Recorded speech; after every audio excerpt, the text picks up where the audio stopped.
Well, hello. It's our last day of beta. Oh, what are we gonna do all week, you guys? I did a little more Sky off stream last night.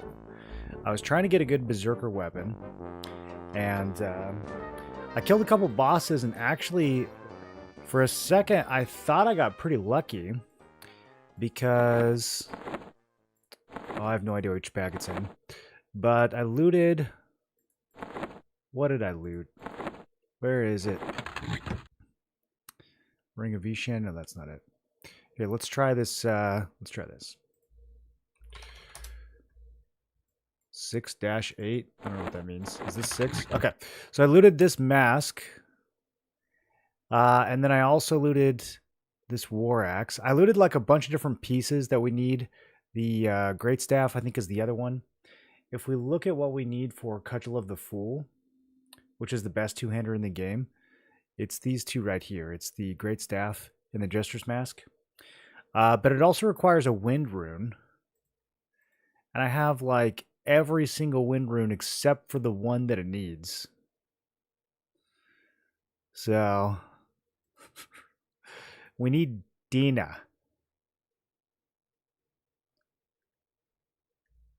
So I guess we're gonna kill some trash and try to get the Wind Rune. The alternative is we could go kill Eye of Vishan again and try to get the warrior weapon. It's not quite as good, but it's close.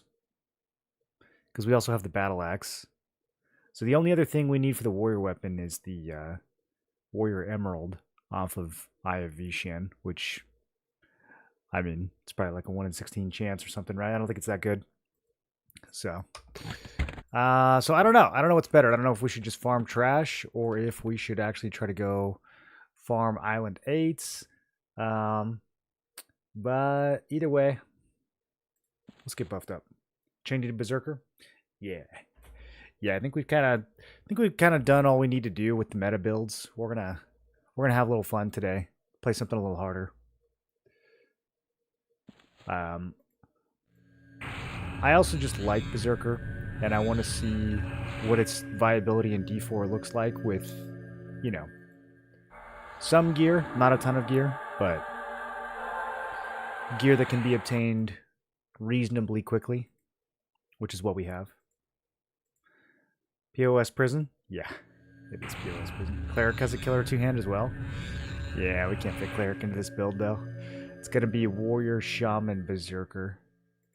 It's kind of the only way that I see it working. I don't think Berserker is going to be juicy enough without Warrior, and I don't think either class can be played in D4 without Shaman. So that is going to be the plan. I was kind of hoping for a patch today. Did they end up doing one? Let's check the Discord again. I checked it this morning. I didn't see anything.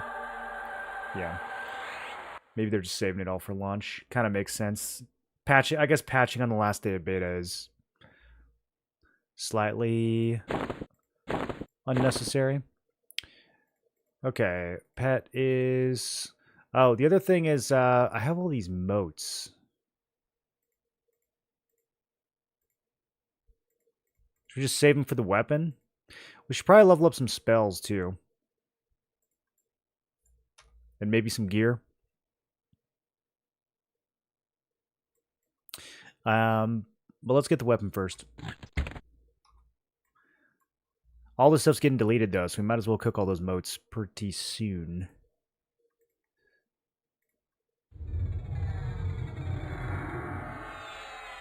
I also discovered something. I didn't discover it. Someone suggested it, and I kind of remembered to go do it. There was a shaman buff that I was missing because the previous version of this buff didn't stack properly, but the final version does. So, look at these stats, dude. In addition to all this, it's so funny that we have 400 strength with how unupgraded my gear is. I mean, like, completely unupgraded. I mean, the cap is only like 510. But in addition to all that, we have... Where is it? Actually, I have no idea what it's under. Should be a statistic buff, no?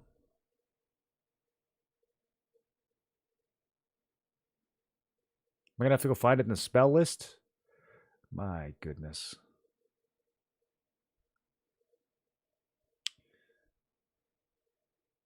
It's under HP buffs strength. Or HP buffs stamina. Okay. Yeah, this does not belong under HP buffs. It is kind of weird though, because like the reason why we don't use the other version is because it is an HP buff. This one is not an HP buff. I mean, it's a stamina buff, but that's not the same thing. Anyways, it stacks. Watch this. Boom! 447 strength. What were they thinking with this class? It already had the best stat buffs in the game. Even without this, it's so much. It's okay. There we go. Pet's got 340 strength. Completely out of control. So I'm going to kill some trash mobs for, I don't know, 15 minutes. See if we can get this wind rune to drop. And if it doesn't, I'll probably get bored and go kill some bosses. And then see if they drop the rune. And then if they don't, I'll probably just take my keyboard, just two-hand it, and just, you know, as hard as I can against the wall. So that's the plan for today.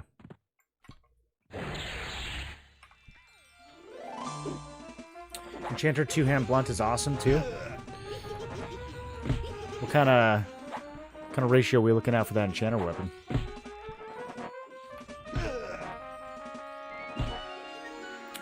Not sure. The 1 HD gem is from trash. If you click on the wiki, it says it comes from Protector of Sky, which is on 3rd Island.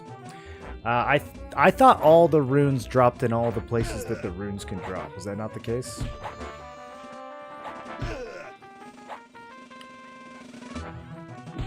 When I click on the wind rune on the wiki, it doesn't have an entry, so I don't know. Is there another place that actually has better info? Do you know if the rune is a proc or is it still changes? Oh, you're talking about the two-handed blunt?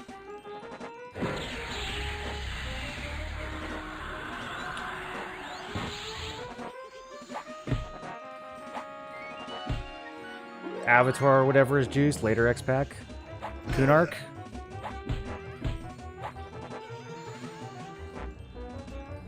People are already having a lot of fun speculating what's going to be busted in Kunark.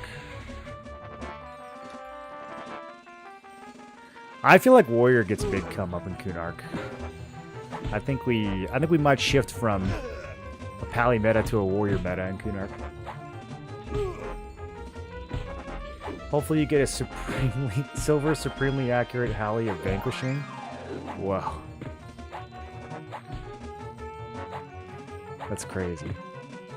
An indestructible silver supremely accurate Halley of Vanquishing, you mean?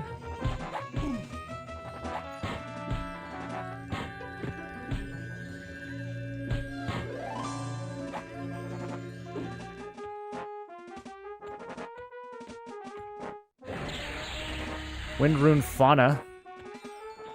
I mean, I do get a lot of wind runes from the trash. I just never get the one I need. I get like 12 different kinds, and none of them are the one that I need.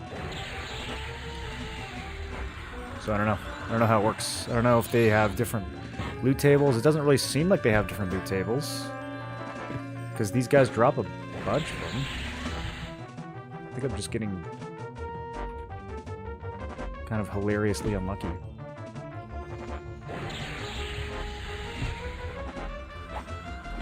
Can you quickly show off each piece of gear you're wearing? Yeah, we can do that.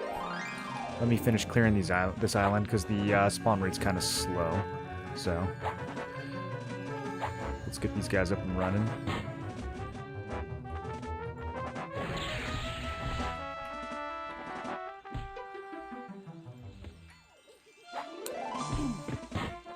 This is just a public instance too, so we can always make another one. But I'll probably go to Island 2 real quick and see if Protector is up. And then kill him there, and then we can kill him again in the solo instance.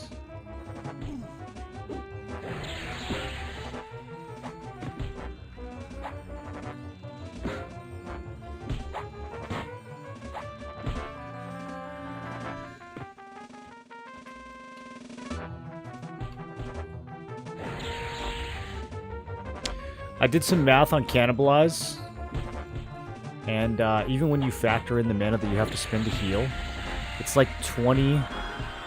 It's like 25 to 30 mana per tick. So insane. Because I'm trying to find some way to not play Shaman on launch, because it's like so meta. I'm trying to find a way to make like a meta build without it. So I'm thinking like, okay, if we play like Necro Enchanter together, can I get more mana regen from that than I can from Cannibalize? No. Still.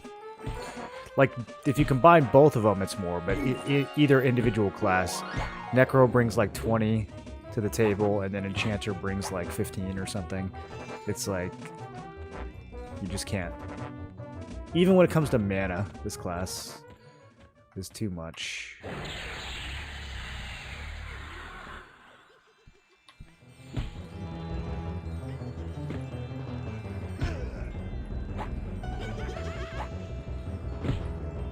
I have been kind of reconsidering maining Warrior over Paladin, but I don't think I will. Mainly just for style points. I just think that the Flaming Sword is too cool. But I was doing some math as far as Lay on Hands and Smite versus Warrior Regen, Kick, and Cleave. And it's really close. They're actually closer than I thought. But then you throw in Slay Undead in the mix, and all the extra damage that Paladin gets against Undead through, like, Condemnation of Knife or Ghoulbane, and it's kind of like, it's still pretty good. It's still kind of better.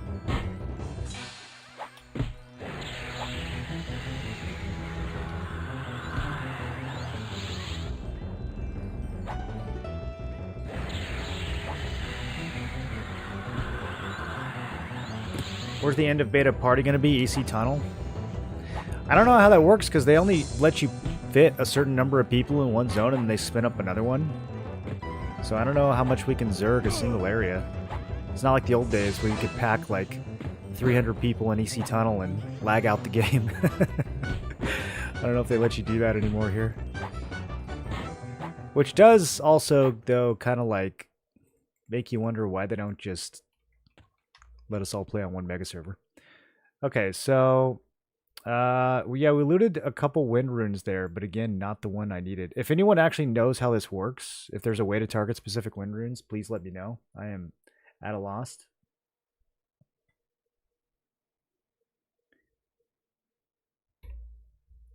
We're going to talk about the Gem of Invigoration, not the wind rune. I think everything has a chance to drop the wind rune. Okay, yeah.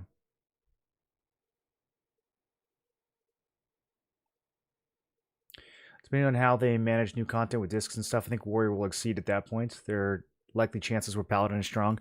Probably if you're fighting Undead, Paladin will still win.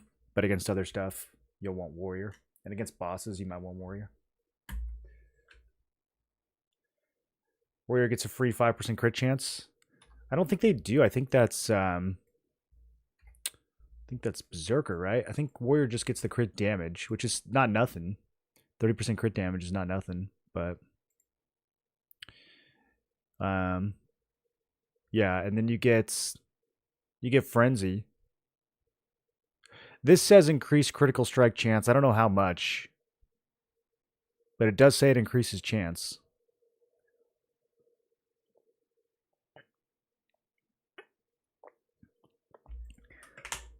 That's why I like Warrior and Berserker together a lot. But if we end up going double caster at launch, I think Paladin probably fits better. Okay, so gear. We're using Indicolites in every slot except for chest, because I never looted the chest. So we're using Lustrous Russet, which is kind of like a budget Indicolite. I think it's the same stats, but less AC. But yeah, Indicolite Helm, all the visible pieces are Indicolites. So Bracer, we looted a +4 last time we were in Hate. Last time we were doing D4 Hate, we looted this guy. So we got a +4 and a +2 Bracer, +3 Boots, +4 Greaves, +1 Arms, +1 Helm. So between 1 to 4 on the Indicolite. The earring is from Inaruk. We've killed Interruck a gazillion times, so we've looted this a lot. It's up to +5. And Strength Whiz, AC, and Resist. Probably the best earring in the game. I don't see anything that could be better than this. The other earring should be Evander's Hoop, but we never found Lanuga, so we never got that. I think there's an earring from Sky we can get too, but I don't know. I didn't pursue it. So we're just using like a low level, like a level 20 earring in the other slot. Face is Triumphant Mask. This is, I want to say, also from Interruck. A lot of our gear is going to be from Interruck. Interruck has all the gear that used to be like race specific, and now it's not race specific. Anyone can use it, but it was because it was race specific, it was really overtuned. So all of the best gear in the game that's not set gear pretty much comes from Interruck. So it's going to be a lot of Interruck gear. Mask is from Interruck. Necklace, I think, is from Interruck. Bloodstar Pendant. Tons of stats. Cloak is from Nagy. This is for haste. We don't use the Sky Belt on this build because we need the Bone Clasp Girdle from Fear. This has really good stats, but more importantly, it has a focus that we can't use on warrior gear called Burning Affliction. 20% damage on dots, which is a huge part of the build. So that's mandatory. And it's, if you look at the class list, warrior's not on it, so we can't use this on the warrior belt. So Fear Belts, shoulders, again, from Interruck. Ring from Interruck. Really good. 29 AC at +4. This ring is so insane. Other ring is from Afridi Camp and Soul B. You can get this as early as like 40-ish, depending on your builds. Sometimes there's better rings than this. It just depends on the combo. And then finally, the gloves are from Fear. This drops off any of the Fear minis. And we've looted this a lot, so this is also +5. So I don't think I have anything above +5. Shield of Rainbow Hues. This is just to stack more AC and resist. We won't use this forever. This is kind of like a early 50 item. Eventually we'll dual wields or two-hand. So we would take the Blade Stopper from Nagy and we'd replace Shield of Rainbow Hues. We'd put Rainbow Hues in storage, and we would keep Shield of the Immaculate and Blade Stopper in our any slots. And then primary and secondary would either be dual wield or two-hand, depending on what we have access to. Range is Ball of Ever-Living Golem. It's not that good. You could also use a Runebone Fork. The nice thing about this is that we can use Idol of the... Actually, I think Idol of the Ender King is all. Yeah, so it doesn't matter. You could use Idol of the Ender King in the Runebone Fork as well. But yeah, there's not that many great options for range. I don't know. Can we put a bow in here? Are there any bows that have really 6 stats? I looted a bow from... This thing has... Actually, does have 4 strength and 4 dex. Should I use that instead? Do we just make an upgrade? I think we did. Oh, you can't put focus effects on bows? Is it because it's not upgraded? Hold on. Maybe we can. Let me upgrade it first.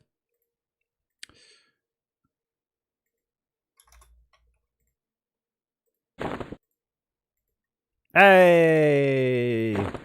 Okay, apparently the UI doesn't even show up if it's not. Look at that. Upgrade. We gained some cold resist, some strength, and some dex. Lost the other resist, but who cares? Does the Sky Bow have even more stats? Could be kind of good. Okay, well, that's my range. And then for ammo, of course, we have a throwing knife +2. The other option would be the throwing boulder +8, which is really good if you just want to increase your character's weight for no reason.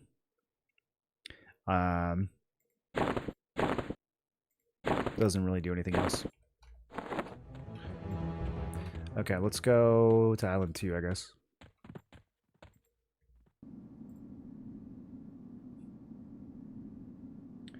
What are some of the strong trios for soloing content? It depends on if you're talking about leveling content or raiding content. It changes a little bit. Leveling, you want to focus on builds that are really good at handling multiple targets at once. And in raiding, you want to focus on builds that are really good at handling one target and just maximizing single target DPS. So they're a little bit different. There are some builds that are really good at both. Paladin, Monk, Enchanter is probably the best all around at both leveling and raiding.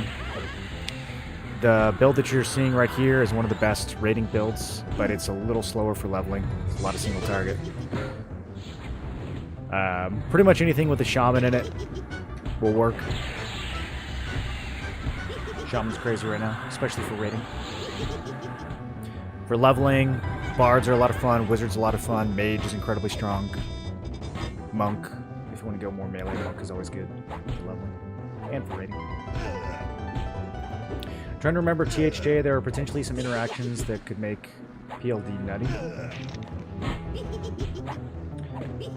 Innate Fighters is 5% DR and 5% crit chance. With Frenzy or without Frenzy?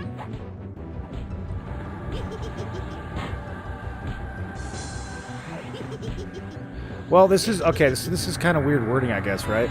Grants the warrior the ability to go into a frenzy low health, increasing critical strike chance, and also permanently mitigate 5% of all incoming melee damage. So, like... What is the end also doing here? Because permanently makes it sound like you get this even if you're not in the frenzy? Is it saying that this grants the warrior the ability to have a frenzy at low health and then separately from that mitigate 5% of all incoming melee damage? Is that what it's trying to say? That could be what it's trying to say. I don't think that you get the crit for free. But you might get the mitigation for free. You might not have to be frenzy for the mitigation. That's, yeah,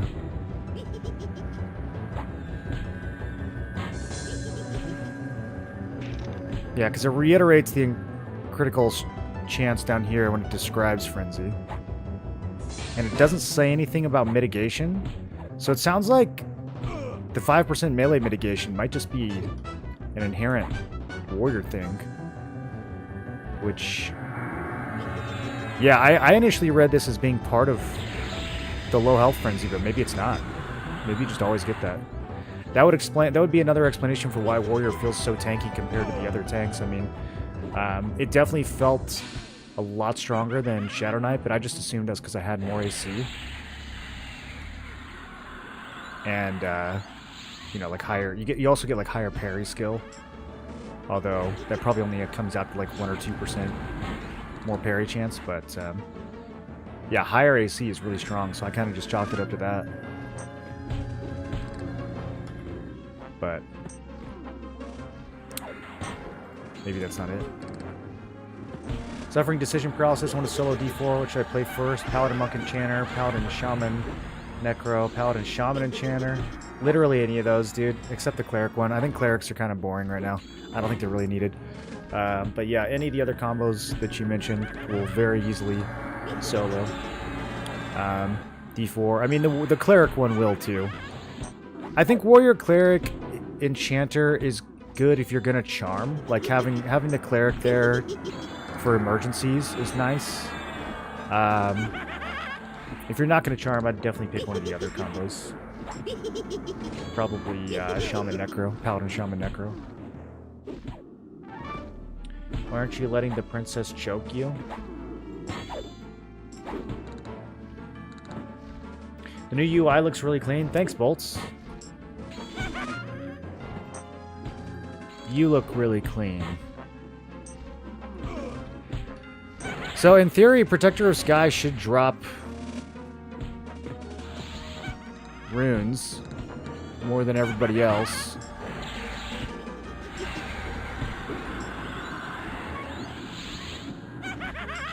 Wish me luck. Oh! We actually got it! Okay. Oh, you guys. We got 2 runes that I've never looted before. How many friggin' wind runes are there? Am I being attacked under the worlds?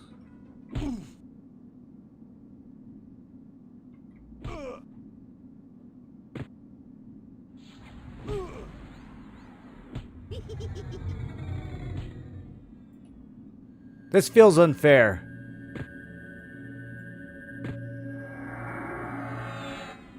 There he is. Was he back there the whole time?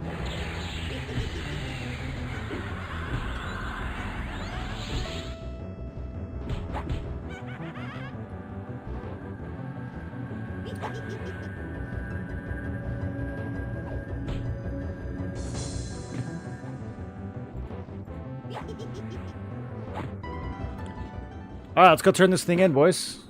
Oh, this is exciting. I haven't gotten to use this weapon yet.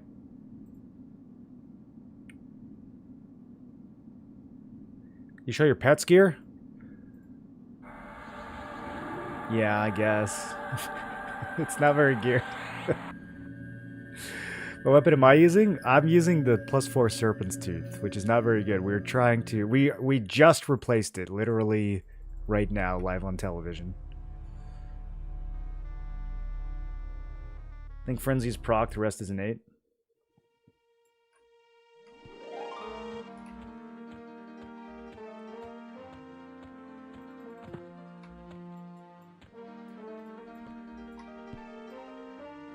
Okay, I don't actually have to be a berserker to do this quest, right?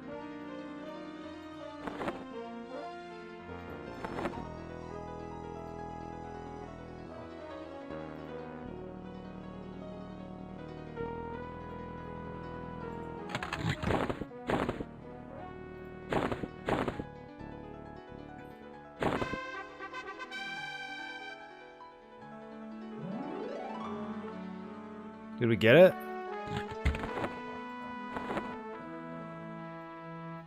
Oh, there it is! 0.865 ratio. Causes you to sim with fury, granting increased strength, armor class, dex, and lowering stamina loss for up to 18 seconds. Oh my god.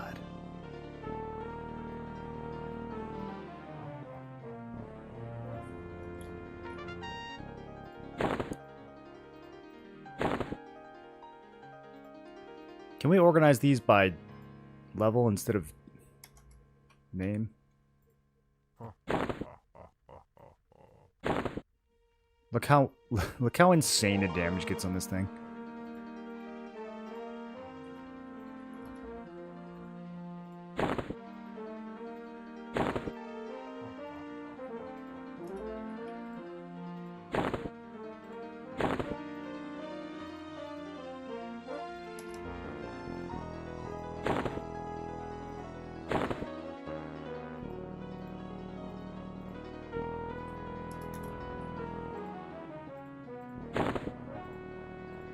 Just a 1.3 ratio at +5, no big deal.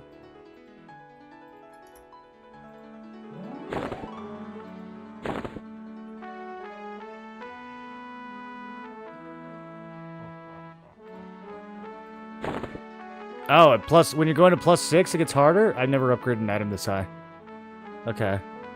Can I do more of these? No, it won't work.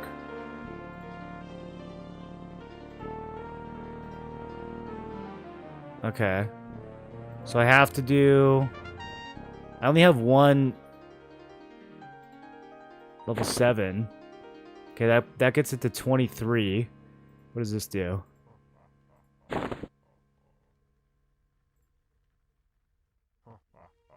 Why is the tier 6 mode and the tier 7 mode like the same amount of juice? That gives me 6. That only gives me 7. Alright, we can't get this thing to +6. Apparently. Where's the best charm pet in this zone? Can you drag them from Island to Island with you? Yeah, normally I use the fairies on Island 1. They're pretty good pets. They don't break too often. And then people will charm the bees on Island 6. I haven't tried that yet. I think it's a little harder. But they hit crazy hard. Do you think Paladin over Warrior is the tank for either Monk Enchanter or Shaman Necro? Well...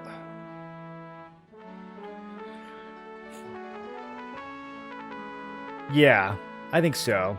Because with Paladin, Monk, Enchanter, I mean, you have such good synergy with both the Monk and the Enchanter. Like, the Monk is bringing you more hits to proc your Slay Undeads. The Enchanter is increasing your mana pool for Smite.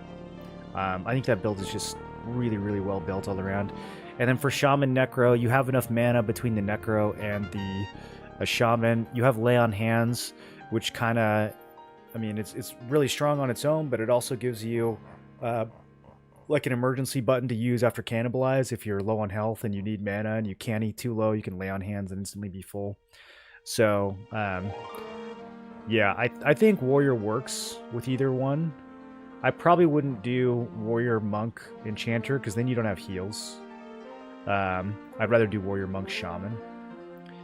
But, yeah, Warrior, Shaman, Necro definitely works. If you want to play Warrior, Warrior, Shaman, Necro works really, really well. I still think Paladin's probably a tiny bit better, though, depending on what you're fighting. An idea if this holds true for soft cap? Is there a way to post it in, like, non-code language? I don't really know what you're asking.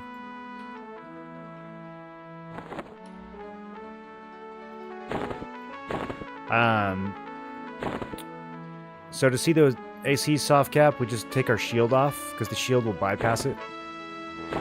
And so for Warrior, it's 459. For the other tanks, it's, I think, 439. Let's see, I have these written down somewhere.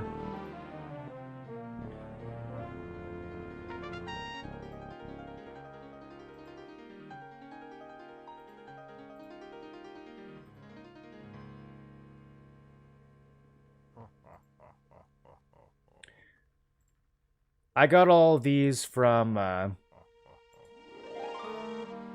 here, let me see if I can find the video. I'll link it to you guys.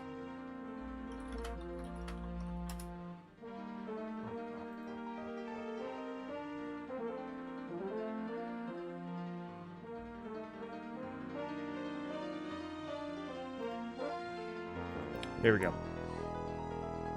This is a really good video on Higher Thought Gaming. Can we read this? It's a little blurry. 459 for the Warrior. 439 for Paladin Shatter Knight. 421 for Ranger, which is pretty good. Pretty good. 403 for Monk. You got Bard down at 403 as well. So even though Bard is considered a plate class, same with Cleric. I don't think the Cleric, I don't know what the Cleric AC cap is, but it's not 421. So Ranger actually not that far behind the tanks in terms of AC. And then Beast, Berserker, Rogue, all 392. I would assume Cleric's probably somewhere in the high 300s as well, but yeah, this was an interesting video. Really useful chart. I would save that somewhere and reference it. I'll link you guys. You can go take a screenshot of that. It'll probably be a little bit less blurry than it is on the stream.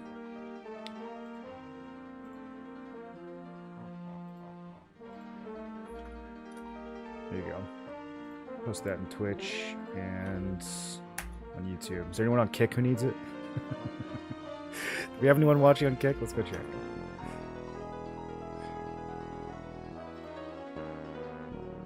No, we don't. Okay.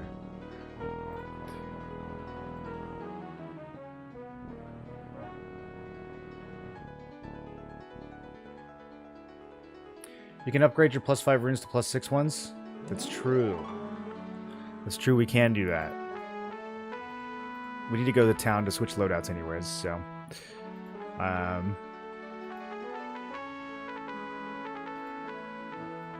Doesn't the sky music just make you feel like you've beaten the game?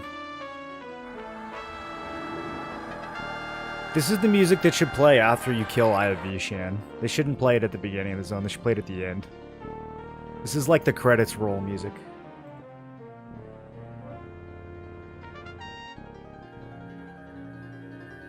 It's saying Warrior benefits 45% of each point over soft cap. Oh, interesting. I don't know. I haven't done any testing on that. We could kind of check. So, Yeah, that sounds right. I have 22 AC on these arms, and they give me 11 past soft cap, so that's 50%. With rounding, it could be 45. Yeah, it is 45, because if we look at this one's 28, and it gives me 13. So yeah, 45%, exactly. That seems correct. Ooh, where'd you find that? That's kind of an important little tidbit, isn't it? So not only do we have the higher soft cap, but the AC beyond the soft cap is more effective on Warrior. I didn't know that. That's a big tidbit.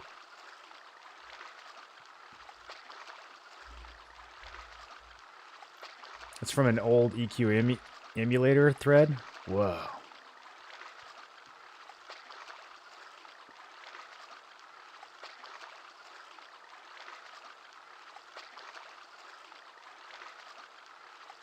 Okay, so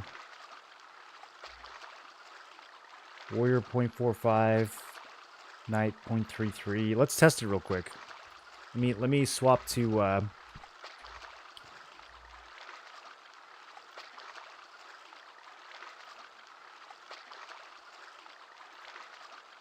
me swap to Shadow Knight real fast.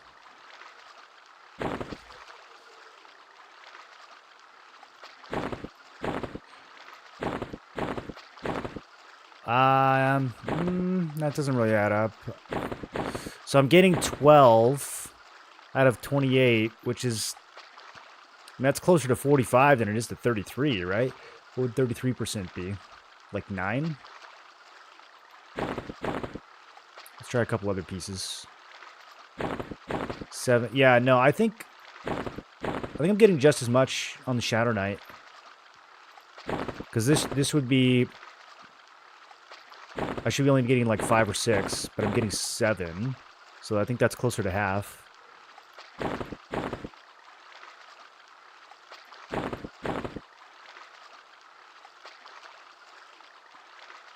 Oh, here we go. The Slave Trammels. We're getting 14 on these.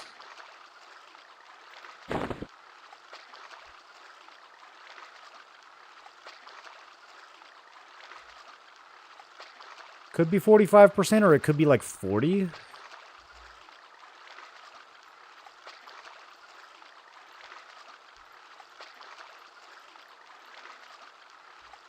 Never mind, that's literally exactly 45%. Yeah, so I think they changed that for EQL. It looks like...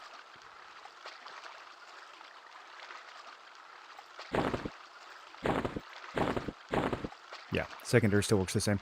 It looks like you get 45% on the Shadow Knight as well. Only 13 years ago. How do you feel about the Warrior at 50 with some AA, viable endgame? Don't expect to do a lot of damage. It actually can do pretty good damage, yeah. Especially in Berserker's Frenzy. I think Warrior's great. I think it's better than Shadow Knight.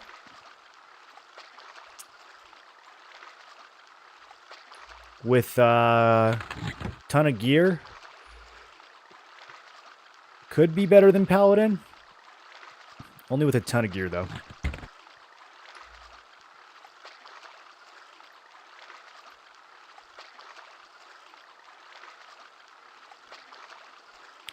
Okay, so we are going to be dropping Necro for Berserker.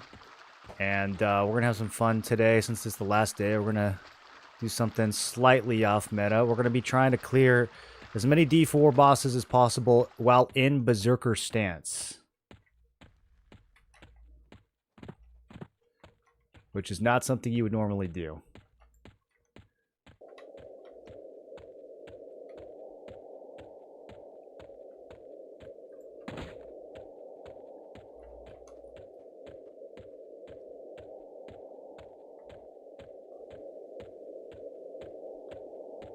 Warrior best in-game, hardest early game because it's dependent on gear.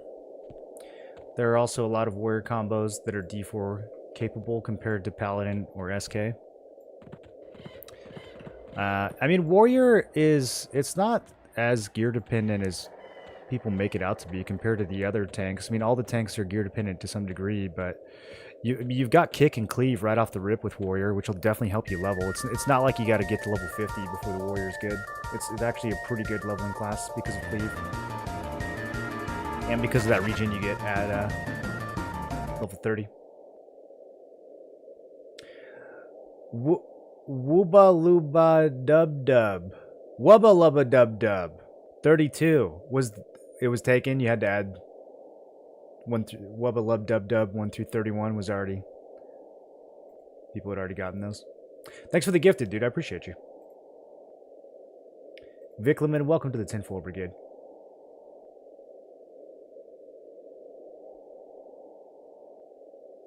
What UI is this? If you just open your options and go to interface and then you do load UI skin, it's this one right here, default modern. You don't have to download it or anything, it's already built in.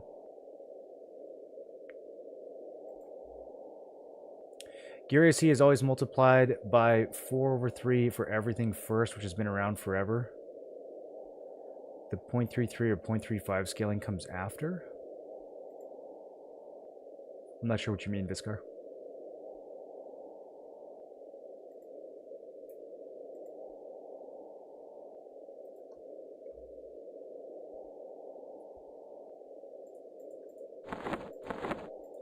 Are you saying if we are below soft cap, we will still get weird values for...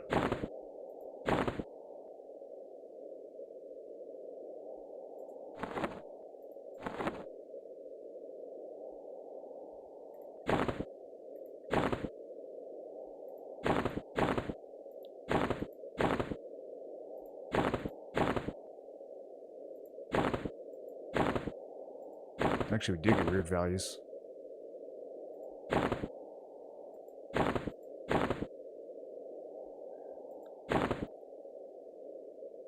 So are you saying that it takes the 22 AC and multiplies it by like...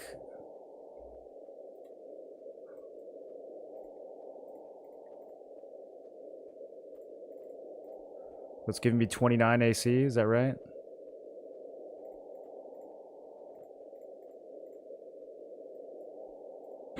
Yeah, I guess it is.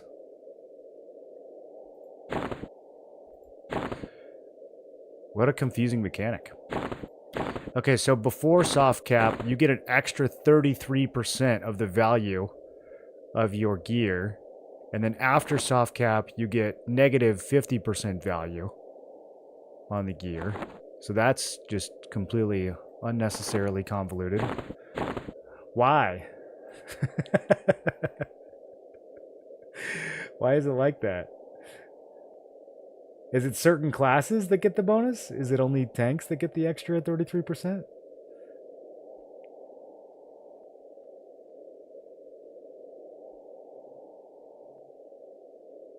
What up, Rose? How you doing? Berserker just isn't viable endgame without heal/endurance regen. Yeah, but we've got both of those things, don't we? Okay, so do I just hand him all my motes?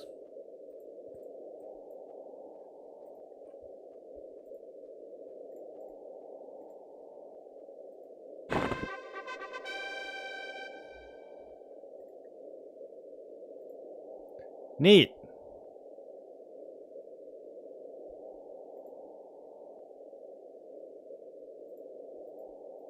Which one of these is rank 5? Did I use all my rank 5s? Oh, never mind. Here we go.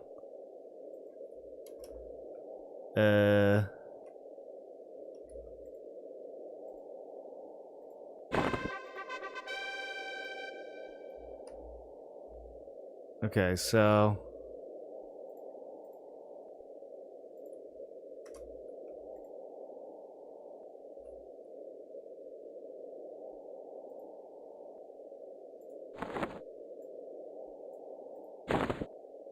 Why is that still not enough? What is the math here?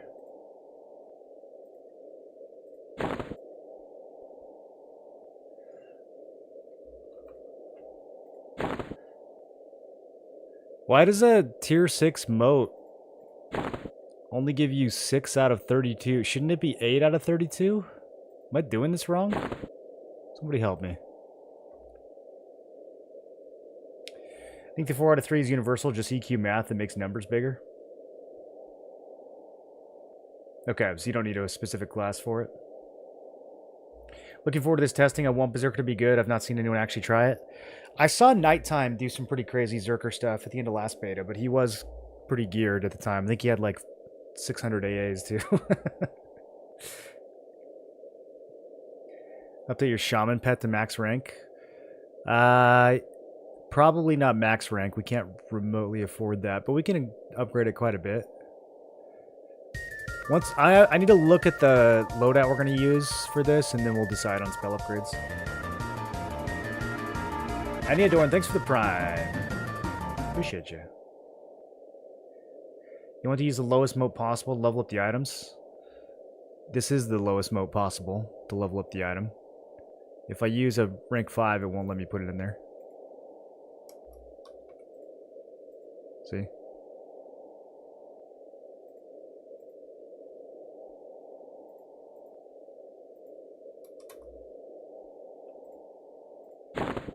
I don't know what the hell's going on here, though. I put in 2 level 6 moats, and it got to 16. And then I put in 2 more, and it only goes to 28. Help?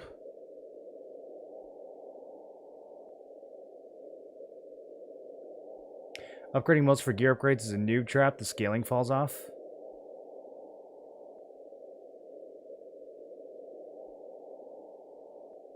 I have to, though. This is literally the only way. I can't go farm Cudgel of the Fools. This is the only way I can upgrade it. I have to use moats.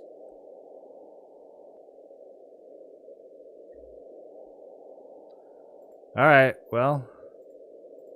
I guess, do we throw a third one in here?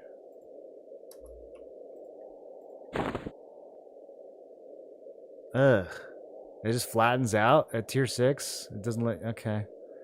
I'm not going to not do it. Oh, it gives me an extra 2 points. Okay. That's weird. That's got to be a bug. That makes no sense. Alright, anyways. Rank 7. Let's see what this gives me. I might be able to pump a bunch of moats. Okay, it's giving me 7. Did it just give you the number of the thing? How did I get 16 out of 32 then? Did I use 2? It must have already been at 4. And then I gave it 2. And then it went from 4 to 16, I guess. Alright, we'll just assume that's what happened. So I need, in order to do this, I need so many. Oh my goodness. I need like 9 of these plus 7s. I think if I converted my whole inventory, I would not have that many plus 7s. I think I'd rather just use those all on spells at this point, boys. Yeah, I think the cudgel's going to have to stop at plus 6. Good enough. Okay, bye-bye, Necro. It was good while it lasted.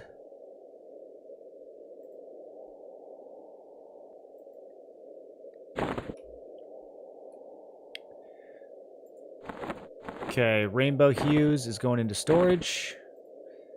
Blade Stopper's going into Annie. Cudgel's going into main hand. Oh my god, it's so big. Look at me, I'm a big ogre.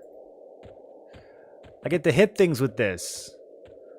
Oh my god, I don't even care if the build is good.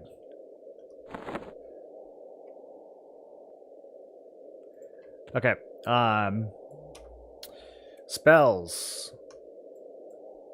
So, this was our loadout, roughly, when we were raiding on the other builds, minus all the necro stuff.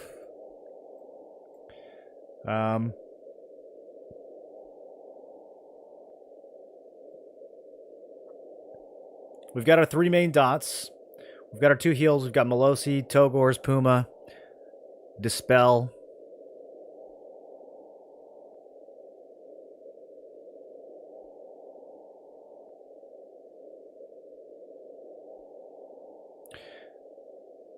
What else do we actually need for bossing? Because all the buffs and stuff can go separately. Incapacitate, we need that. I don't know which gym I have this tied to. Oh, you can click it straight to here now? Oh my goodness. Huge, huge QOL.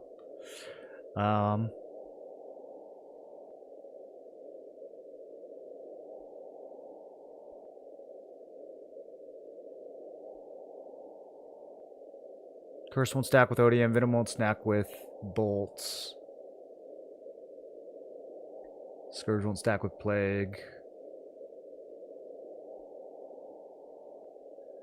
Listless power, I think, is the same line as incapacitate. Yeah, I don't think there's anything else we can use. So, I guess I'll just slap the pet on there. We could throw cannibalize on. I'm not going to use it.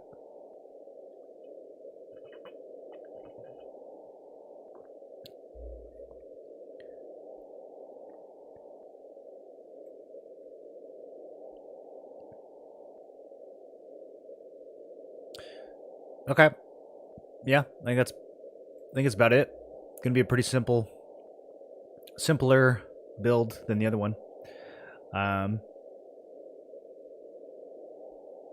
Do I have the final shaman pet? Level 45. That seem right? Okay. Must be. Let's put him on here. Let's put his buff on here. And then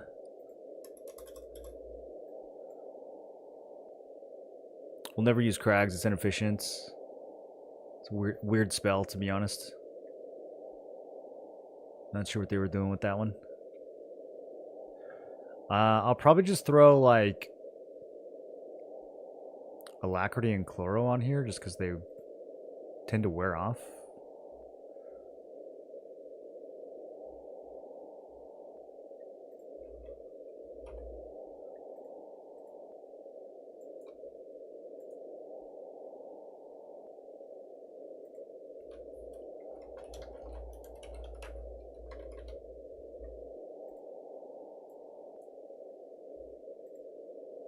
I feel like Zerker is underwhelming even if you have good gear. There are better choices out there. Probably are. The weapon looks upside down. Yeah. Well, it's a cudgel. So you're hitting them with the cudgel part. This is just a really fancy handle. It's like a lamp. I feel like we picked up like a street lamp, and now we're going to hit someone with it.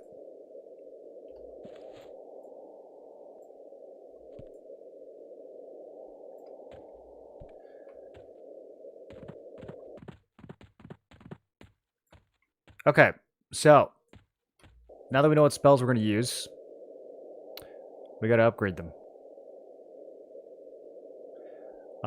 Does upgraded Togars do anything other than have a bigger resist mod?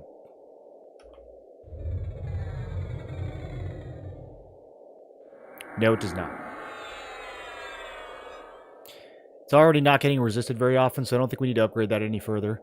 Our 3 dots are pretty obvious candidates for upgrade. I think we'll do all 3 of those.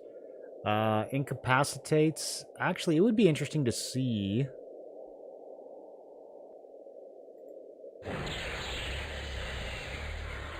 Okay, so this takes me down to 214 strength.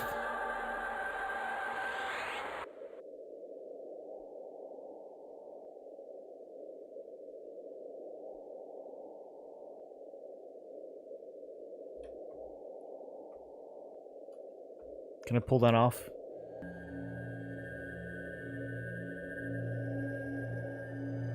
Okay. Sure. Let's upgrade that a couple times and see what happens. Even if it just reduces the resist mod on that one too, I wouldn't mind.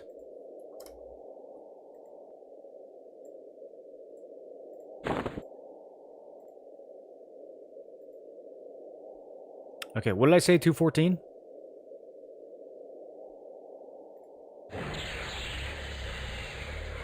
Still 214. But it has a minus 45 magic resist on it, so, okay. Alacrity doesn't need to get upgraded. Slugs and Superior Healing. Superior Healing definitely needs some love. I haven't upgraded that one. Hardly at all.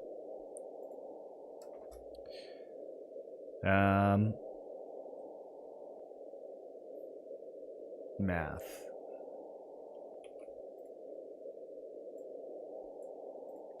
Okay. Superior Healing is now level 4. It's down to 134 mana. So good, dude. Such a good spell. Let's upgrade slugs.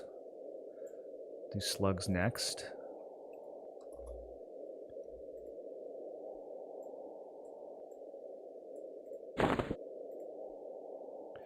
Let's do all the dots next.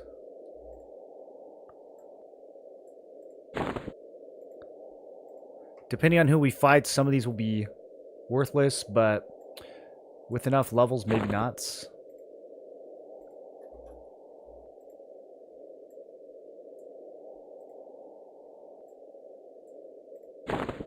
Okay, so all my dots are level 4. Both my heals are level 4. Melosi probably doesn't do anything when you upgrade it.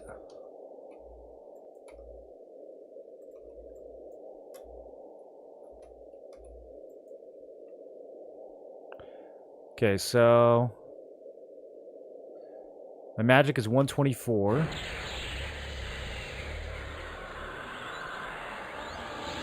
Now it's 64. So it drops it by 60.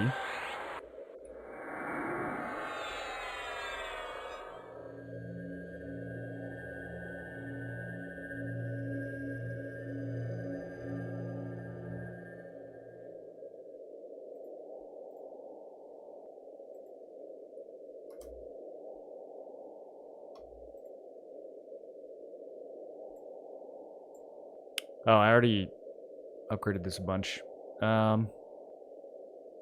Anyone happen to know what it is at +0? So I don't have to test this. I don't want to upgrade it to +4. Can someone Melosi themselves for me? Anyone in chat? Why don't you use the level 50 heal spell, the mana to heal ratio? Yeah, it's just inefficient.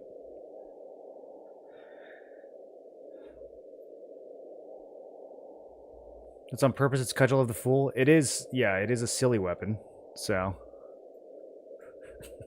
I guess that's the reason. Yeah, we can upgrade the pet. Where's he at?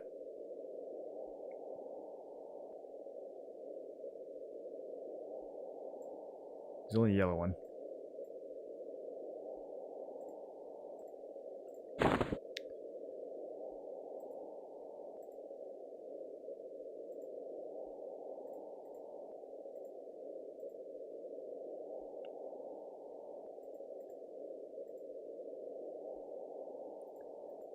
I think I traded in all my +2s.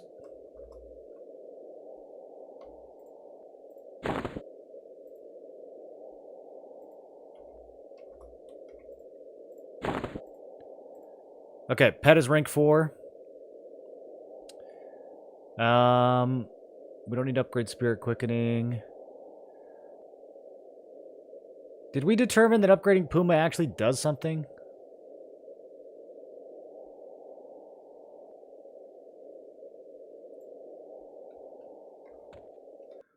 Let's go find out. Actually, we can test it right here. There's literally nothing they can do to stop me.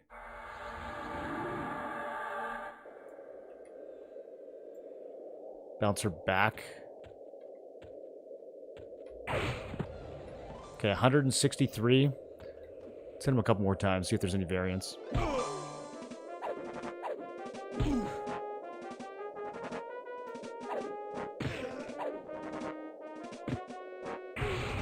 $163.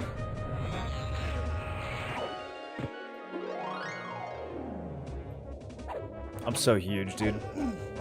I want to see the proc on this weapon go off, too. Okay, looks like it's always 163.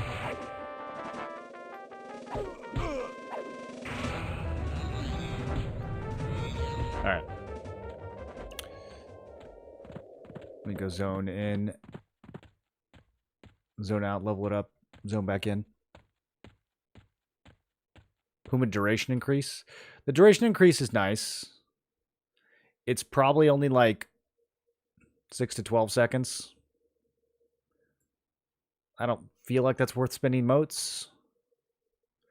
I also remember this doing 154 or something, though, so let's see if it actually does go up. Puma should gain 6% damage on even ranks. Okay. Well, let's get it to level 4 then.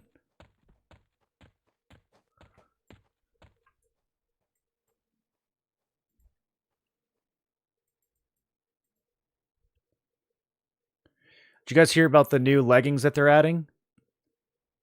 That have the Puma as an exaltation? The new leggings that they're adding that have Puma. Do you know? Do you guys hear? Did you guys hear about these? The leggings that have Puma on them. You guys know what they're called? Do you guys hear about these?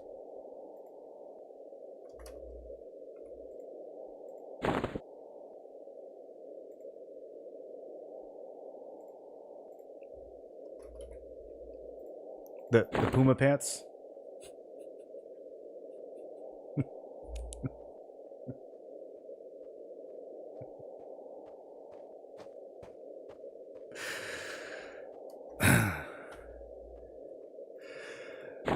Okay, how many of these do I need? 2?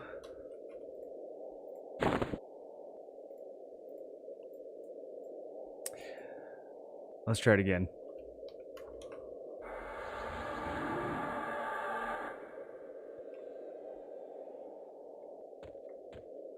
Pull my pants? No, not pull my pants. You don't have to make it into a joke. It's already a joke. Are you guys paying any attention? 172. Whoa, it went off back to back. That's pretty sick. It just went off a 3rd time. The spell's busted. It went off a 4th time? It went off a 5th time. It's going off on every hit? What is happening? Okay. Puma just out here casually doing 200 DPS.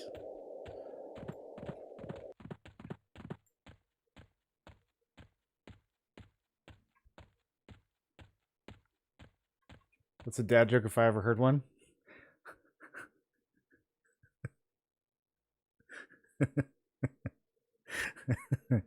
I'm gonna make that joke. I just want to let you guys know right now, on launch, I'm gonna be making that joke at least once every 48 hours.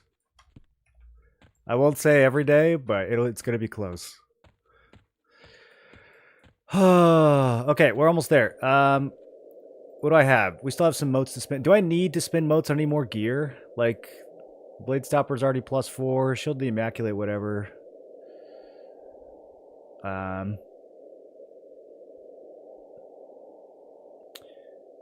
DiGiorno ring. We could upgrade that, I guess. This is worth +2ing. These are pretty sick. Can I just throw a single level 3 on here? Yeah. Yeah. Okay. Actually, let's do the same thing on shield. Wait, can I not use shield? Oh, it has Rokals in it. We can't use Rokals anymore. All right. Rokals is going to have to go in storage. That hurts. My buffs aren't going to last as long. My Puma. My Puma is not going to last as long. It didn't change the duration at all on the tooltip, so I don't know.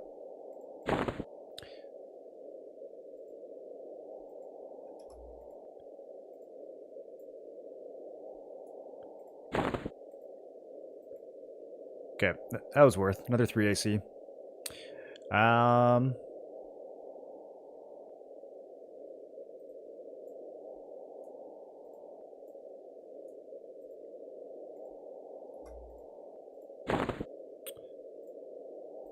I might pump those to. Yeah, we should do the L. This is really good. This should not be +1. We should take this to at least 3 or 4.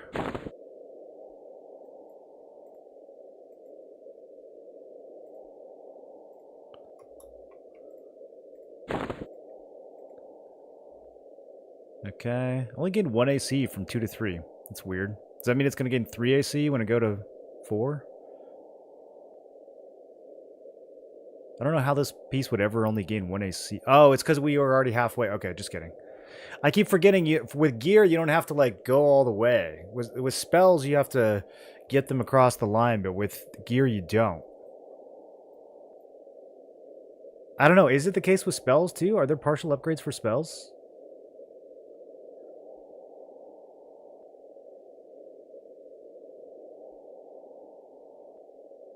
Does the proc rate go up on slower delay? The rate per hit, sure, but it's still a proc per minute. It's still supposed to be normalized. It's not supposed to go off 5 times in 5 seconds, even if it's a weapon that only swings once per second.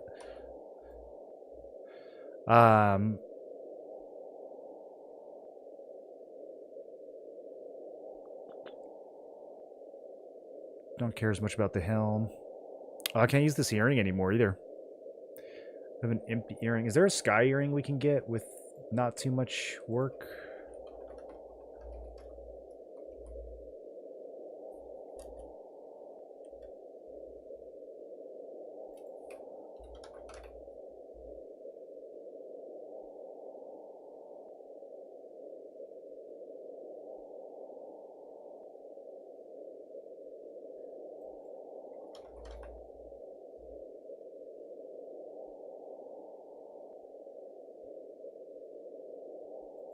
Doesn't look like it. Unless Shaman has one. Shaman has a ring, shoulders, neck, no earrings. Oh, I can't use Pauldrons of Power on this build either. Bummer. These are really good. Well, we can use this. Imbued Granite Spalders. They weigh 45. Guess we could upgrade those a couple times. What other good shoulder pads are there? Can we use Pure Blood yet? No. Only the good classes can use that.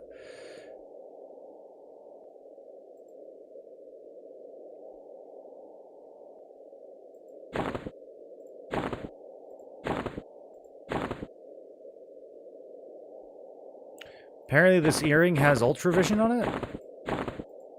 Everything gets way darker when I take it off. I don't actually think I have another earring.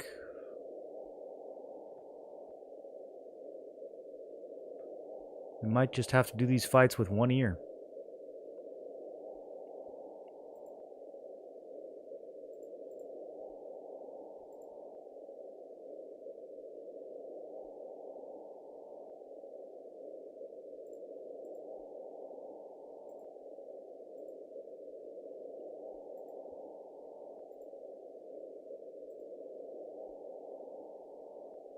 Pauldrons of the Blue Sky. Yeah, I guess there are some good sky shoulders, huh? I don't know if we... It's just... We only have a few more hours of beta left. I don't know if it makes sense to...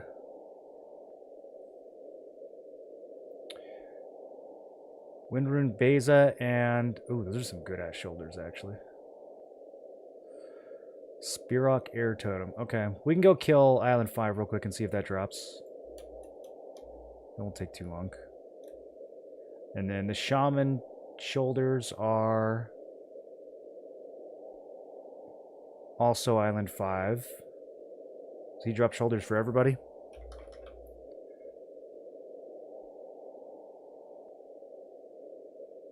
Berserker shoulders on Island 3. Okay, so we'll go to 3 and 5. Try to get some shoulders. Although these are, I mean, these are fine. They just don't have stats, but they have a ton of AC, so that's good. What else, boys? Could upgrade Cloak again.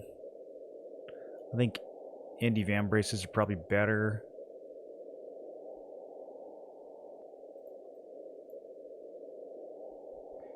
Yeah, probably the chest and helm. We'll upgrade those a little bit more. And then the rest can go to spells. I have a 6. I've still got a handful of 3s and 5s and 4s. So we'll be able to get a few spells to 5.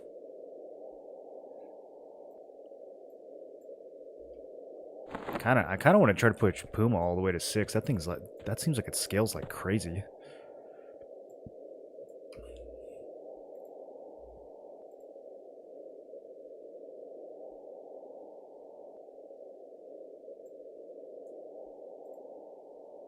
Is there a shaman pet focus? Yeah, today's the last day of beta, Zabo.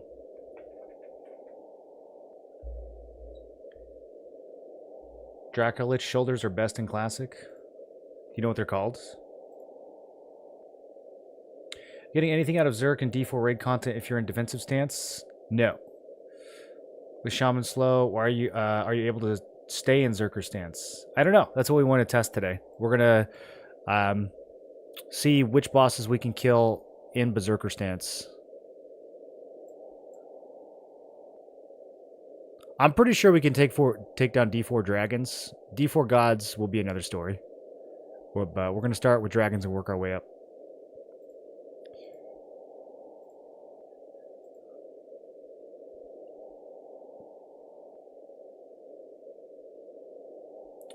Shroud of Protection.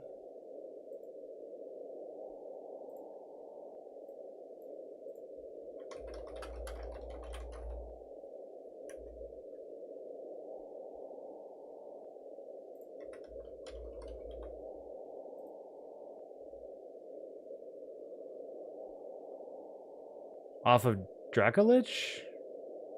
I'm not seeing it.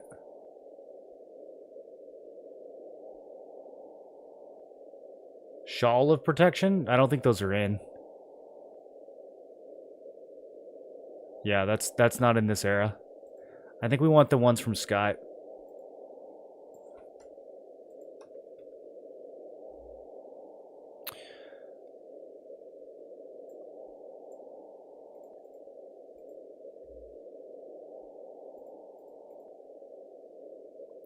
Okay, so 2 of these for 5, and then I only have 1 rank 6. I'd have to use all of these, basically.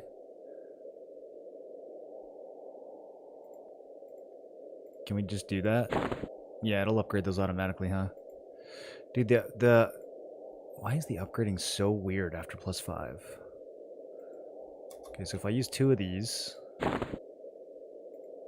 only need to use 1 to get... I don't understand the formula for...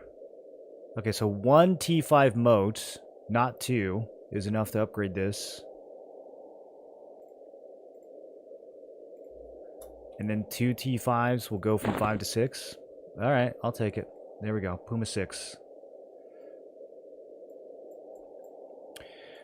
And let's go to Sky. Pauldrons of Power from many. Well, those are the ones I was using. We can't use them anymore. They don't fit this comp. I think they're... Let's see. Where'd I put them? Actually, I have one on the pet, too. Yeah, it's only non-shaman casters. What a weird... It's like, okay, Cleric, Paladin, Shadow Knight, and then all the end classes.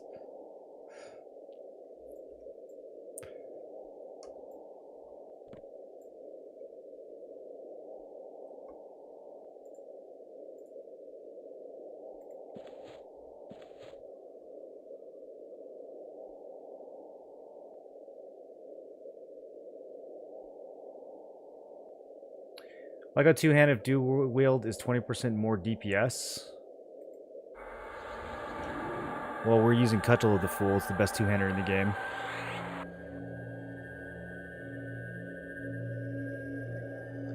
Dual wield would only be more DPS than this if I had 2 really, really good one-handers, and I don't. And we're playing Berserker Warrior, which means we're going to be cleaving every 6 seconds. Cleave takes the raw damage of your weapons, so the bigger, slower weapons cleave a lot harder than the slower ones do. And so, having a chonky boy like this is going to help.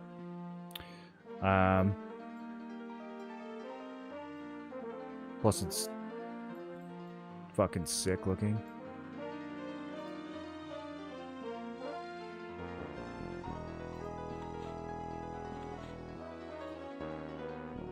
Okay, I gotta get buffed. All we'll really have, I think, for this one is like shielding and rage.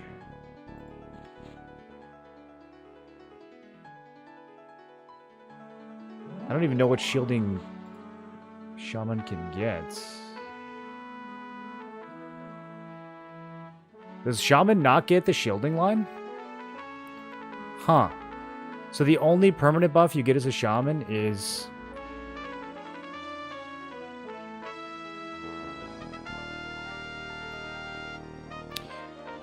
Is permanent a category we can search for? Is that really it? Are there some I didn't buy?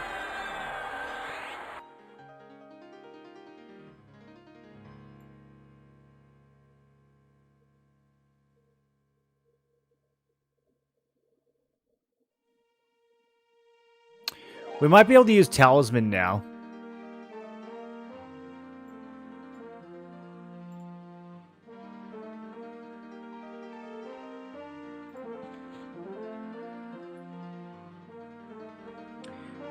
Is the extra warrior mitigation worth the reduced mana pool? For this build? Yeah, this build. The whole point of this build is that we're doing warrior and berserker together. For crit synergy and really strong cleaves. We don't care too much about our mana pool.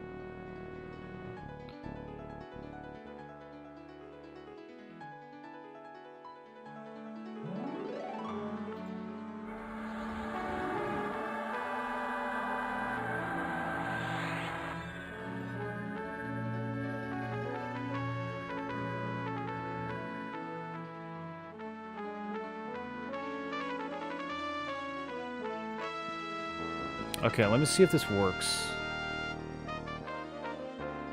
Or if it removes something. It's just hit points. So now that we don't have the shielding on from the Necro, it should... Yeah, okay, cool, it stacks. Do you guys know if there is a focus we can get for the Shaman pet? I haven't really been using him at all.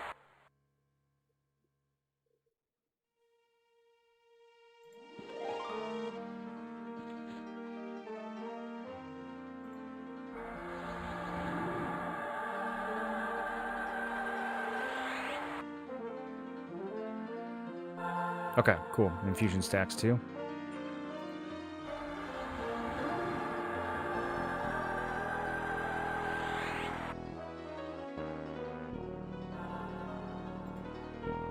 I am gonna miss those Necro Permas. I think it'd be the best leveling primary and secondary to drag all classes to 50 without regard to rating potential. Probably Bard Wizard. You just AoE everything super hard. Bard helps with sustain. Whatever the third class is can fill, you know, can just fill the gaps.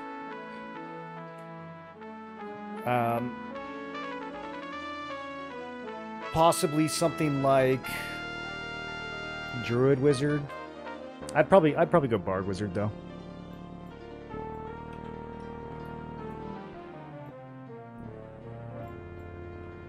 Okay, so we need to do Island 3 and Island 5 real quick, and then we'll go do some D4s.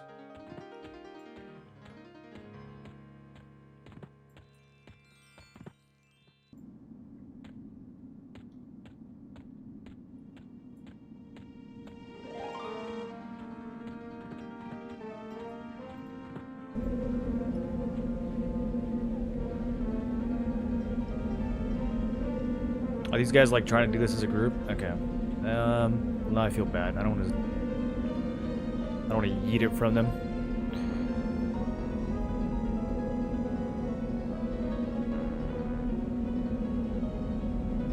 Rage and Bear if you have permanent illusion.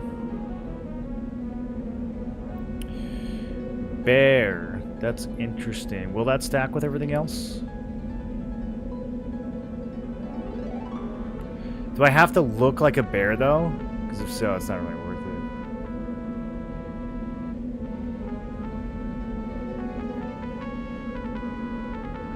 On Beast, I use the Frenzy Line as a permanent buff. Yeah, we got that one going. We have the final level of Rage running.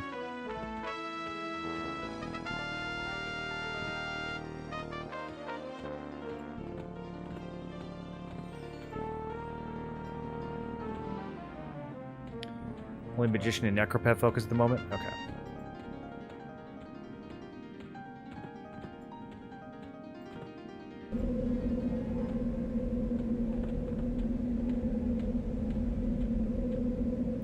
And Island 3 is kind of a lot of work, isn't it?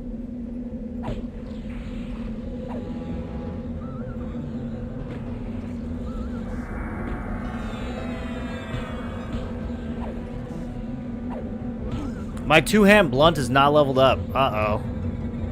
Didn't think about that.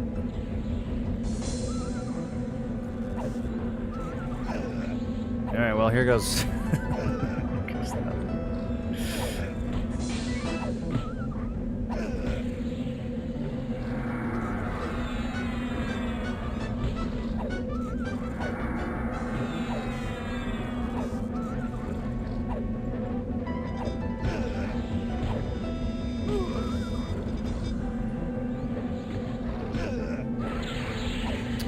I don't think my abilities are checked. There we go. Cleave, frenzy, kick, slam. Okay. Now we're rocking.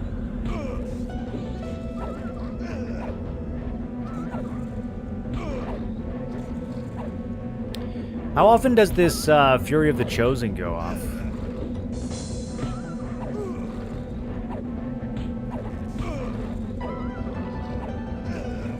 $300 DPS with no skill? That's pretty good. Getting a lot of runes.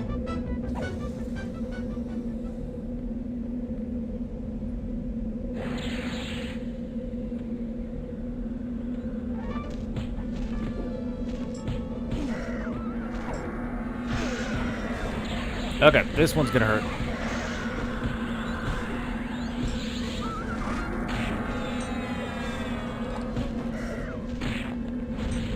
I've been stunned the entire time. Still stunned. Okay, well that was fun. Remember that time where I couldn't control my character for 45 seconds?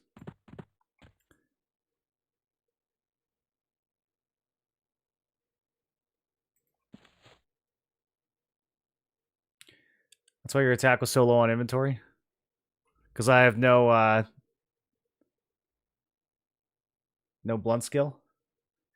Killed the 35 Griffin at level 14. It took one hit. Ranger damage is insane with some fear. You were using fear on the Griffin? Use Berserker stance and cleave will be good for leveling it. Yeah, it'll level pretty fast. I don't know if I can fight 3 mobs at once though.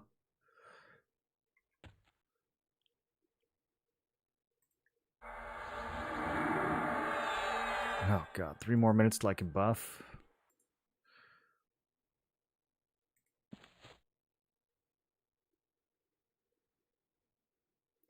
Fury gets blocked by Rage. Isn't it just the same spell line? Oh, you're talking about Fury of the Chosen gets blocked by this Rage. Okay. You don't mean the Shaman spell Fury. Well, what does it mean by lowering stamina loss? I mean, Rage is pretty sick. Like,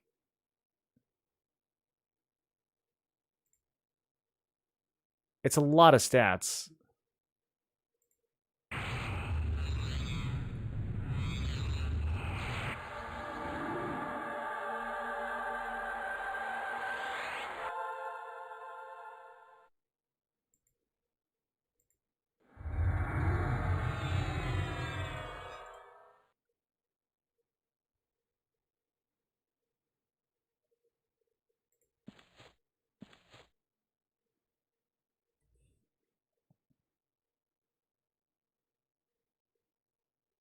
Proc is God mode while leveling. It's not an ideal trade-off since the proc doesn't have anything close to 100% uptime.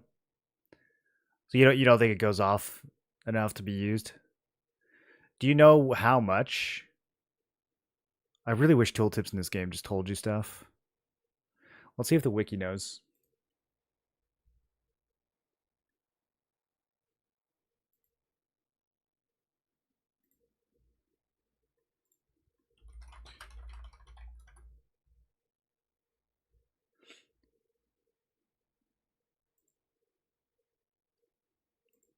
Wiki does not know.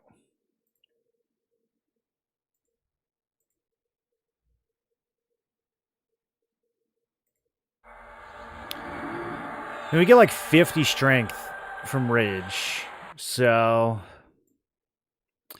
I doubt that this gives more than that. The stamina loss was really the one that I was most curious about. But I don't know. Frankly, in Berserker stance, we're probably not going to have stamina issues anyways.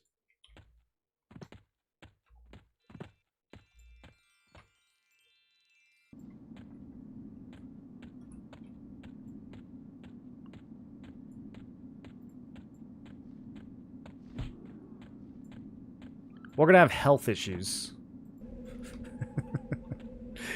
Probably not going to have stamina issues.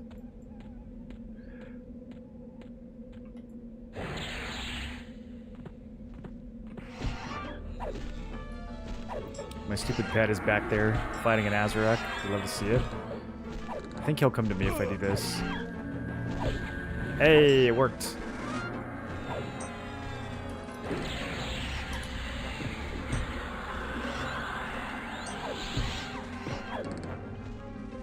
Okay, yeah, we're kind of going to be just farming two-hand blunt skill for a bit. So, bear with me. 15 strength, 5 AC, 20 dex. No stamina loss components. Petrol proc doesn't have any stamina effect according to the spell data. Okay, so that's just a super outdated tooltip then, I guess.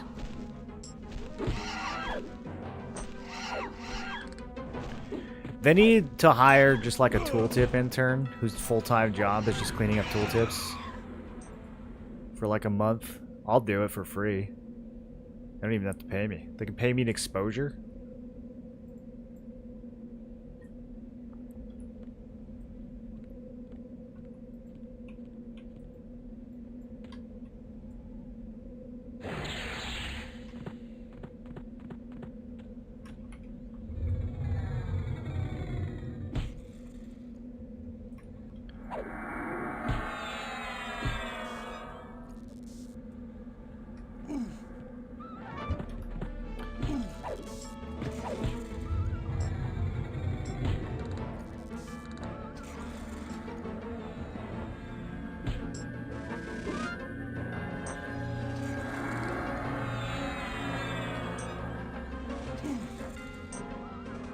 Man, even at level 4, Odium just gets resisted by everybody.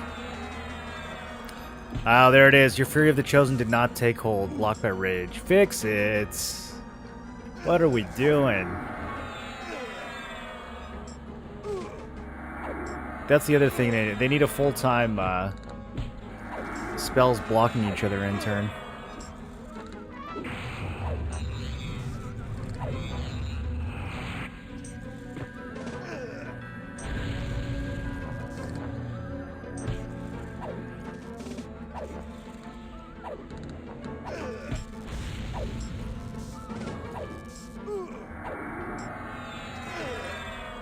When I tested Berserker BLDs, I ended up giving it up for Earthquake, Undead Slayer. Yeah, if it's blocked, I guess we should just probably swap it out with something else, huh? I might as well put Earthquake on there. Does Undead Slayer work on any raid targets other than, like, Dracolich? Does it work on any of the big bosses? Does it work on, like, any or CT?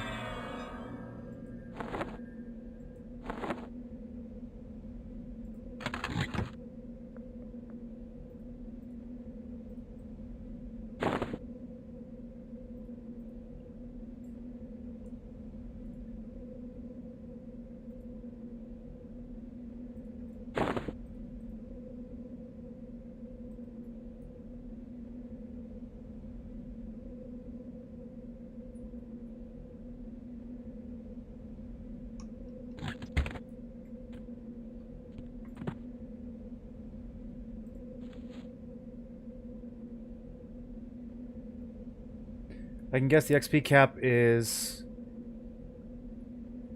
9,500 XP percent. 9,500%. I think the XP cap per kill is 11%. Use Berserker stance so it hastes bow attacks. It's like a machine gun. Necro range Berserker. That sounds kind of fun, actually.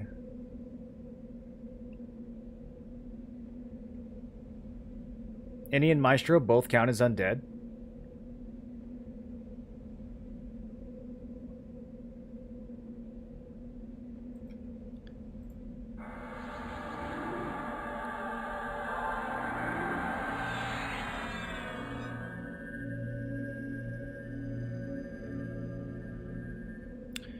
Regeneration and wisdom. So, do I have to look like a bear, though, if we do this, right?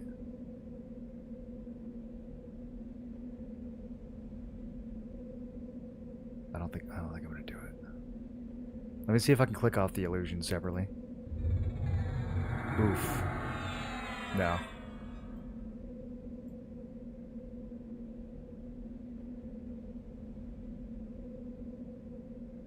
Which one of these is it? Goodbye.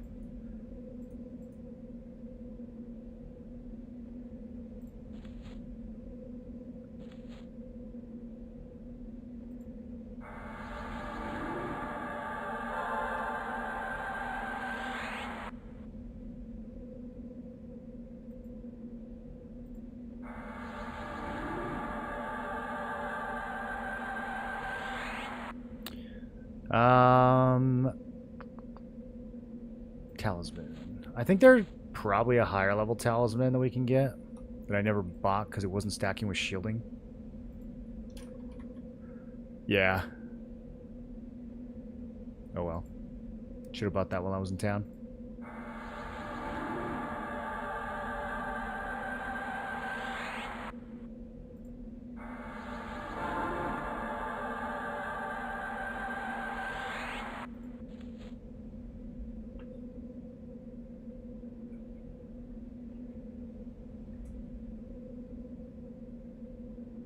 Better than ogre? You think the bear looks better than ogre? Nonsense.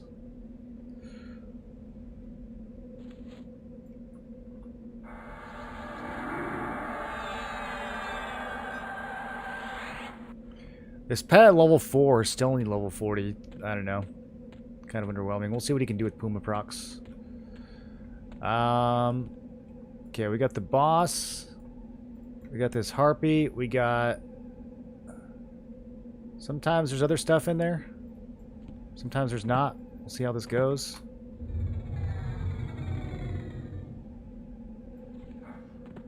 Resisted my slow.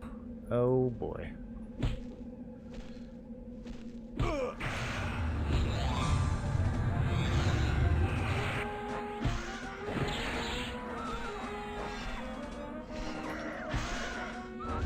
other one is blasting my pet.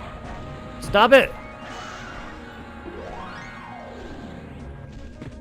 Did I not tell this pet to hold, dude? These pets don't listen.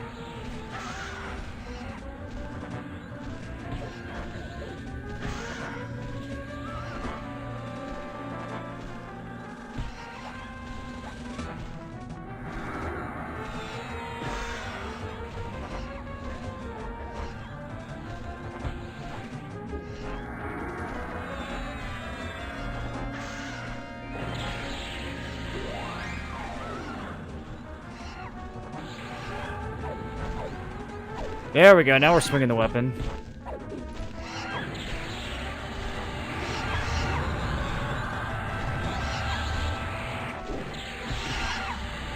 Okay, that thing's cooked.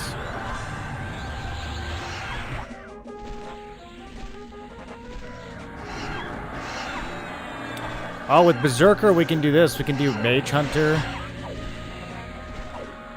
Cannibalize.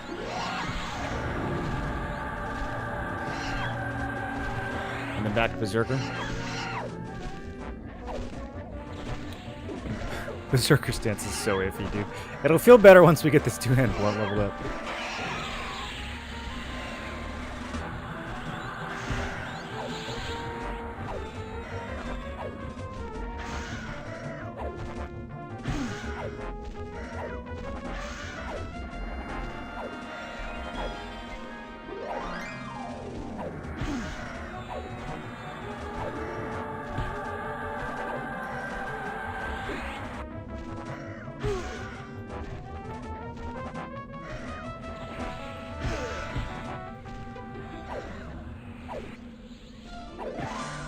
Ogre looks like the bear stood up.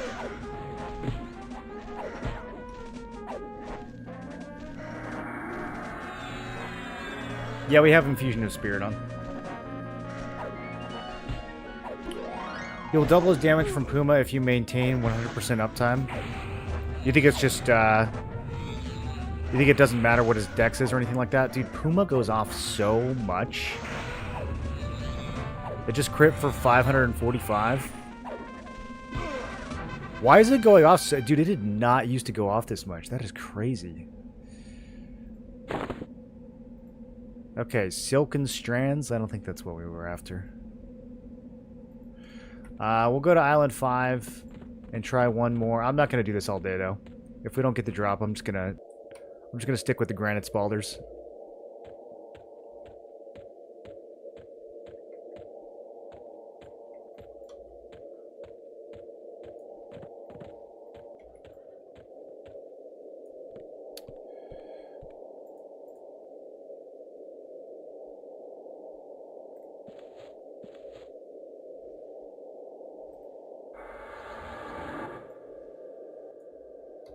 I don't deal with any of these essence carriers. With 450 dex, Puma was 35% of my damage. It's nuts. It does seem to be pretty insane.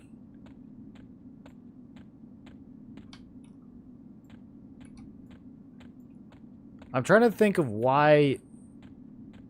I don't really think my dex was much lower on the other builds. Do you think there's something else it's tied to? I mean, it's a slower weapon, but that shouldn't change the procs per minute. I didn't mean to get that third one. What do I have to do to get this pet to hold? Does it not work on the shaman pet? Oh my god, dude. He's so annoying.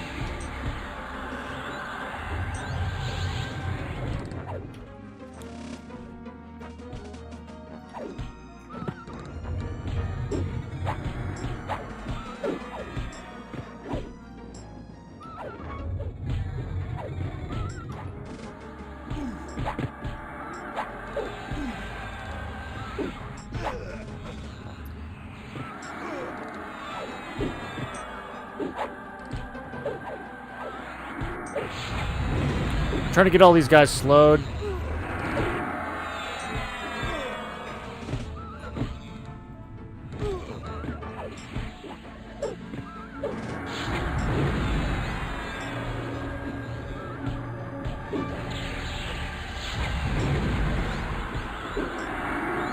Okay, now we're gonna pump.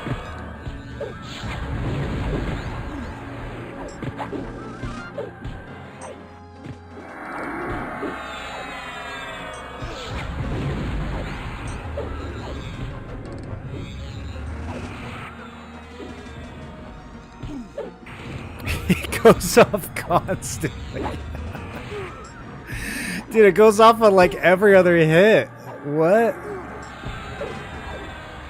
Yeah, it did not go off this much when we were using Serpent's Tooth. Not even close.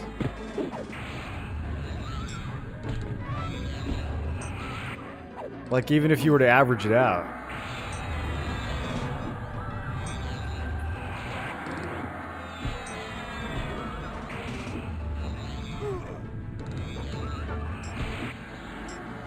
Alright, two-hand blunt is up to 180 now. It started at 20. So, you know, it's getting there.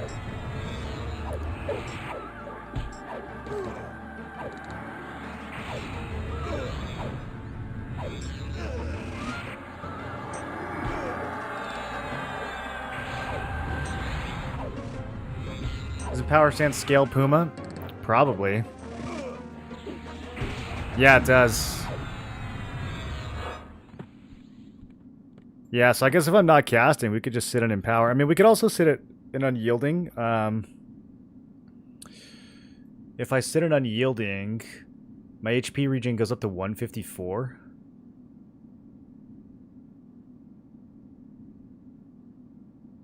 Which is kind of good. So that's an extra, what, 70? An extra 69. I get an extra 69. Regen.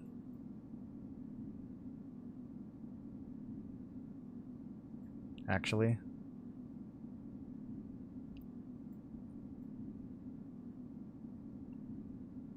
I don't know if that's worth. That's like about one superior heal a minute. I think we're better off in recovery. But if I don't need either one, then we could just sit and empower.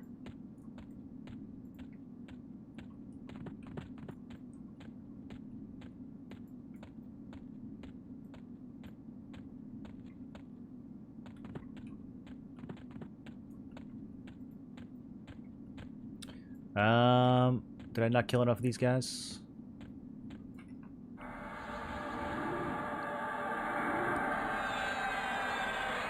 Dude, if there was like a group Puma that automatically casted on both me and my pet with one cast, ooh, that'd be so good.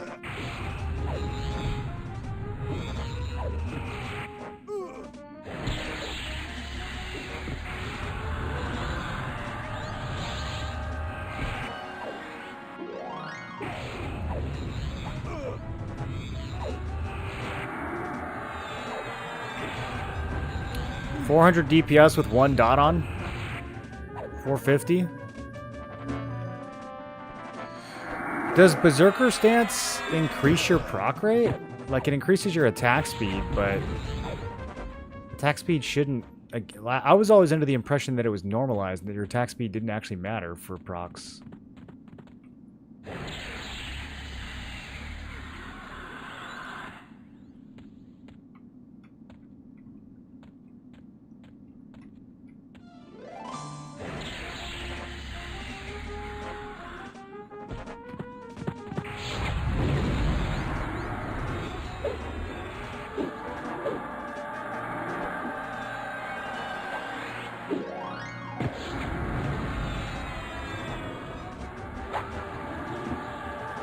I did some testing and saw that Puma proc versus dual wield was similar on dummies. Can use either fine.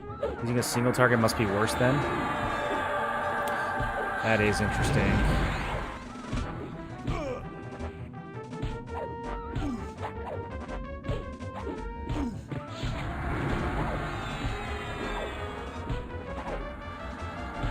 Yeah, maybe we were messing up then by not dual wielding when I was playing warrior before. Maybe the shield was not worth. I mean, it was definitely not worth. If it would have given me even 50% more Puma procs, like not even twice as many, if it just gave me half again as many, then that would already be better than wearing a shield.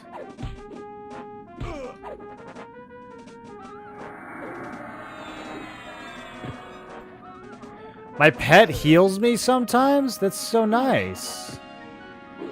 Aw, it's like having the enchanter pet.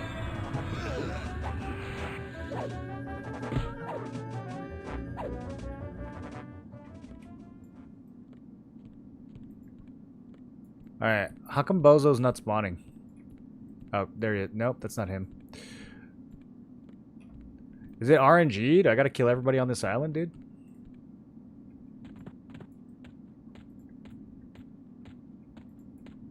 There he is.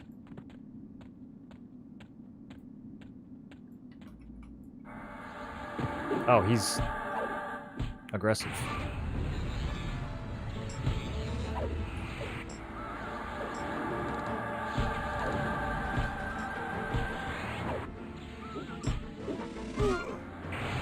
Damn, he kinda hurts. You get him slowed. Ooh, we kinda hurt too, though. Yeah, what about that? What about that? I'll race you.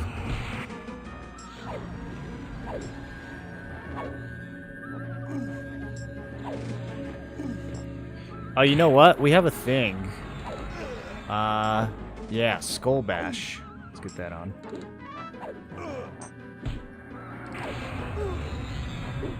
See if that works against this dude. Yep, too late, he's dead.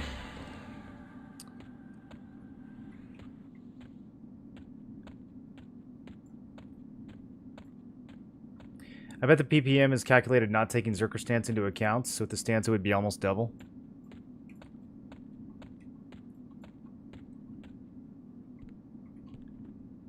Let me heal before we pull this guy. It might be the case, yeah. Wonder if you went Paladin Berserker, if the proc rate would be like that with Spellblades. Paladin Berserker Necro with life tap procking on nearly every swing would be insane. Life tap procs on Spellblade were pretty underwhelming when I tested them. You could do like a mid-tier heal. That's probably going to be your best bet if you're trying to use it to stay alive.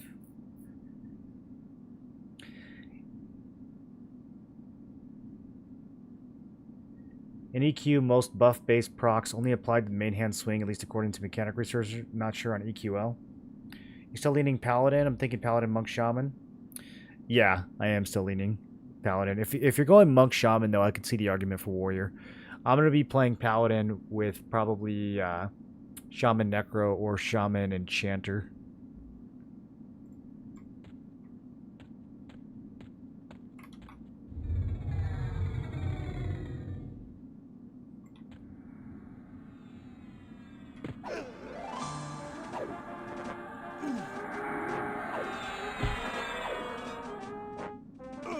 Ooh, that Shielded Brambles is actually going to kind of cook me. Let me see if I can grab it.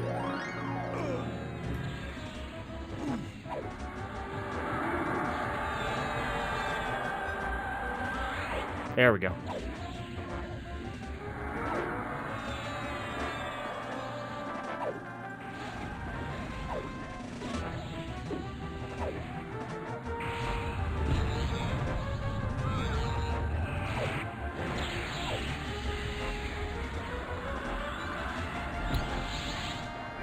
Puma and Empower crits for 637.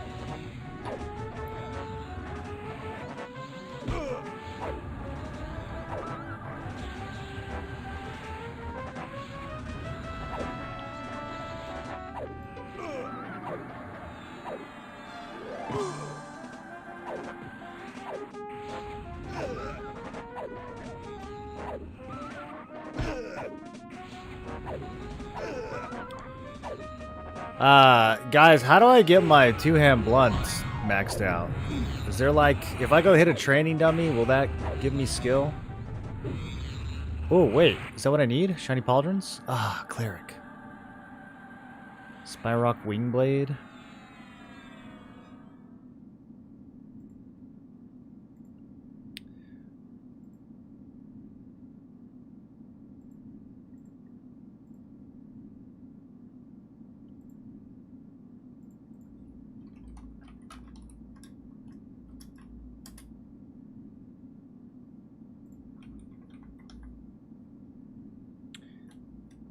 Let's see, we need,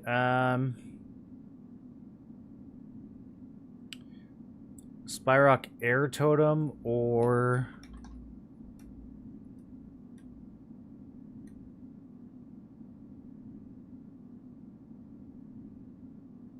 Light Damask Mantle. So, we did not get either one of those. I don't really want to do Sky all day. I think...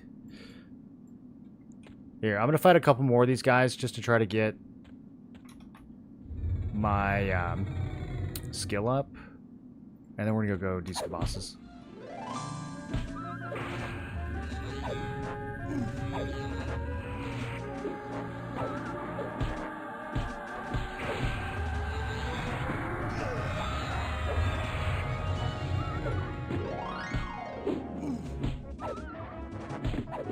Earthquake critting for 738 is kind of cool too. I feel like I get more crits using this weapon.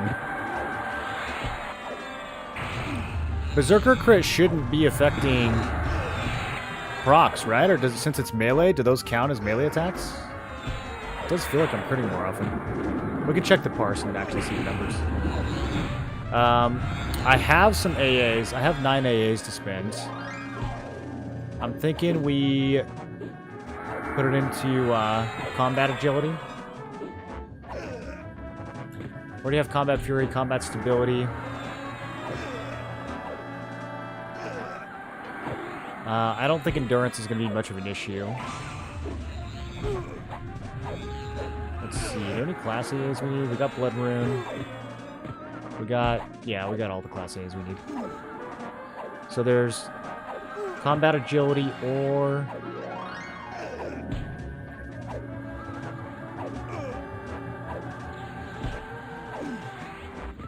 the specialization one. Not this one. This one. 5 points for another specialization. That'd be kind of nice. Oh, the healing ones. Chance for heal over time spells to exceptionally heal their target by 3%. Instant duration heals, 3% chance. I wonder which one I would get more value off of.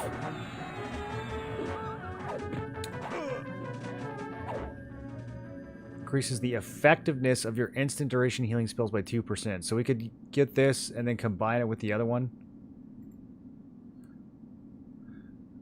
Finishing blow is interesting for this build. There's actually kind of a lot of stuff. Double riposte might be kind of good too, because we're using this big fatty two-hander. Now I'm wishing I had more than 9 AAs to spend. Oh yeah. Flurry chance. 2 extra attacks after a primary slot triple attack. This is the Berserker thing. Well, I gotta train this. How much does this cost? Okay, I can get it up to 11%. And then the final rank would be 15. Whatever, 11 good enough. I'm happy with that. It would be nice to have like another 30 AAs though. Combat agility over all the other ones you're talking about. Yeah, I'm sure you're right, but this one will put up bigger numbers.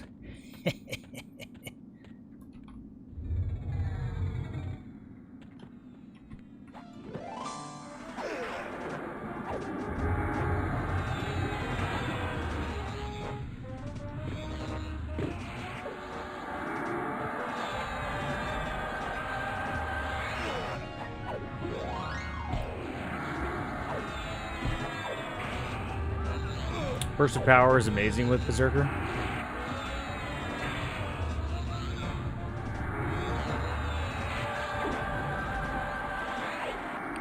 Up to 2 extra attacks after a primary slot triple attack.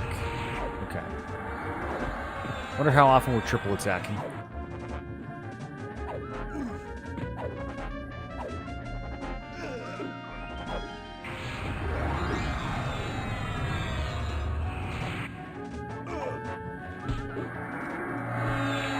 What did I just press?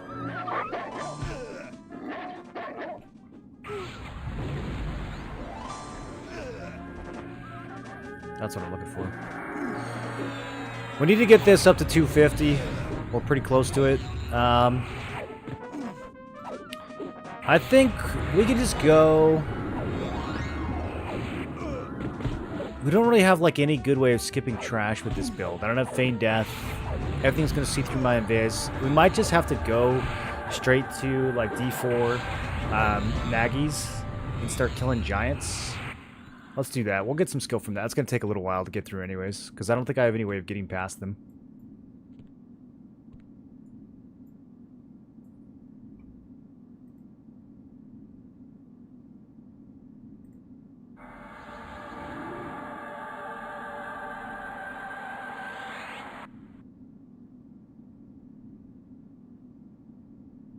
Combat agility is probably the best return on investment of any AA for any class. What's the math behind it? Do you know? I mean, currently my evasion is 479. I just don't really know what that means, to be honest. Like, I don't know what increasing that to like 490 or 500 would actually do.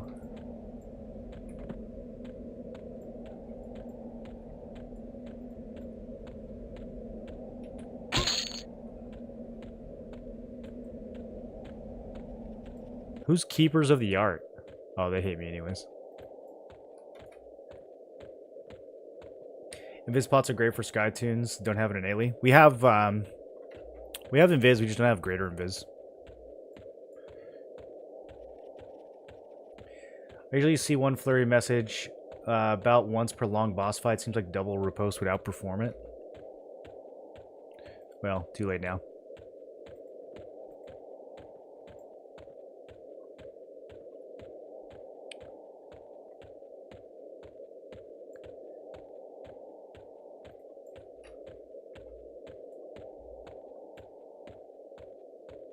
Class trainer if you got a bunch of plat. That is true. How much plat do you think it would take?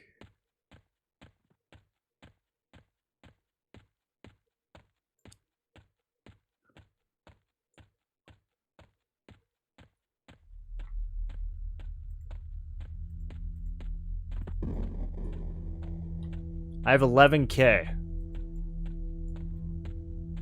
Could spend it all on 2-hand blunt skill limbs. What percent haste is Berserker stance? It's not haste. It just doubles your attack speed. So it functions differently from haste. Haste kind of adds together and has a cap. Berserker stance bypasses that altogether. You just, whatever you're swinging, you now swing twice as fast.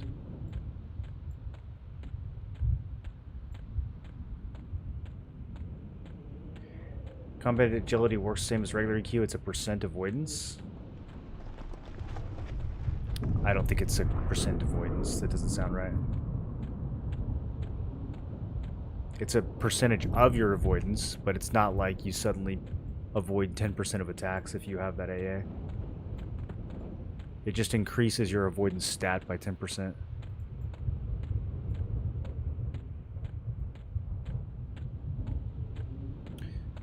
Which I do think is good, but it's not nearly as good as like now you're evading 10% of attacks.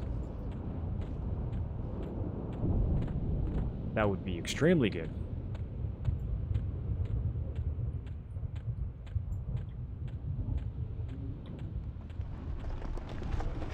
%2 avoidance and 2% soft cap. That's the other one. That is physical enhancement. Yeah. Yeah, we get this one real early. This is a really good value. It's like 2 or 3 points.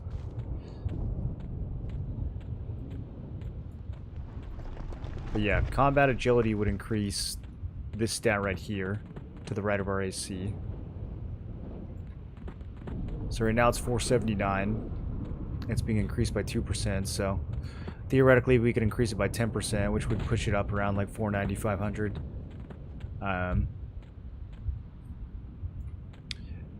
Yeah, like I said, I mean, it's good. I don't know if it's like super giga important though. Like, it's possible that we would just get more survivability from cranking up our heals.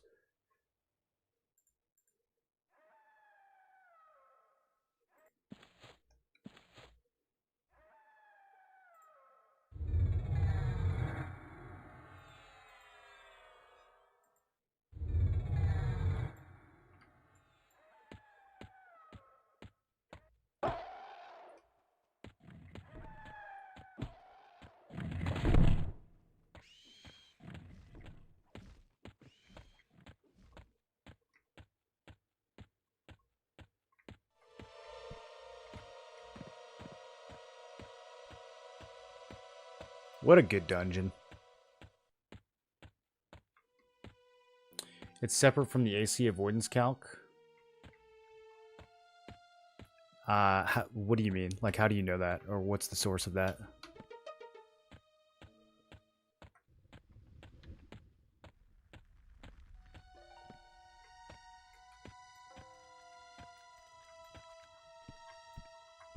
Totally not understanding it. Well, you can't just assert that. You have to back that up somehow. Or, like, why would I believe you? Like, what? Where's that reasoning coming from?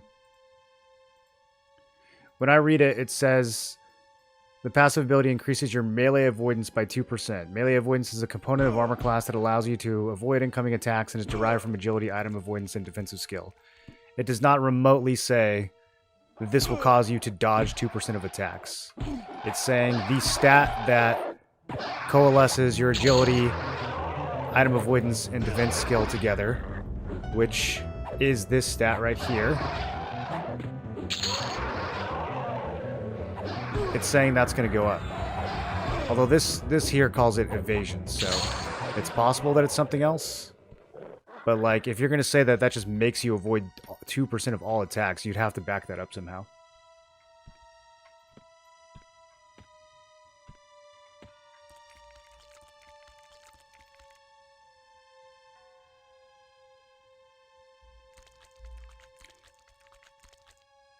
This is how it's been for decades. So your source is that this is how you believe it works?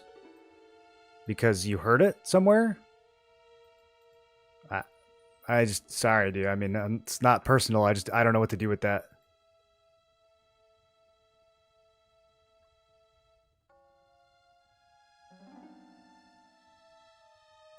If you put a point on it and it increases your avoidance stat by that amount, I just did it.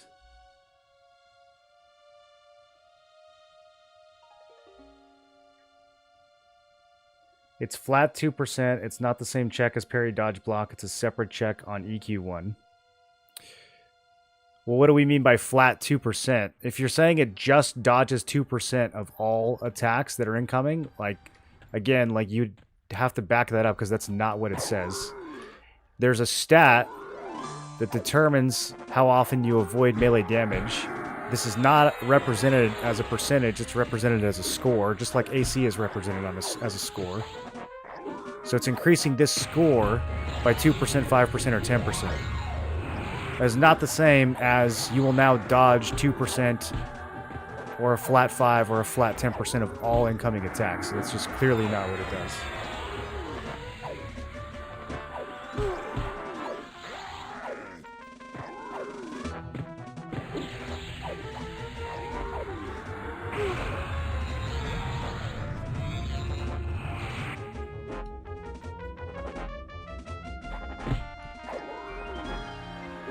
You have nothing from EQL that says it works any different? I just read it to you. I don't know why you're being such a clown right now. Like, again, it's not personal. You don't have to get, like, your ego all invested into it.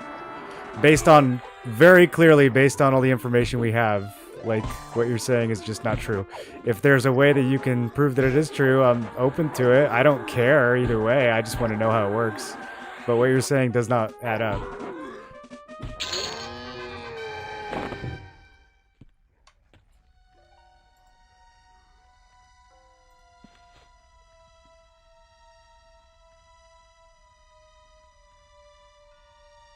It's 2% miss rate, just Google combat agility EQ1.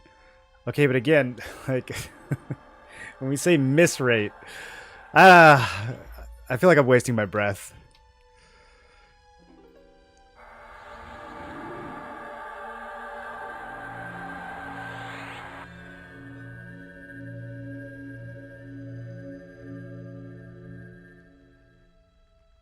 Can we agree that a flat dodge rate and a dodge score are not the same thing?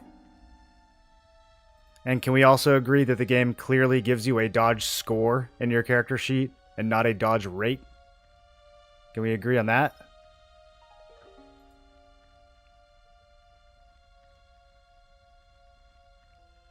I don't really feel like what I'm saying is that complicated.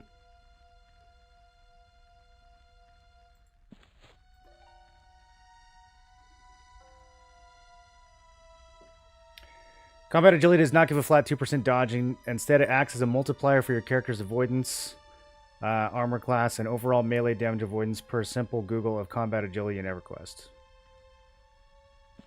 Why do you think EQL is different from combat agility? I don't think that it does that on live either, Dan, but I mean, it's possible that it does. I don't play live.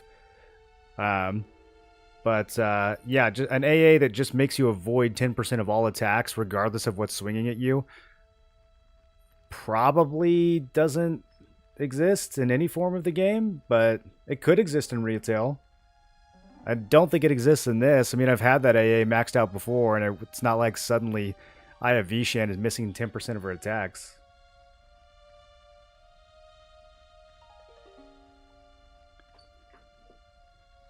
I'll be right back.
I'm over trying to explain it.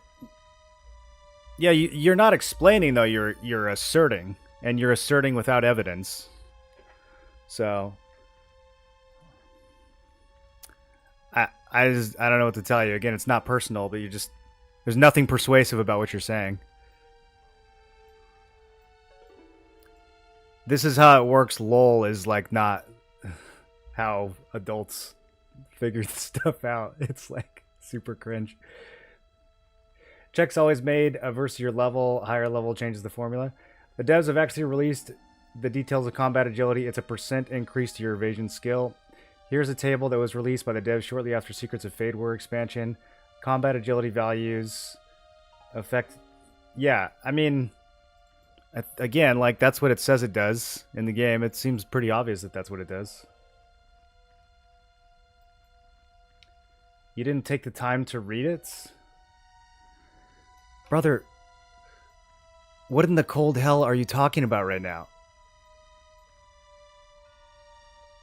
This passive ability increases your melee avoidance by 2%. Melee avoidance is the component of armor class that allows you to avoid incoming attacks and is derived from agility, item avoidance, and your defense skill. That in no way sounds like a flat dodge percentage. It's like actually pretty well explained. And there is a stat right here that matches it. And that goes up when you take this. Stop and think. Like, just stop and think for a second, okay? I don't know how it works on retail and I don't care. But like, what is not obvious about this?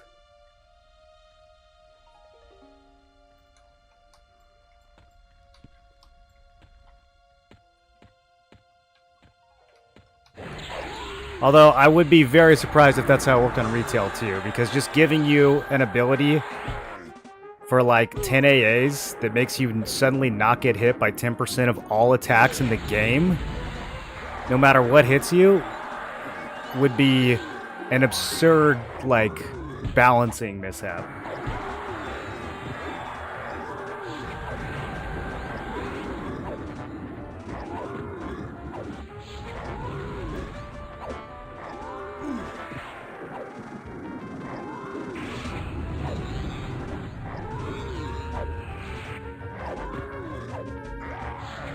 A 2, 5%, 10% listed in the AA description is not a flat 2, 5, or 10%.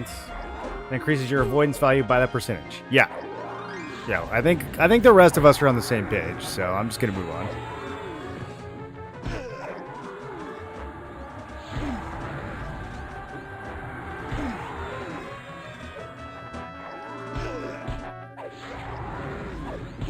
Avoidance is a skill or something? This guy, look at the skills. Avoidance is not... Avoidance is not a skill. Avoidance is a component of armor class that allows you to avoid incoming attacks and is derived from agility, item avoidance, and your defensive skill. That's what melee avoidance is.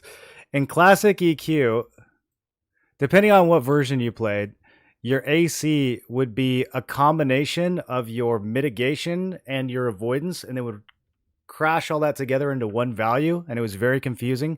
In EQL, it's a little bit less confusing because they display your mitigation score, they display your mitigation soft cap, and they display your evasion score, all as 3 separate things to make it a little bit easier to understand. So I think calling it evasion is still a little bit confusing, but yeah, evasion, avoidance, it's the same thing. This is the avoidance part of your AC. This is the mitigation part of your AC. You can see them as separate values, and the combat agility AA increases the avoidance portion of your AC.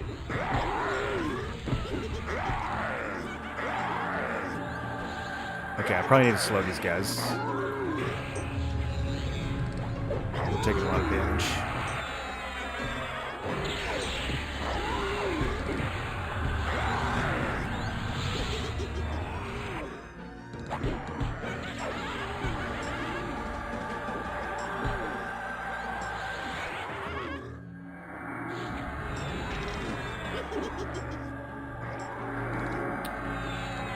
We at least look for the avoidance skill. Sure, we can look. There's no avoidance skill. There's a defense skill. I don't know what point we're arguing anymore.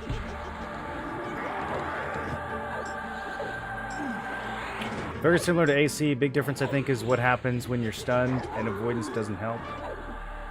Or if getting avoid from endurance and you 0 out. But direct AC from armor still works when stunned. I don't know how it works when stunned. Yeah, I don't know any of that.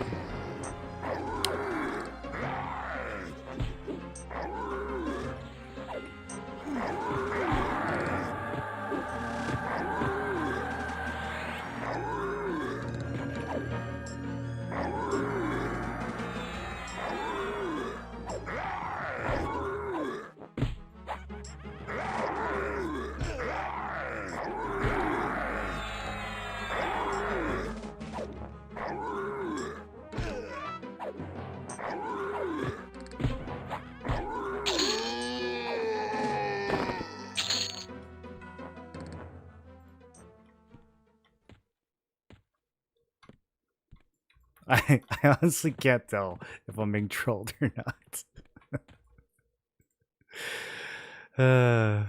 It is kind of like a classic EQ thing, though, for someone to be like 1,000% sure that they know how something works because, like, this is how it worked once upon a time in some expansion from like 2007.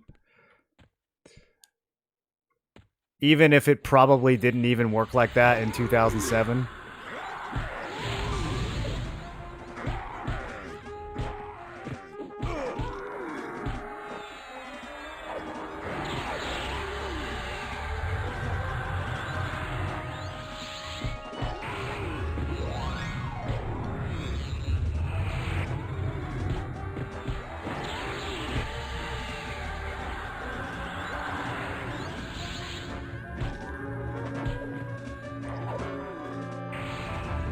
Do you think we should intentionally try to stay in under 35 for Frenzy?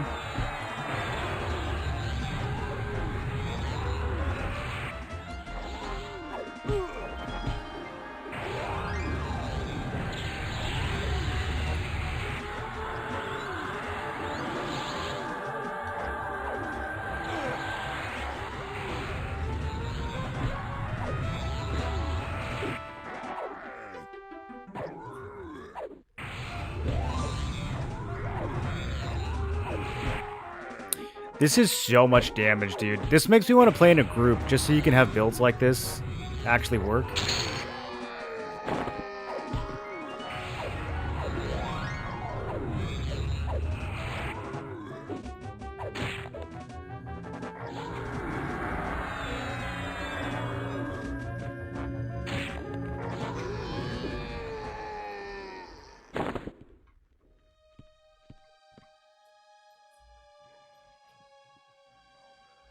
Yeah, I don't really trust ChatGPT when it comes to any of this stuff, especially on EQL. It might know some stuff for retail EQ, it might not. I find that it's not very good at telling you like the nuances of mechanics in MMOs. But I do think that just based on how the stat reads in game, it's like pretty clear what it does.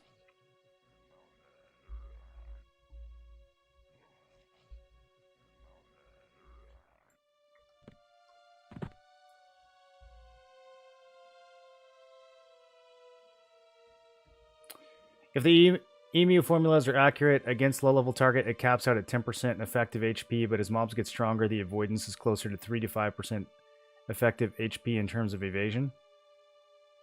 Are we talking about the avoidance score, or are we still talking specifically about the AA?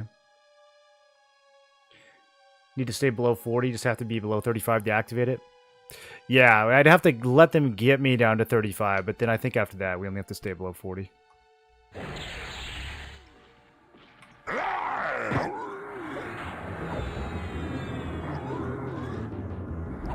Said I ran out of ammo. What do you think they mean by that?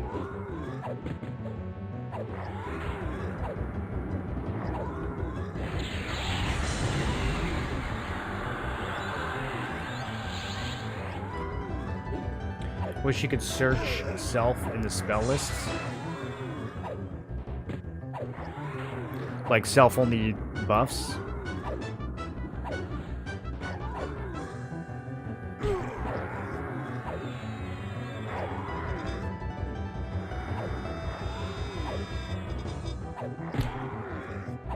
Cleaving for over 400 feels good.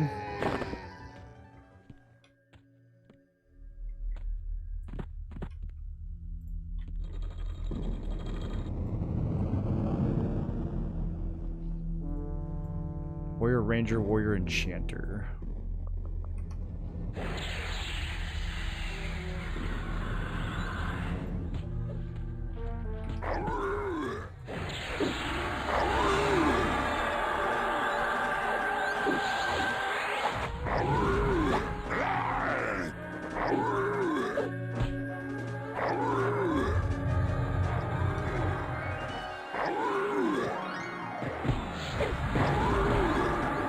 I am feeling the reduced mana pool. It does go down pretty fast. We're gonna have to cannibalize kind of early against Nagi, I think. Ah, but Mage Hunter. Oh, that's so good, dude. I'm barely losing any health.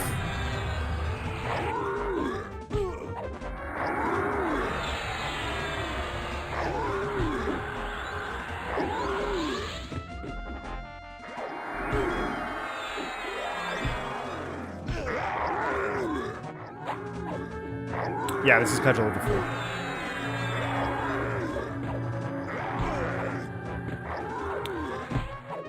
Avoidance is a stat 0 out of 100 in your stats tab in your inventory. I think it depends on which UI you're using. Oh, maybe it's on this one too. Yeah, so you think this, I mean, this is a heroic mod. You think this is the stat that it's talking about? Adds to your ability to avoid incoming melee attacks. This seems like it's something that is going to maybe come in later expansions or something. I don't think that any of this is currently part of the EQL. I'm pretty sure that this is not the thing that's getting increased by that AA. That wouldn't make much sense. Do you think that would make... I mean, do you think that's really what it is? I think some of you guys are just looking for a reason to argue. It is YouTube, though, so... Wish they would add a button click for usable in the spell list. I buy all my spells and I go to level, and I hate scrolling down all the high-level spells. It's going to... Well, you can do it by level. That's what I usually do. You can just sort this and then go down to what your level is. You just hit level 38, you scroll down to 38, and then you can see all your new stuff that you just got.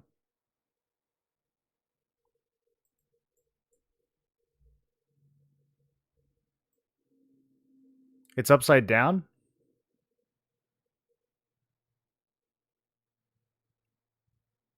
No.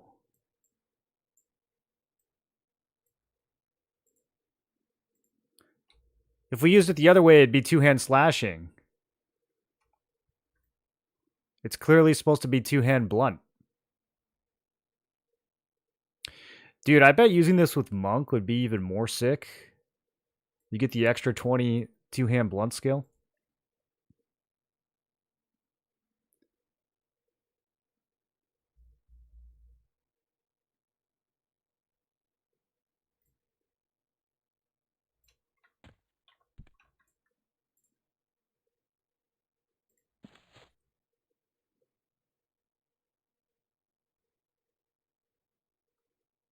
Heroic Avoid adds on basically the same thing as adding a bunch of agility. I expect that it would increase the this score right here.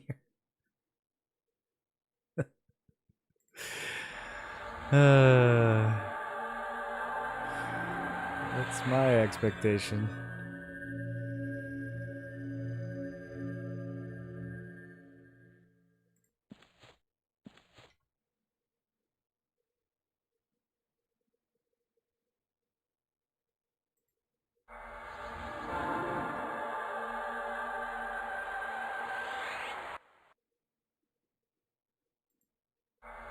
There are other weapons with that model in Luckland. They're all the other way. It's the only one that's upside down. It does feel kind of out of era compared to all the other classic weapons. It does feel like something that traveled back in time from a future expansion.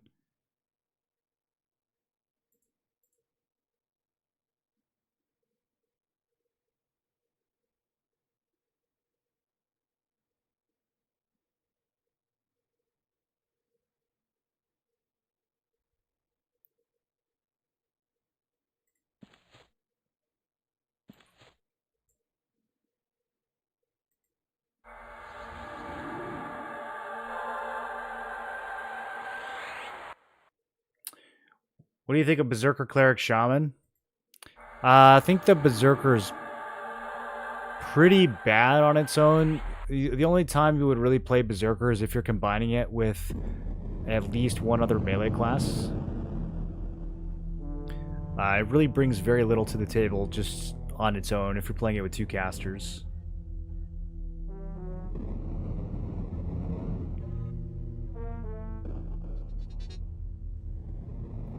You're probably better off using like Warrior or Monk if you're going to do Cleric Shaman.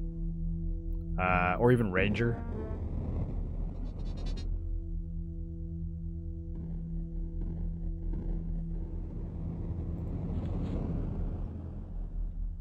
Just notice the Ogre's back in play looks like a smiley face.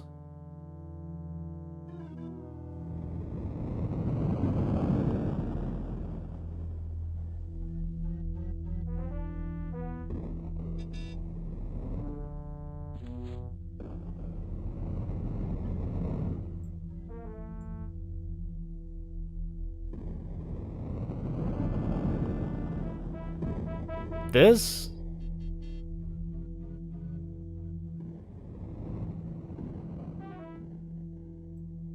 This looks like a smiley face. The middle is the nose. Okay, nose, mouth. Eyes, nose, mouth. Do you guys see it?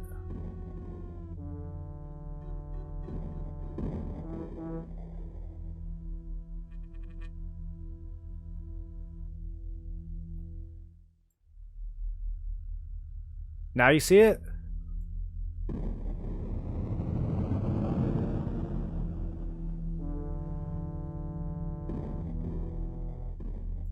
Did SK Zerker Rogue in previous beta and group content was surprising over 400 DPS? No one could keep aggro. It got lame and I just dropped it, constantly needing a lot of heals. Oh no. Yeah, that's the thing about playing this in a group. I haven't really I haven't tested like which combos can hold aggro and which ones can't. I could see that being a pretty big issue. I still haven't figured out how sometimes I pull this without the ads and then other times it's with the ads. Or without the boss, I mean.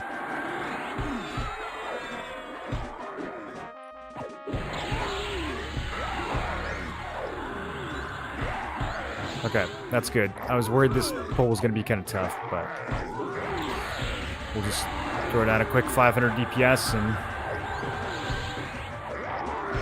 tidy this up. My blunt skill's still not going to be quite maxed out. We don't even have Puma on, dude. 600. We could be doing 800 DPS. There we go. 700. Go. Go. Keep pushing. Keep pushing. Should have Puma'd at the beginning.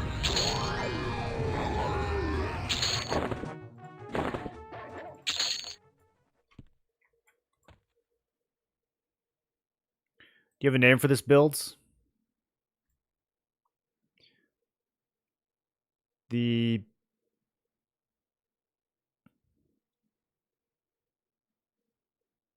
was trying to like do some kind of clever thing where you mash them all together, but Warrior and Berserker already sound the same.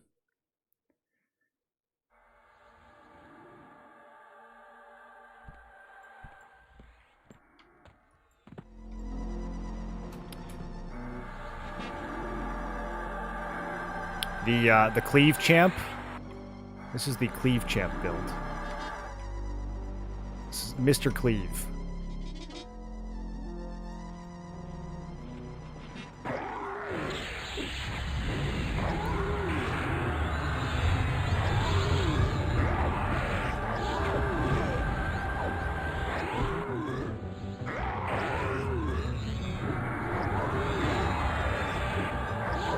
or Chamber. Are you going to be leveling? For example, I recommend to level Druids and Wizard 25 as soon as possible for ritual ports. What's your plan?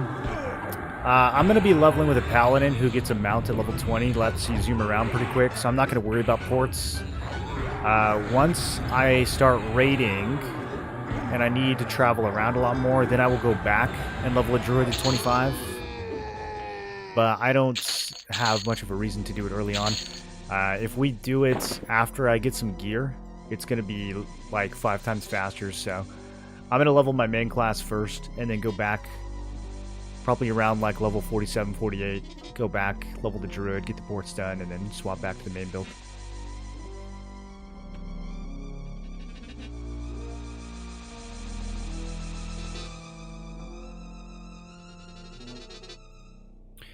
Okay, so for Nagy, we actually want to Mallow and Incapacitates. We might need to Dispel. Can I look at him from here without him? Okay, Warrior, Cleric, Neck. Ooh. Alright. Probably won't be able to sit and Empower. We'll probably have to be in Inversion so I can spam heals. I'm gonna open in defensive just for the tiniest bit of the beginning. Once I get him debuffed, we'll go Berserker.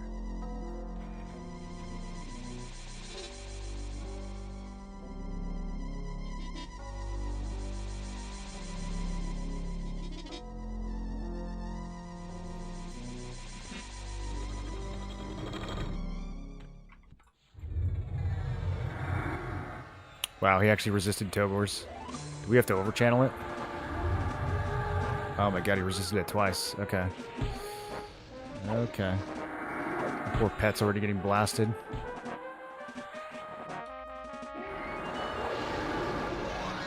There we go. Okay, we stuck it. Incapacitates. I didn't precast Puma. We'll go ahead and do that. Let's get slugs rolling. Okay, let's get Puma on the pet.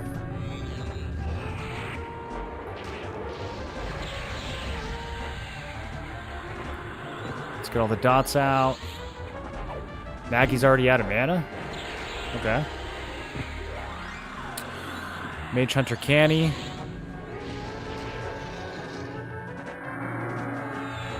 Throw a heal, Empower, Berserker, and here we go. Let's see those numbers. I should have inverted that slugs. God, our nerd's gonna die.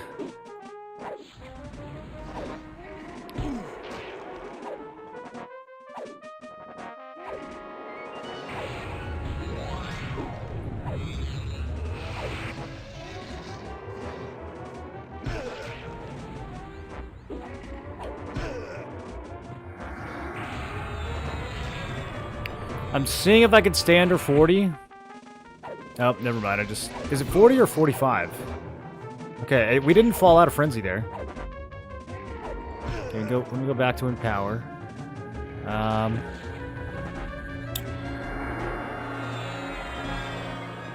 No, we'll do Invert. I was gonna try to Empower these nukes, but oh my god, that hurt.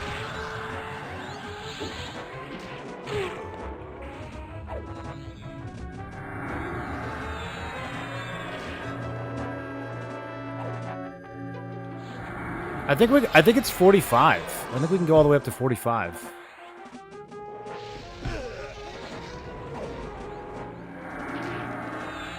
Gunner, stay with me. Did Puma wear off? It must have worn off.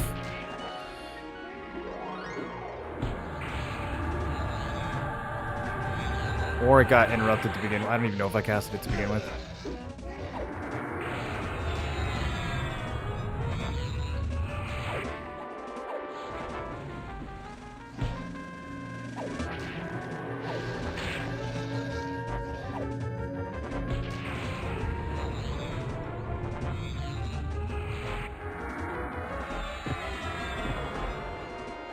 Okay, pretty clean.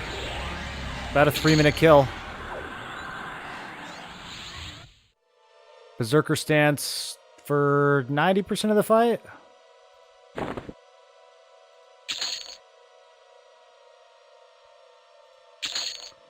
Let's look at the parse. Berserker Dream is alive.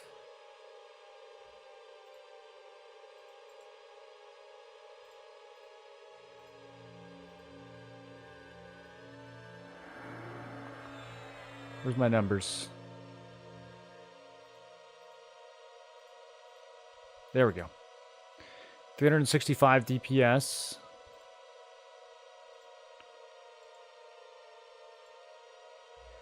$129 from crushes, 140 from dots,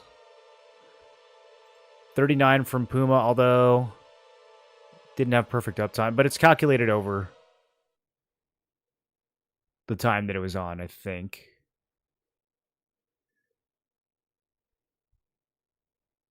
Close to it. 20 DPS from kicks.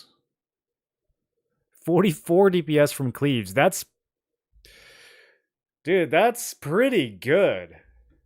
Like, if we had a monk in here doing Dragon Punch, I don't think it would do 44 DPS. That's actually, for some warrior, putting up some pretty good damage with the two-hander.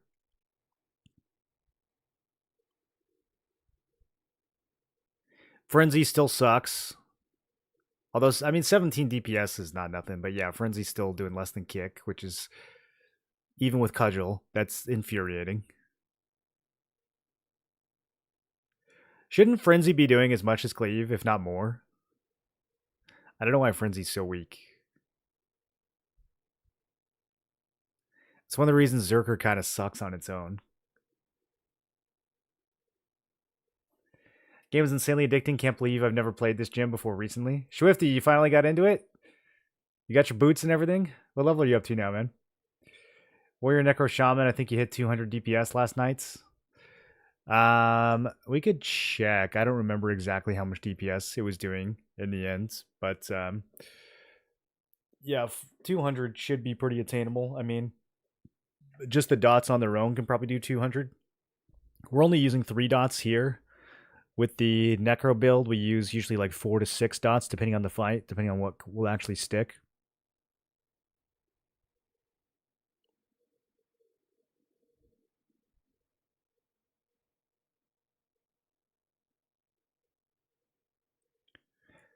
Yeah, I'm impressed with Warrior though, man. I mean, if so, a monk flying kick doesn't do that much more than regular kick. So like we're kicking for 20 DPS right now. Monk maybe would kick for like 25. It's not that much better. And then Dragon Punch or Eagle Strike or whatever, like none of those would come anywhere close to this in terms of cleave damage. So I'm actually pretty impressed with Warrior. I think Monk would still obviously be very good for men, and it would be good because our actual main hand damage, this would go up since we'd have 270 blunt instead of 250. Although we're not even at 250 yet. What are we at? We're at 244. We're almost there. All right, let's go do Vox.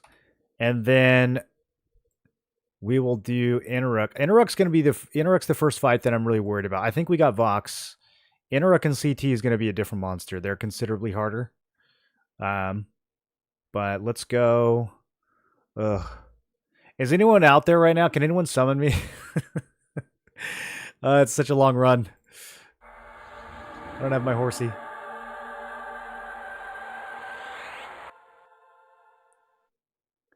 What are you using to get instant parses? It's called EQ Log Parser.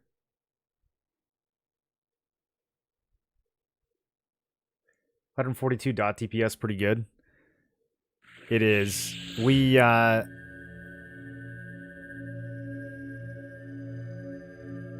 I need to check at some point today. I would ask if anyone knows, but I don't want to start another argument. I want to know if this right here, Destructive Cascade, is an additive increase or a separate multiplier from Unbound Cascade. I think they're additive, which kind of reduces the value of Shaman a little bit in a dot builds. But the fact that Shaman still has just the highest DPS dots in its kit obviously is still pretty big, but I'm wondering how much that actual 30% matters when we already have 175% from the other AA. Because if all it does is it goes from 175 to 200, crit damage. I mean, that's nice, but in terms of an overall DPS increase, we're going to be sitting around 15% crit chance. So 15% of the time, having a hit get multiplied by 2 instead of getting multiplied by 1.75 ultimately is not that big of a deal. So I'm kind of wondering how that stacks. Okay, we're going to pick different Western Karana because it will teleport me to the other side. It'll teleport me over to Kino's Hills. Frenzy should be way more than cleave on a single target. Yeah, that's what I'm saying. I don't know if it's bugged or if it's just bad or what.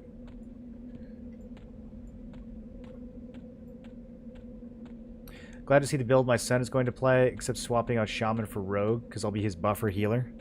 He's going to be Warrior Berserker Rogue. Yeah, you're going to have a hard time keeping him alive. You better... Are you going to be the tank, too? You're just going to be desperately funneling heals into him while he goes glass cannon.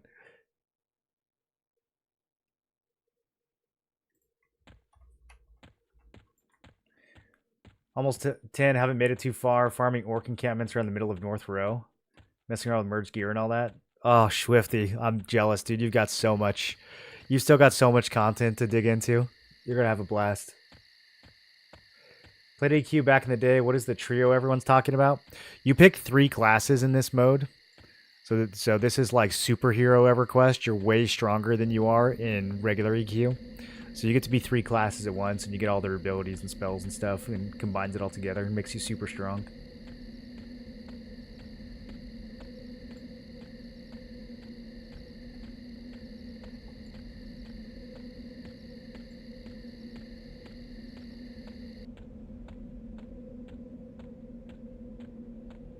Looking at the combat log, it made it seem like Frenzy was listing its extra attacks as regular weapon swings. I wonder how the parser differentiates.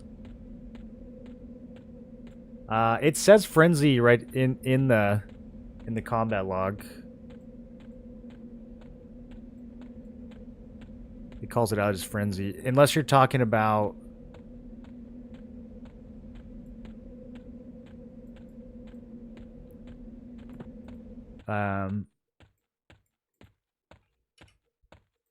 This Frenzy, Burst of Power.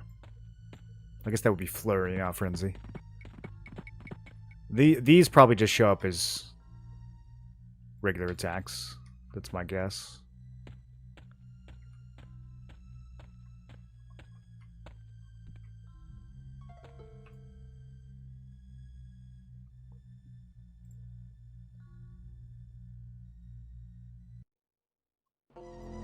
I think the bigger argument for Necro Shaman is the increased dot crit chance. Yeah, the crit chance is a lot more valuable than the crit damage when it comes to the class AAs. Like the Necro 6% crit is pretty substantial. Because when your dots do crit, they do like triple damage. So it's pretty juicy. Plus the mana that you get from Necro works so well with Shaman because it is a pretty mana thirsty build. You also have the extra resist debuff that Necro has that does poison, disease, and maybe fire or something. It doesn't do magic, but it's really good for stacking more dots. Well, I think it's good. Honestly, I haven't tested it. I need to go cast Scent of Darkness on myself and see how much it actually does.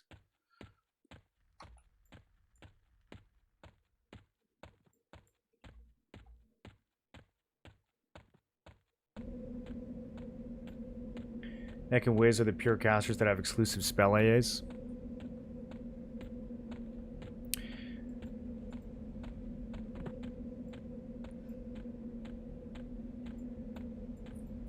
What does the Magician get? They just get pet stuff? I'm trying to think back to when I was playing Magician.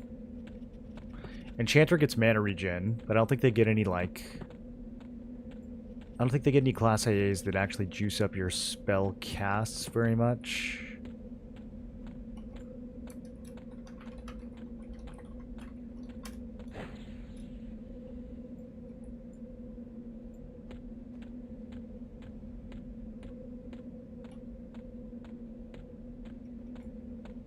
It adds flat directly to your avoidance. This does. Unbound Cascade, this adds to your avoidance. 30%. This makes you dodge 30% of all incoming melee damage. That's what this does. Glad we could figure that out together as a community.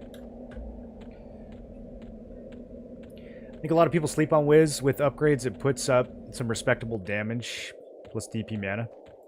How much damage per mana do you think those nukes...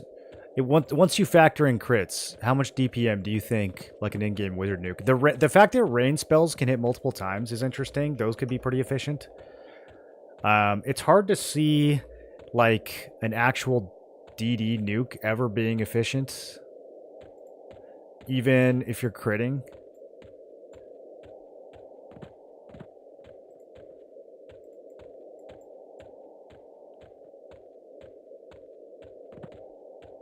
Yeah, I mean, what's the crit multiplier on DDs? 2x? Even if every Ice Comet was critting, this doesn't keep up with your average dot at in-game, right? I don't think it's even close.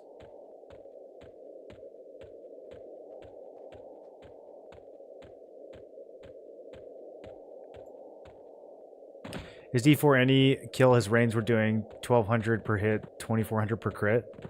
Okay. Yeah, the rains might do it. I don't think the DDs are ever going to do it, but the rains might do it. So if the rain is doing 1200, it's hitting 3 times, right? So 3600.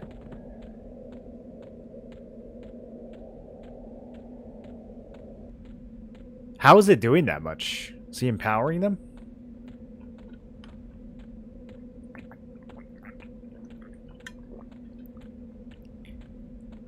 Is this the spell right here that he's using? Wrath of Alcabor?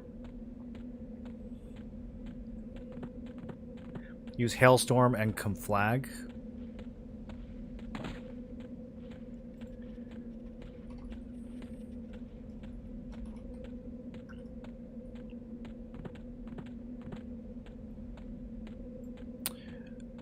Conflag looks less efficient than Ice Comet.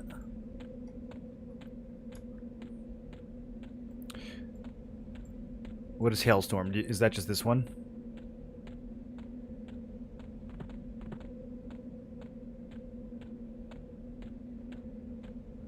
I mean, Conflag is... Why is the mana cost higher in blue? I don't know what's going on there. But yeah, the base mana cost for Conflagration is 25% higher than Ice Comet. But the damage is only about 10% higher. So it looks like Ice Comet would be more efficient. I don't know if you would bother with it either way, though. It sounds like the Rain is the only one that has a chance to be even close to a dot in terms of efficiency. Triple Arcane Mastery Invocation and no dots till stronger. Wiz is efficient with enough AA. Problem with Wiz, it's worth 0 if because of, like, no pet or anything. I'm just curious if those rain spells actually are in the same neighborhood as, like, an in-game, like an Envenom Bolt or something.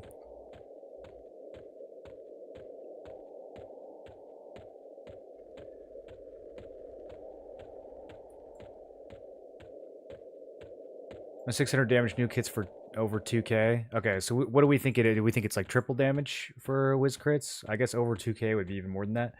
No stance, R10 with focus, Ice Comet, 10.1 DPM. Is that with crits or without crits, Viscar?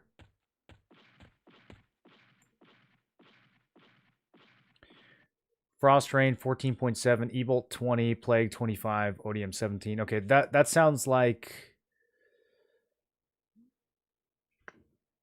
it might be with crits. That's without crits. Plague is 25 at rank 10 without crits.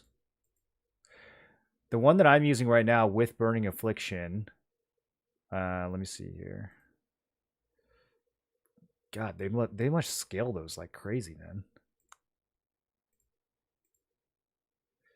Because at level 3, it's only like 12 DPM. But again, that's without crits. I guess because the damage is going up and the mana is going down. So, yeah, I guess by the time you get to level 10, they become like hyper efficient.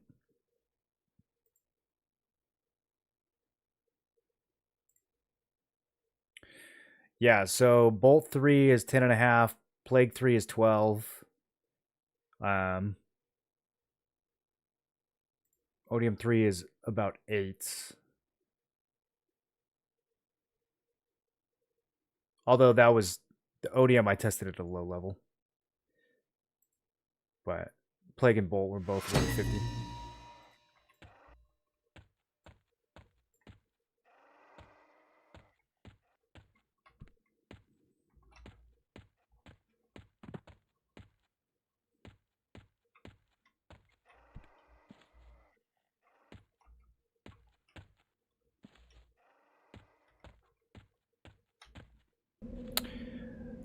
I think you might be able to get to a point where like you're doing so much damage in like a 2-minute window that you can end the fight without having to be mana efficient.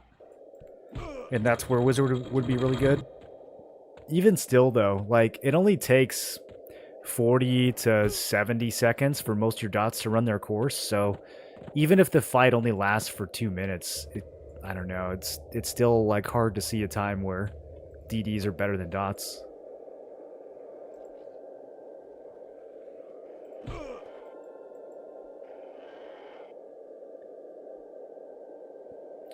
Dots are 2.45x more efficient due to minus man. Oh, and they're also getting duration too. That's right. That's right.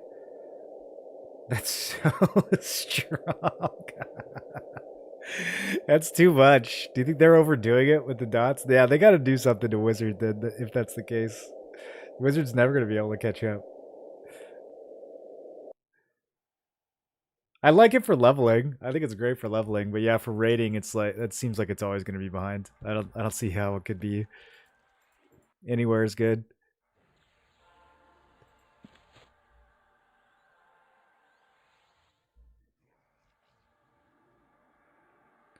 With Sham Wiz, you load up dots, cast rain, canny, repeat.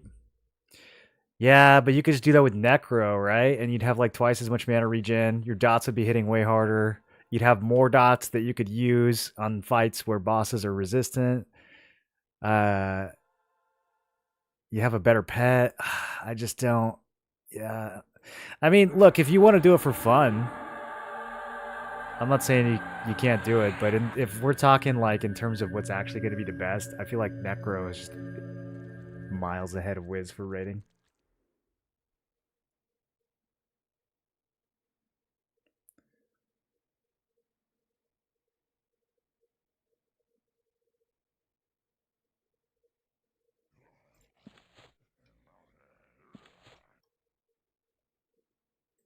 We have too many good buffs on Shaman. It's a problem. Can't fit them all.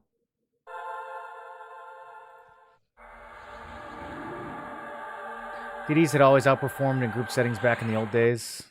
That's with the long game of rating. How long would like a group of people fighting Inaruk and Classic, like how long would that fight actually be? I know it depend on the group, but like approximately.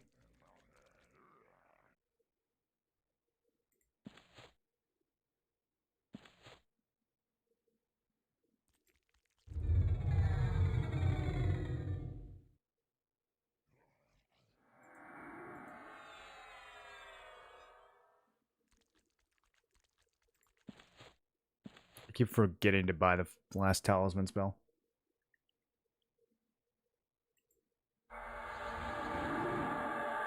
We're talking maximum output. You want to lay on dots and blast while they're up. It takes a while to get all the dots down, though. It's actually quite a lot of work to keep 6 dots up, while also trying to keep yourself alive and possibly your pet alive. Especially if you're also keeping Puma on yourself and on your pet. It's a lot of stuff to rotate. You don't actually have that much of a window to just blast.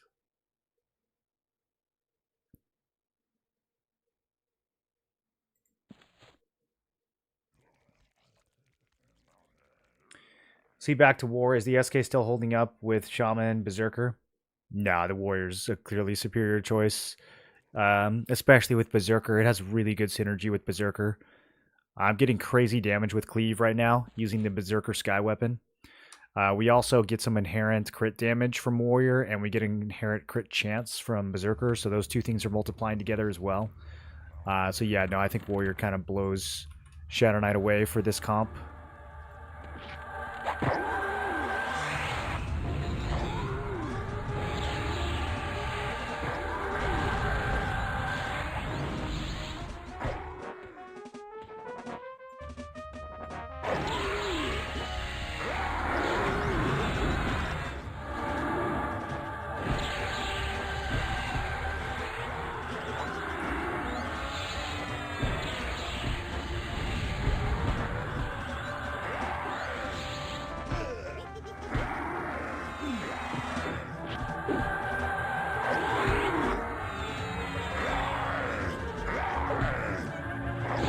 See where I started.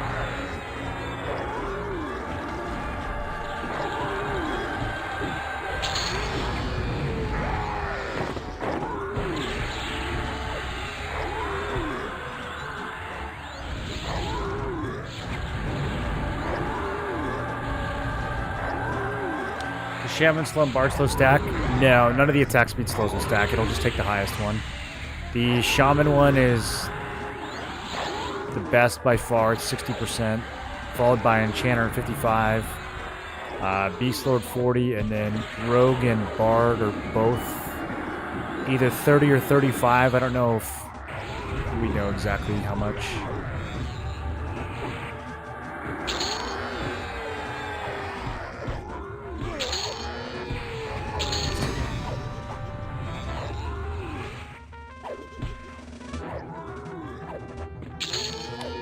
We got the giant achievement. 100 giants. Just now?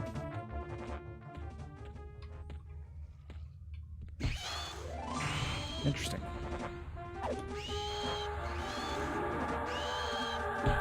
What about the Bard song to boost EDs by 15%? For wizards? I don't know if it's enough. I mean, I'm not saying you can't make it work, but if we're still comparing it to dots, I don't think it's enough. How much damage would Thorns have to do to be comparable to Shaman's Slow? You mean like purposely letting the mob do full speed damage so you could get more Thorns? I mean, even if you're stacking Thorns really heavily,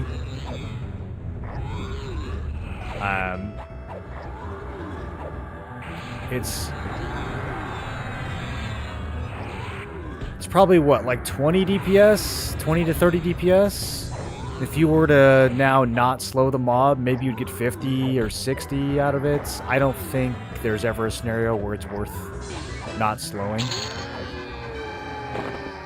If you're fighting a D4 target and you're not slowing it, you're gonna pretty much spend the whole fight healing yourself. It's very hard to stay alive against a D4 boss without any kind of slow.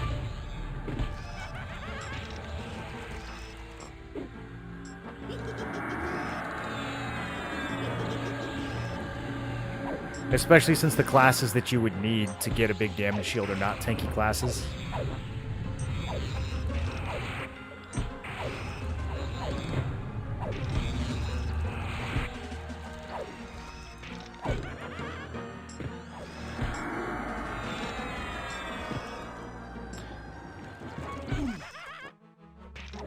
You confirm all your frenzies are only hitting for double digits?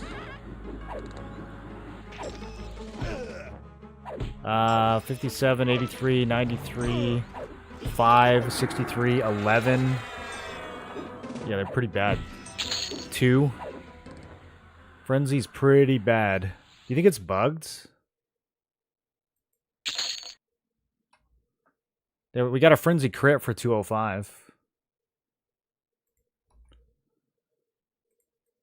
Thought it was supposed to, like, swing your weapon.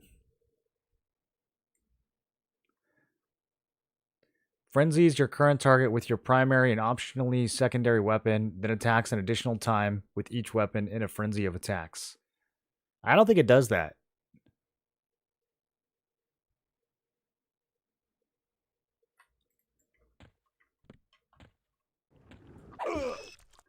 $70, $51.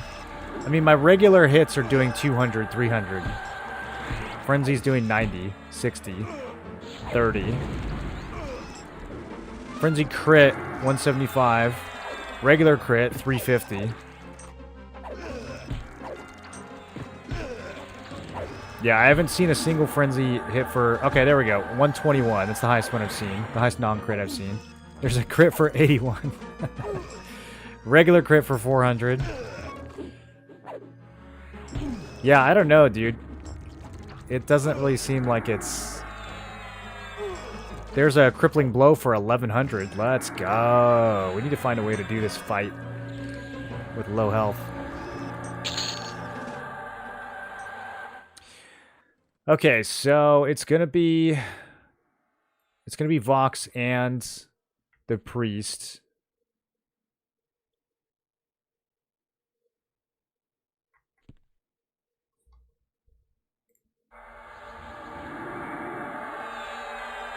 We're gonna have to just slow Vox and then burn the priest down, I guess. And then either reset or, I don't know, see if it looks possible still.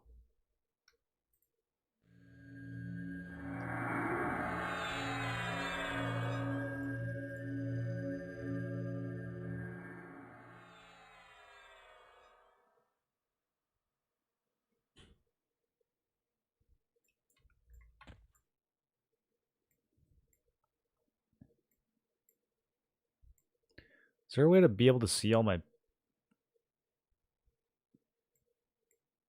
Okay. I guess there's just not enough space for that.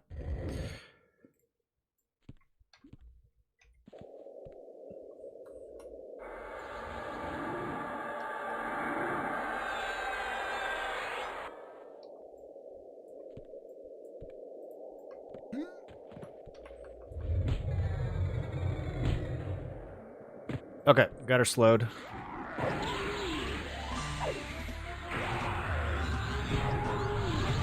Maybe we should be defensive for just a minute here.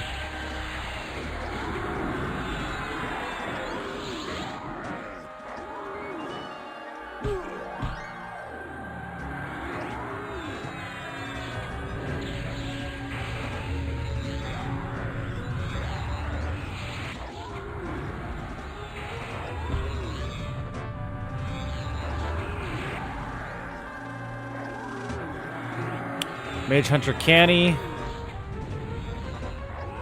Back to full mana. Okay. Berserker stance, engage. Let's go for the boss.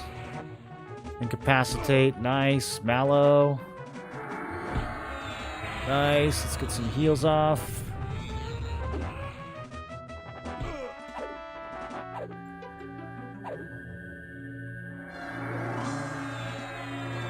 Poison sticks. Plague sticks.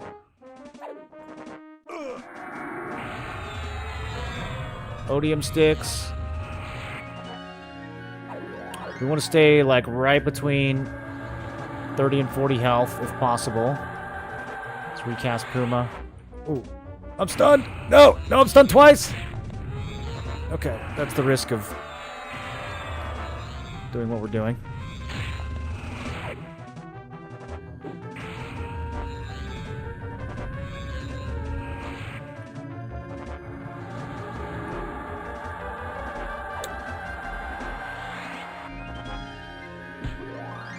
I don't know if I have enough mana.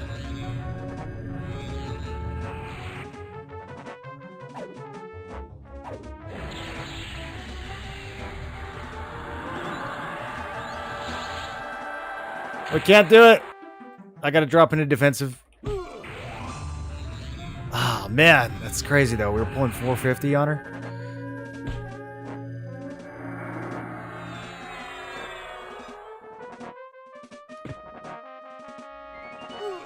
Okay, let me see if I can stabilize for a sec.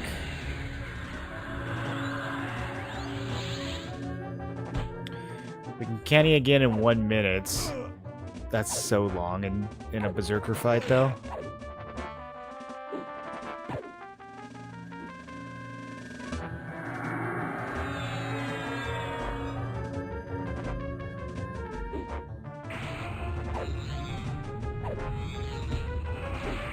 I don't know if I can bother with another plague. I think we just keep Puma on, we keep Slugs on. And we just kind of whittle her down.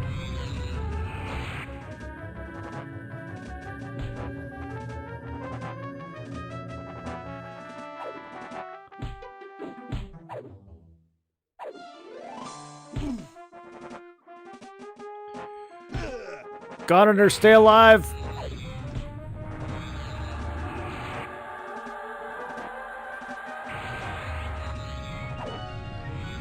I want to give Gardner a heal, but I don't think it's worth it. Sorry, Gardner.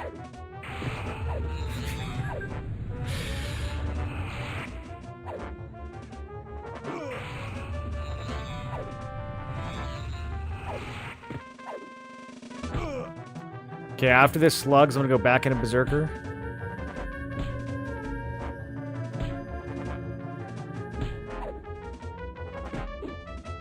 Actually, yeah, I'm gonna do I keep inversion on? Yeah, I kind of have to have inversion on for the heals.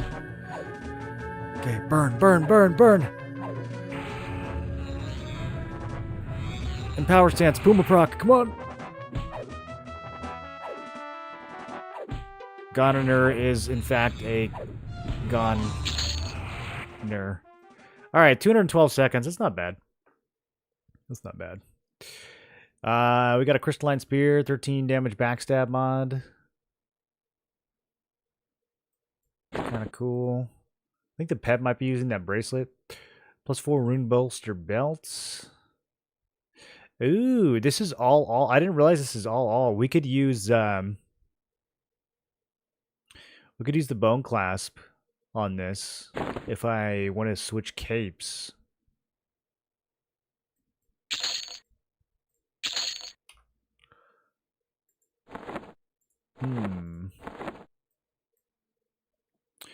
We do have some good capes.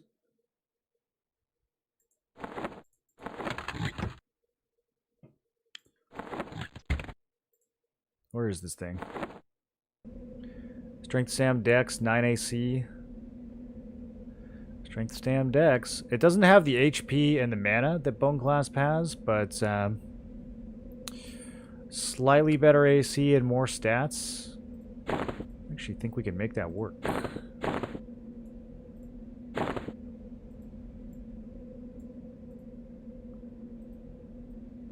And then Cloak of Flames, 12 AC. Agility Dex. Brewers has Strength and Whiz and HP. Yeah, this is, I think this is better. Let's throw it down. There was another cloak that I had sitting around somewhere. I don't remember which one it was.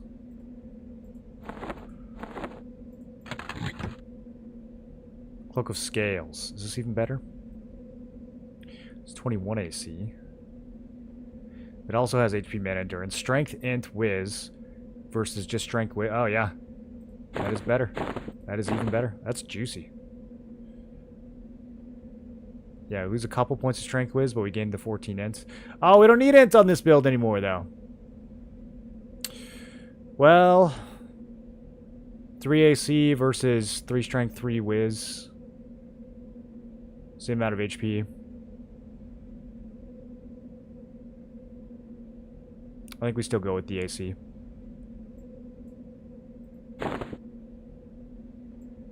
Even though we're above soft cap, we only get half that. Alright. So, next is Anaruk. That's going to be a real DPS race. I think it's possible to kill him in under 3 minutes, but it's also possible to die to him in under 2. So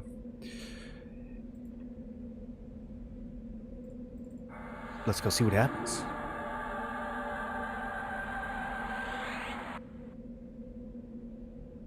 Enchant will give you 21 damage shields. With the Fire Ellie illusion. Yeah, a lot of people like using the Guru illusion for the 100 decks. What up, Fat Matt? EQ player from a long time ago. I played the game for 45 minutes. Excited to get into launch and play for 45 minutes again. Hell yeah, dude. Do you pick your 3 classes day 1? Can you choose after you level a bit? You pick 2 classes right away at the beginning. You pick a primary class and a secondary class. The primary class has to match your race. The secondary class does not. And then at level 10, you pick your 3rd class. And then at level 11, everything locks in. You can still change your secondary classes, number 2 and 3, after that. But it'll reset you back down to level 10 every time you do it if you haven't leveled those classes yet. So it'll starting at level 10, it'll start to remember what level each class is. And if you swap to something you haven't leveled, then you become level 10 again. It takes the lowest level of whatever's in your group, whatever's in your trio. I believe it's bugged. I swear it wasn't doing that 2 weeks ago. Frenzy? I think it's been bad since last beta. Yeah, I've heard people complaining about it since last beta.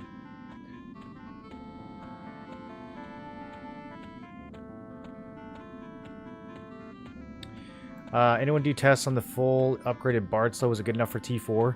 It's good enough, yeah. It's not nearly as good as the Enchanter or the Shaman one, but it is good enough. You don't have, slow is so powerful that even like a 30% slow is a game changer. But 60% slow is twice as good. It's really good. Can a Necro be a main DPS? I remember enjoying Shaman, Necro, and Druid. Yeah, Necro DPS is really good. It's some of the highest DPS in the longer fights. For leveling, it's not too crazy because it's more single target focused, but it can still be pretty good for the leveling phase as well. Gotta go eat dinner with the wife. Thanks for the entertainment. Good luck with the withdrawal. Sounds good, Kempf. We'll catch you next time. How's the PvP in EQ Legends? It's done completely through the chat system, so that's up to you how much you enjoy that.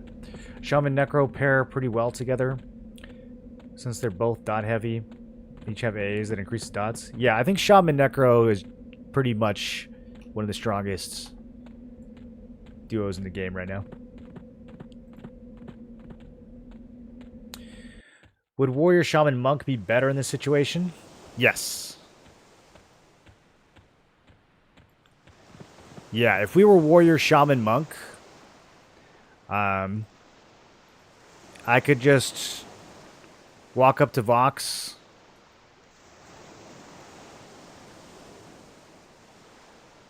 in pretty much any stance we wanted. Occasionally throw out amends, keep slugs healing on, and we would be very much chilling. It would be way easier than what you just saw.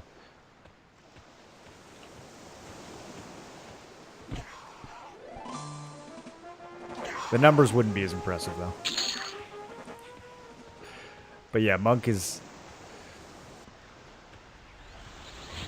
really good with Warrior and Shaman.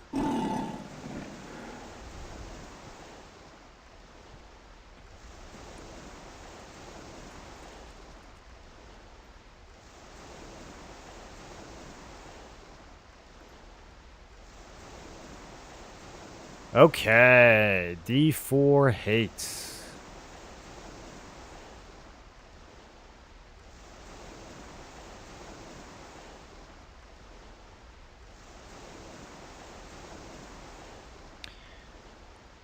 Do you guys think there's any other last second stuff we should test before beta closes today? Really enjoyed PvP in the old EQ, but I'm older and slower now. Probably a good thing to just relive memories.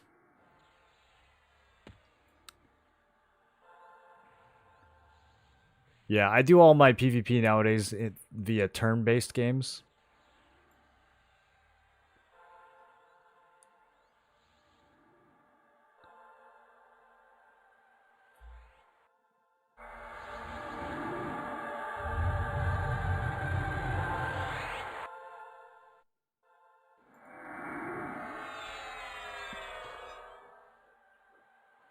If Frenzy is broke, we should avoid server.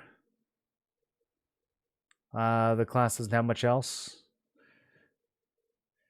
It's not that good of a rating class. I mean, one of the reasons I am playing it today is because I kind of wanted to try something that was a little off meta. Yeah, it's not considered one of the good rating classes right now at all. But as you can see, you can still make it work in the right combo. Especially if that combo has a shaman in it.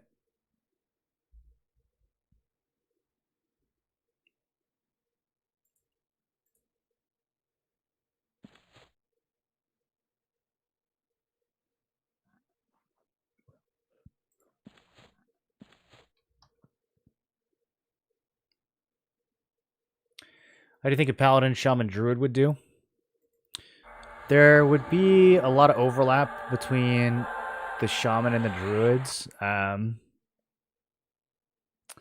think druid's really good for leveling. It's hard to see really what it brings to the table at end game, unless you're pairing it with something like a wizard for more spell crit.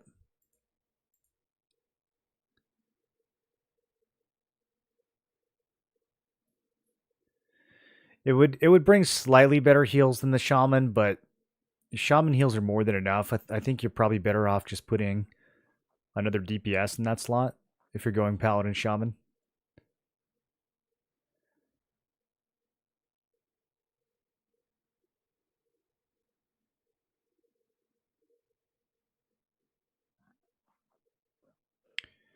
You also want to be a little careful with paladin when it comes to mana. If you're playing paladin plus 2 casters, you really want one of those casters to be either a necro or an enchanter. Otherwise, you're going to have mana issues. Bard can help too, but I would say really enchanter or necro if you're going to play Pally plus double caster. Otherwise, you're kind of just going to be running out of mana all the time. Because the Pally's burning a bunch of mana, and then you got 2 other classes, and they're also burning mana. It's very thirsty. What am I looking for? Did I already cast Infusion? I hate buffing.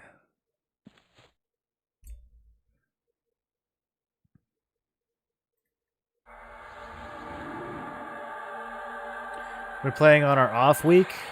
I was thinking of playing some more Forever. I was having fun with that before EQL. They have a big update coming the same day that EQL launches, though.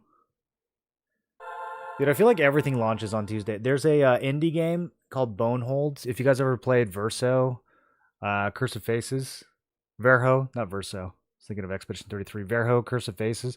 They're coming out with a new game on the 28th, but that's too late. Yeah, I was trying to think about that. Like, what are we gonna do next week? All right, here we go.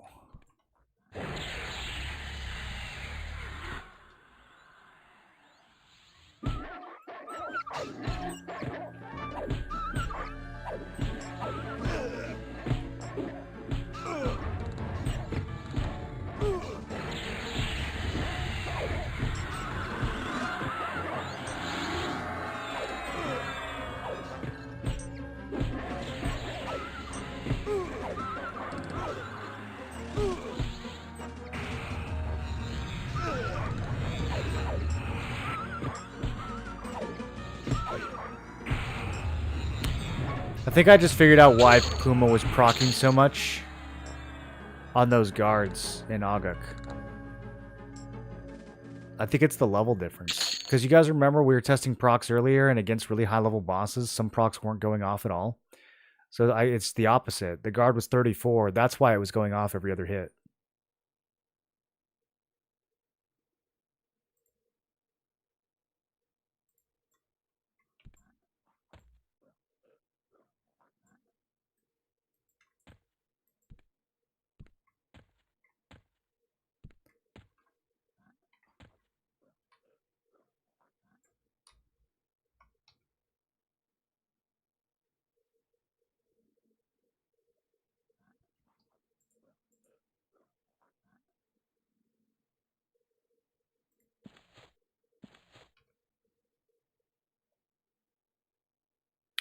How many AAs are you currently sitting at? 185. You suggest going defensive AAs first or offense?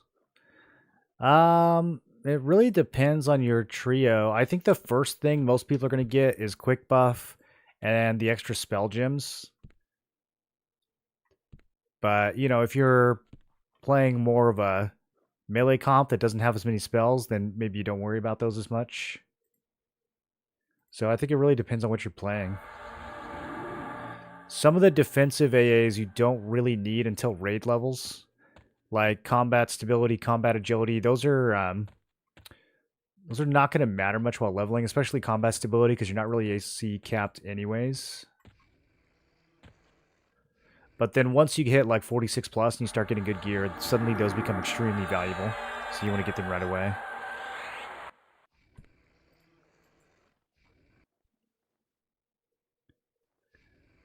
Okay. We're going to open this in defensive. I need to get this damage shield off of him before we really go nuts. Okay, there's 3 Puma procs. Let's go. There's 2 more. What is happening? It's because he's only level 53. Alright, let's just go Burr. Whatever. He's basically already dead. He resisted Plague. Resisted Odium. I don't remember what we can use in this guy.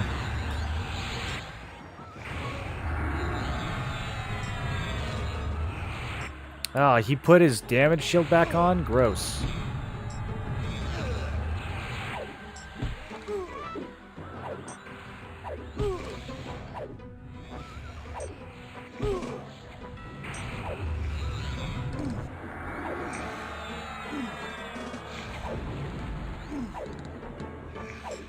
And we're doing 400 DPS with 1 dot. The rest of that is all melee.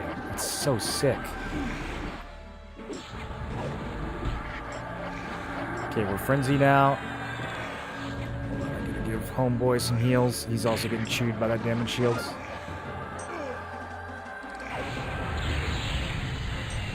I should not have let this boss keep his damage shield. Did he recast it? I thought I dispelled it.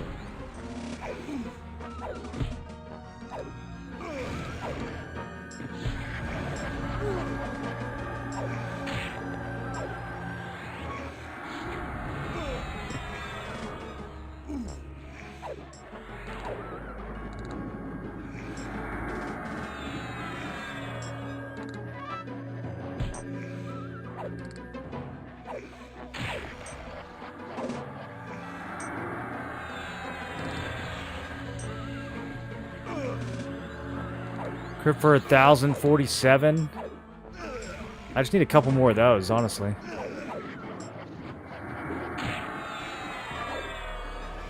Does it look like we win this race? I could always cannibalize. Let's do it. Let me throw some heals. I'm gonna drop Frenzy for a second. Mage Hunter. Canny.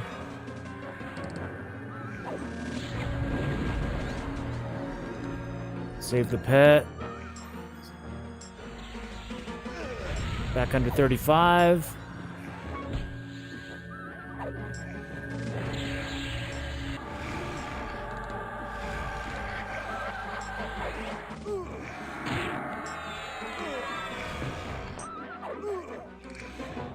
Okay, Maestro down in 170 seconds on D4.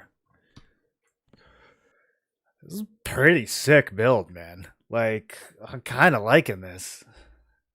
It's doing better than I thought.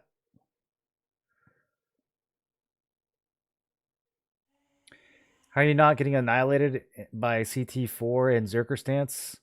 CT is going to be probably where the build reaches its limit. I think we're going to have to spend a lot of time in defensive stance.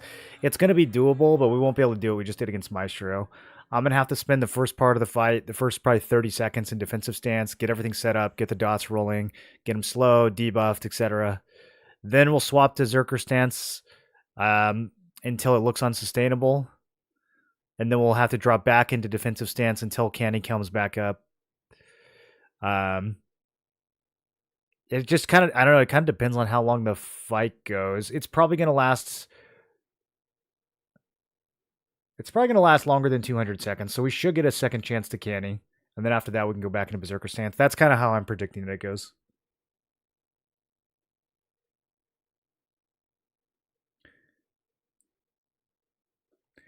I think Frenzy has a small damage components, and then Flurry. Only Frenzy shows in log, while Flurry shows Crush. Yeah, Flurry is, I think this guy is Flurry, Burst of Power. So whenever we triple attack, we can get more attacks on top of that. But Frenzy, if you read the tooltip, it explicitly says that it's swinging your weapon. Twice, actually.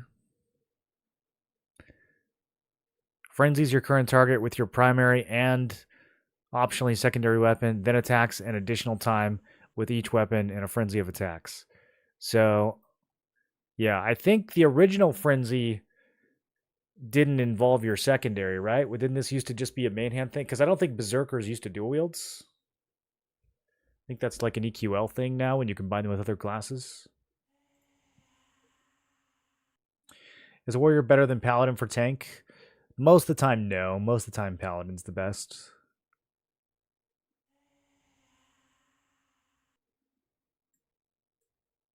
What weapon is this? This is a +6 Cudgel of the Fool. This is the juiciest two-hander you can get. It's from Plane of Sky. We just got it today. Just got it today at the last second.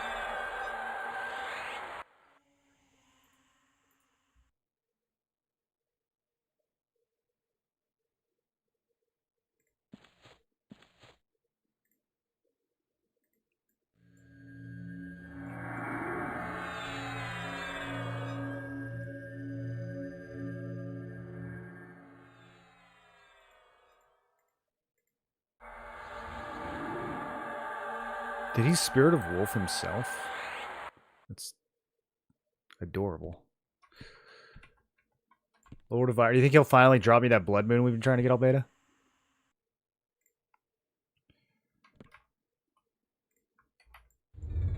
Got another damage shield. I do really need to get rid of that before we go all out on him.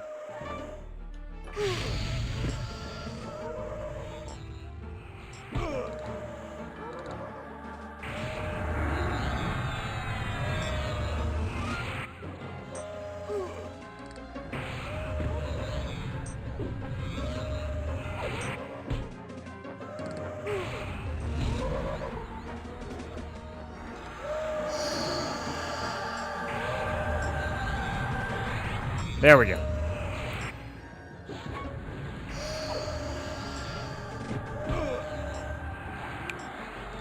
Okay. We can do Odium. I don't know if we're going to be able to poison or disease. Doesn't look like it's... Okay, actually poison landed.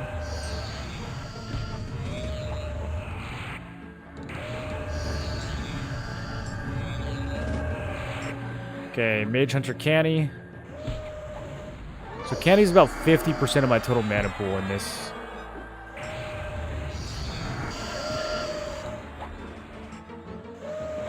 So now I just need to stay under 45 for the rest of the fight here.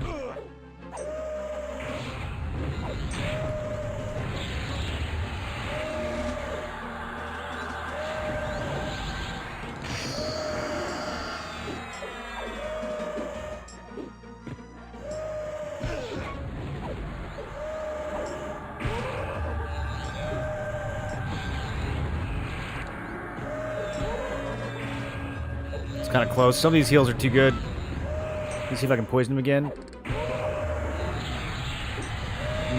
Resisted. Maybe we don't bother with the poison. I think we probably have to over-channel that.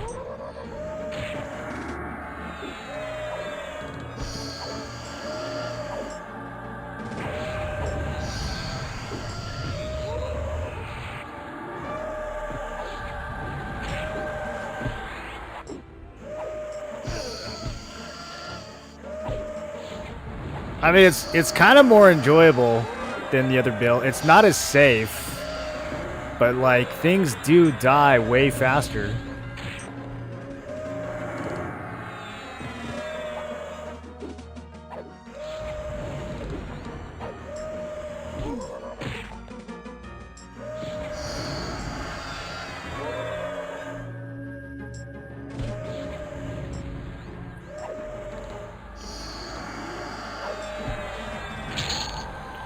Shield of the Immaculate +4. I'll take that. That's a big upgrade. Mine was like +2. Let's go.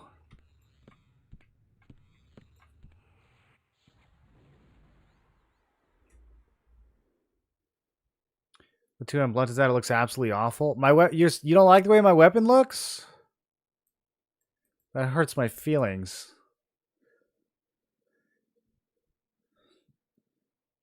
Flurry is the extra attack portion of Frenzy.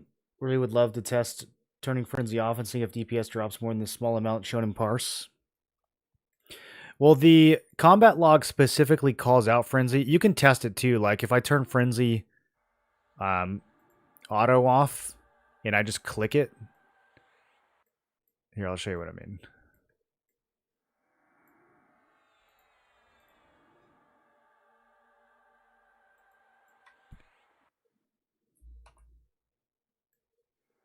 Here, while we're at it, let me get this other stuff on my bar.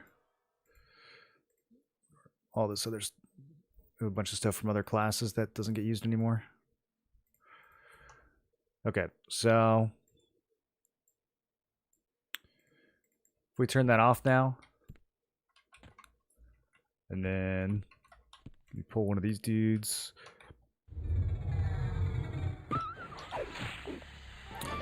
Okay, now here, I just want to attack for a second. And now Frenzy. There you go. 2 damage. Sick. Isn't that so sick? I love hitting for 2 damage with the best weapon in the game. Okay, let's try it again. Hey, we crit for 102. That time I hit twice. But yeah, it's clearly calling it out as Frenzies. It's not calling it bashes or anything else. So I think it's getting parsed correctly. There it is again. Ooh, that time we crit twice.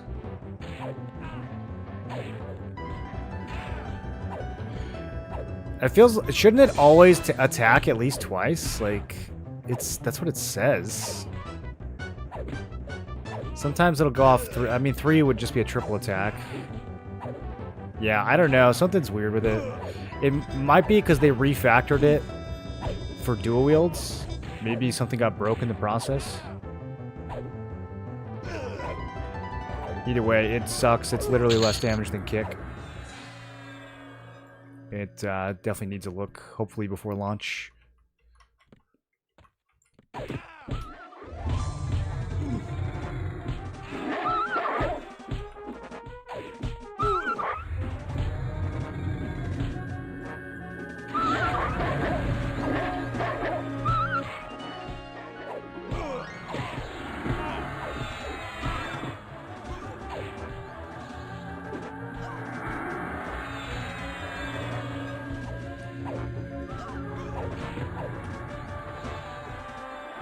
Damn, I'm having trouble getting heals off.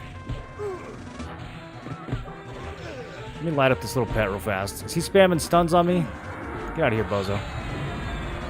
These enchanter pets are out of control. Also, I forgot to turn Primo back on.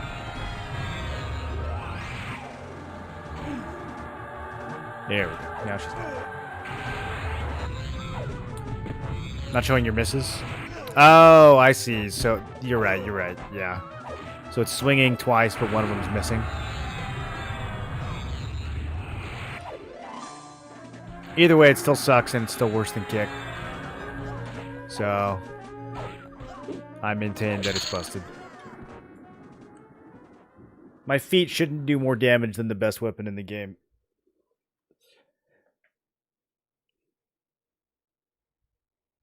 Notice my hand-to-hand leveling up on a Berserker with 2-hand in it. It seems like Riposte is using your hand-to-hand. I think that's what that is.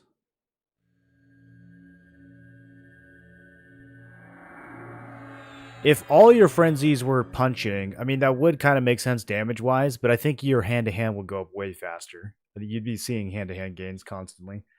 I see the hand-to-hand gains every once in a while. I see those just with Warrior, too. I think that's riposte. It's when you get disarmed. That's what I thought, but I don't think there's that many mobs that actually disarm you. It doesn't seem to care about your weapon either, even though it says it swings with your weapon. Right, yeah. It could just be that it's using like a flat, you know.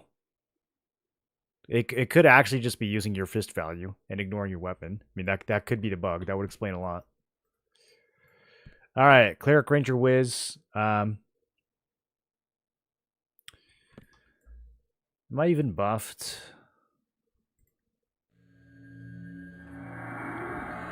Chloroplast gets dispelled by so many different mobs now.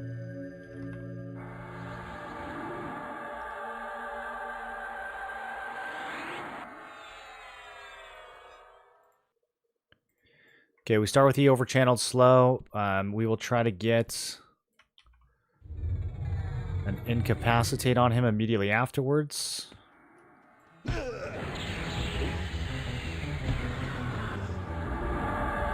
Okay. I don't know that we actually need Melosa. The only dot we can use against Interrupt is Odium. So we can spend a lot of this fight in power, which we're now going to do. And there we go. Berserker stance. Let's see it. If I get really smashed, we'll swap back into inversion so I can heal.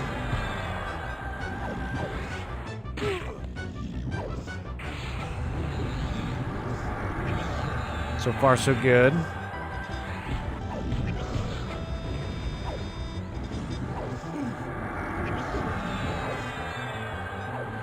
We want to get below 35 momentarily to trigger Frenzy. Then we want to stay... Oh my god. Between 30 and 40. Ow! Don't nuke me twice! That's cheating. You're supposed to root. You're supposed to spam root.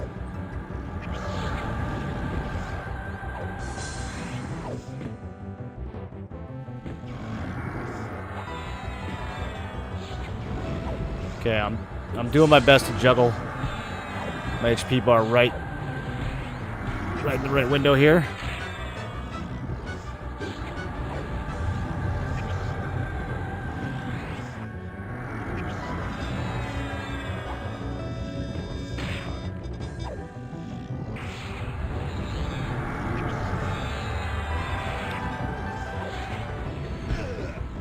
Okay.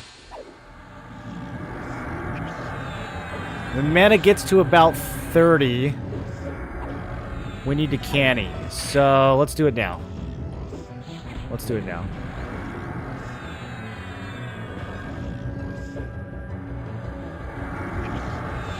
I'm going to spam to about 60 health. Then we're going to Mage Hunter, pop canny.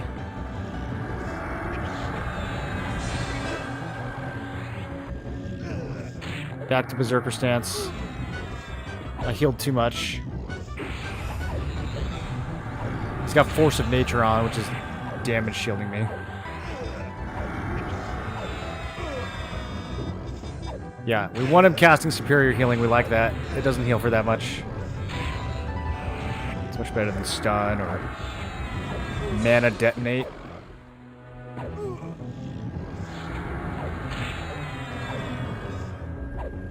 Okay, we're good. We're on pace here.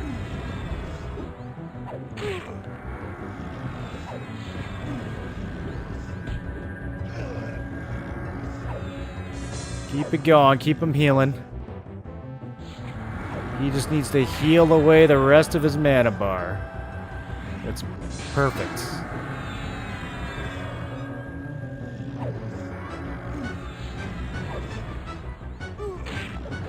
I forgot to cast Odium for like the last 100 seconds. Whoops. Minus 60 DPS.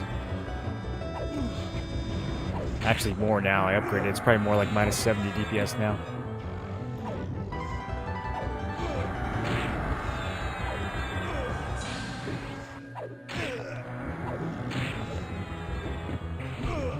Well, it's gonna be close. I might need to pop into defensive. Oh! Oh, buddy. Oh, buddy. The slow wore off? I let slow wear off?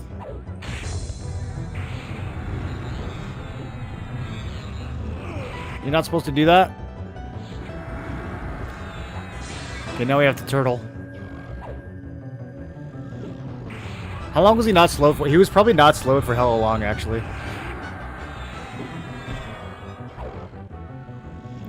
Okay, a sloppy but ultimately successful interrupt kill. I think this build's pretty dope.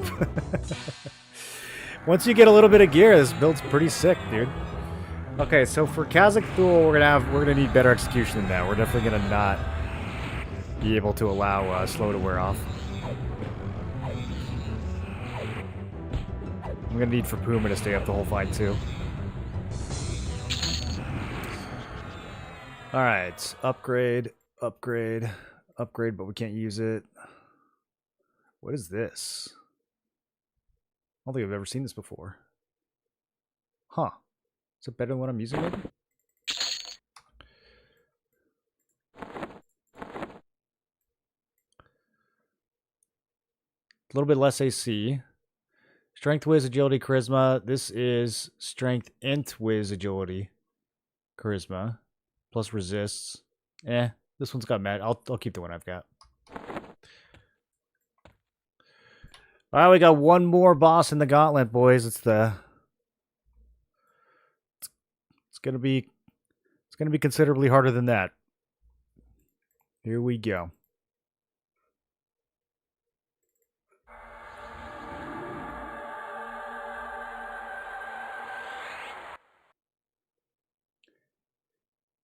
Really need to overpower to land Mallow?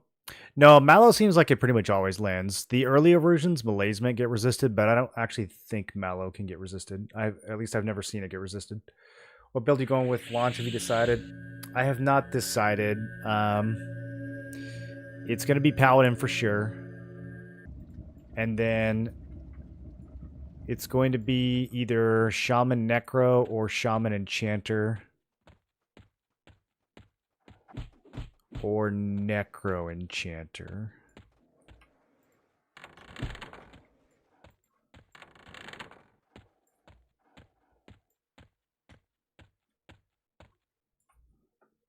Probably.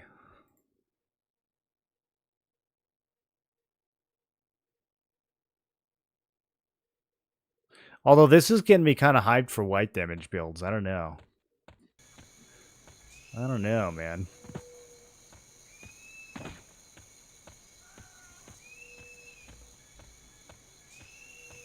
Maybe we bring back Paladin, Enchanter, Berserker. And life taps are...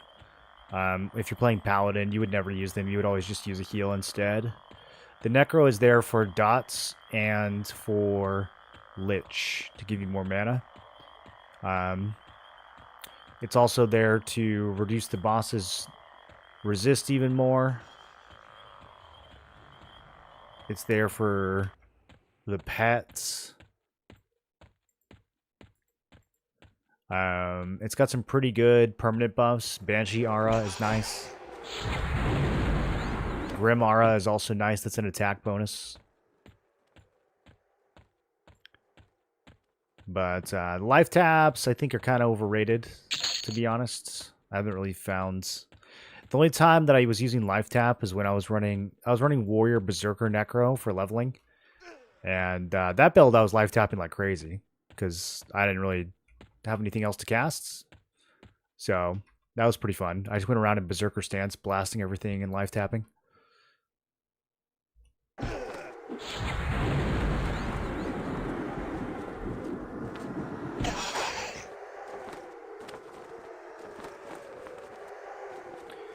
feel like Paladin, Enchanter, Berserker would be OP as hell.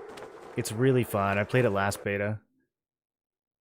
The only issue I have with it is that, you know, it's so hard to maintain Berserker stance in higher difficulty. But, I don't know. It seems like once you get some gear, you can at least Berserker stance for like half the fight. You still can't do it the whole time, but it's pretty good. The more gear you get, the more berserking you can do. Pal Monk Enchanter is being played by 90% of the player base at this point. Yeah. I did it before, it was cool.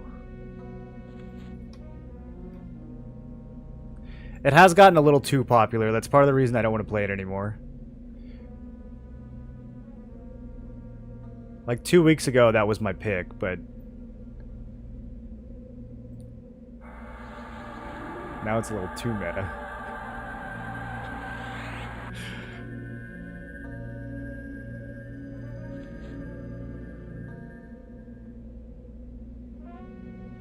What raids are available? I've done Nax Voggy.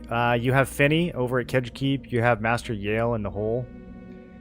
And then at 46, you have Plane of Hates, Plane of Fear, and Plane of Sky.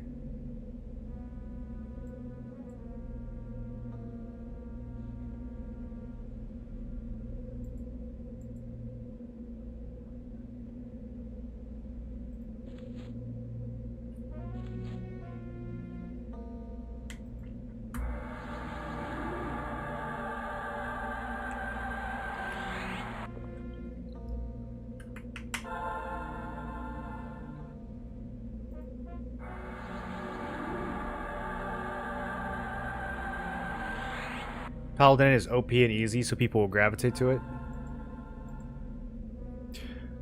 All the tanks are OP and easy, but yeah, Paladin's probably the OP and easiest.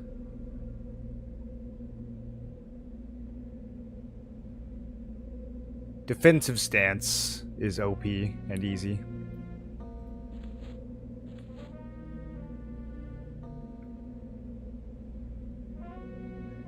Good old days when people thought Bard Cleric was meta doing like 80 DPS. I clocked that one immediately, bro. When I came in last beta and people were playing Warrior Bard Cleric, I'm like, are you serious? We're gonna sit here and do 11-minute fights the whole time? Like, nah, there's gotta be a better way. There's gotta be a way to do this without Cleric. And there was. And it was Monk, Paladin, Enchanter. Now everybody's playing that.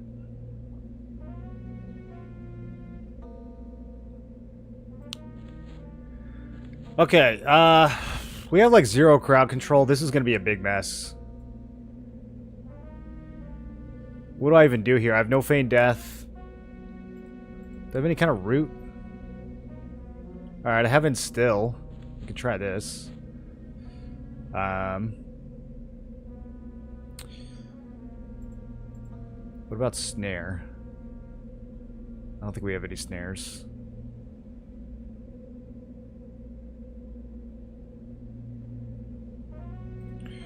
Oh boy. Okay. I don't even have my horsey to run away real fast.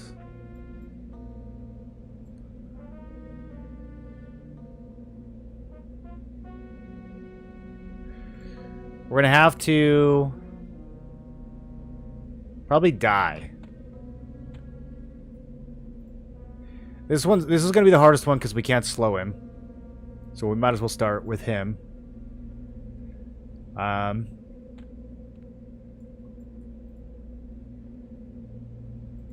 try rooting this thing. Out of range, lol. Okay, there we go.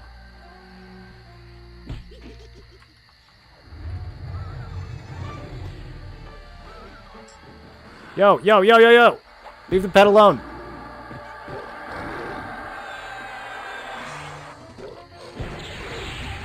These pets are out of control, dude.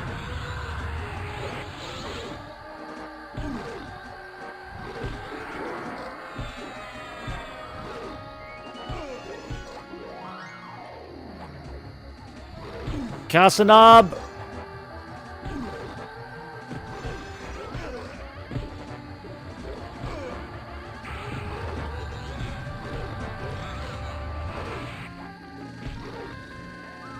Okay, let's see if we can make something happen here.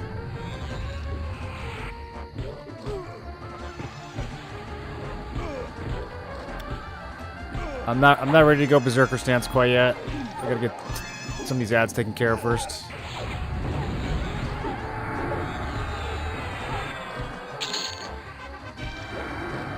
Okay, let's take out his pet. Can I reroute this thing? It's kind of far away.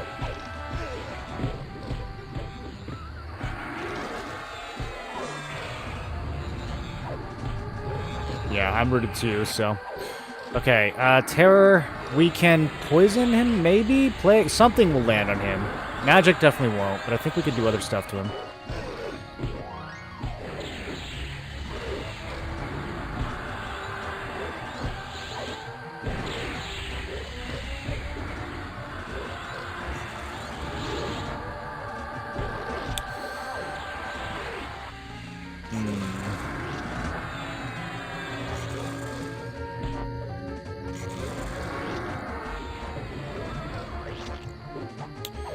Okay, this is gonna be a little iffy.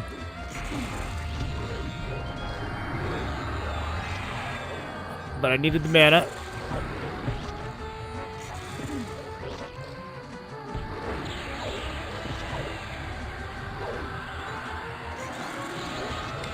Castnab, how are you still dying?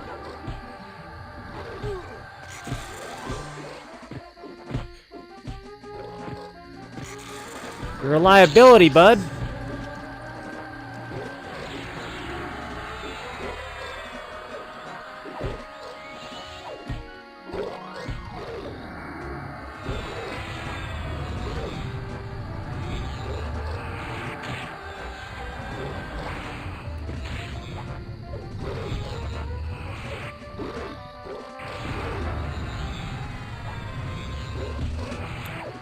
Okay, we managed to land Plague. I feel like we can poison him, too. Even if it's just Plague, though, that'll be enough.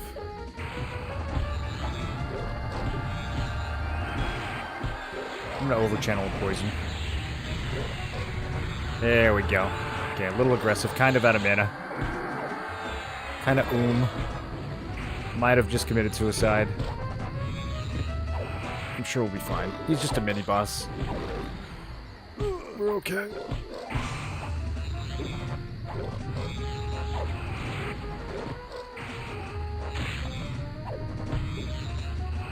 Pretty much Puma carried. Okay, there we go. That's the hardest one, so we should be good now until we get to the last boss.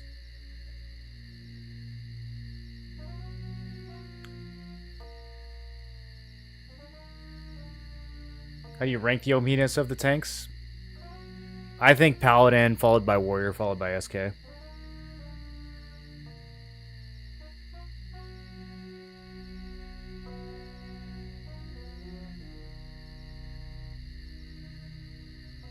Probably gets the same in-game heal as Shaman. Yeah, you don't get Slugs healing, but you get Ethereal Cleansing, which is still pretty good.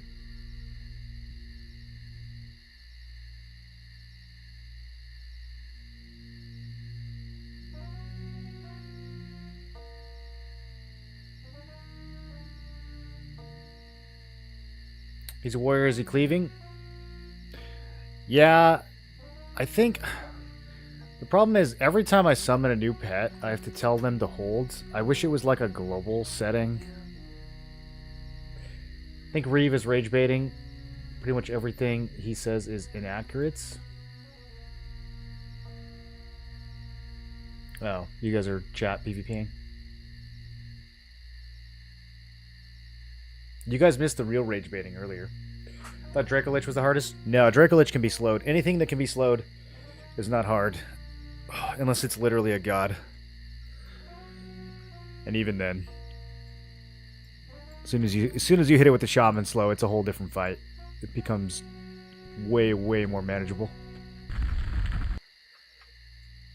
It becomes so manageable that you can literally do half the fight in Berserker stance. Or more, as we're discovering. Ah, level 52 Necro Shiverback. Do you know how sick of a pet this would make if we were charming? Holy. Yo, this thing would do like 140 DPS. Ah, too bad. Let's murder it.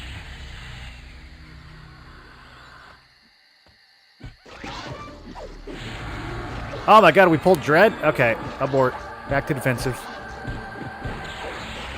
Where's Dret? We're not even near you. Maybe I was.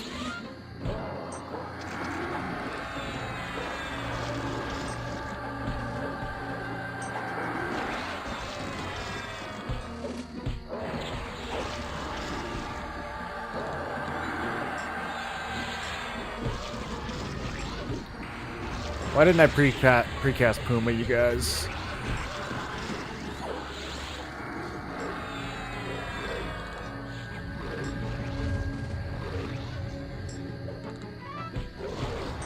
Okay, he's slowed.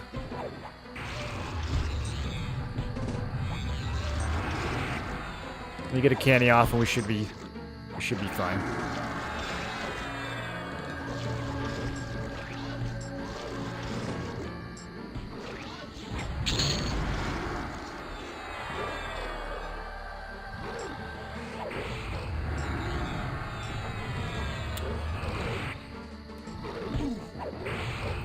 What's he have? He's got some buffs I would like him to not have.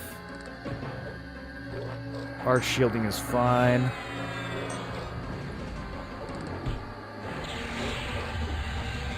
Resisted poison. Didn't resist curse. Didn't resist plague, okay.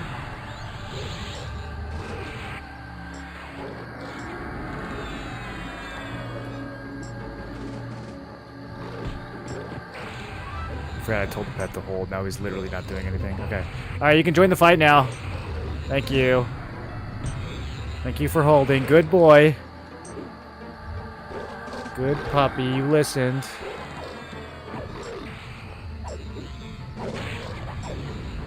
Alright, it's Zerkin time.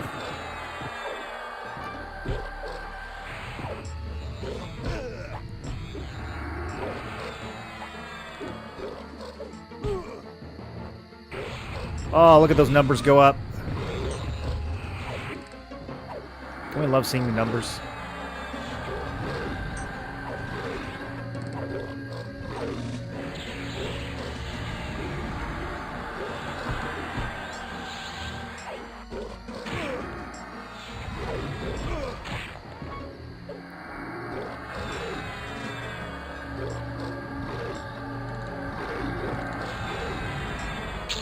Easy.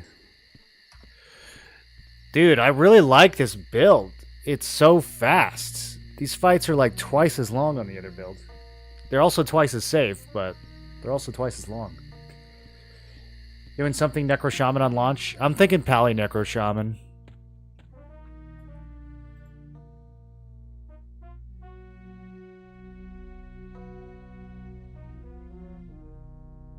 Shaw gets Salve, which beats Superior Healing and Power, but not HPM. Yeah, but HPM is the only thing that matters.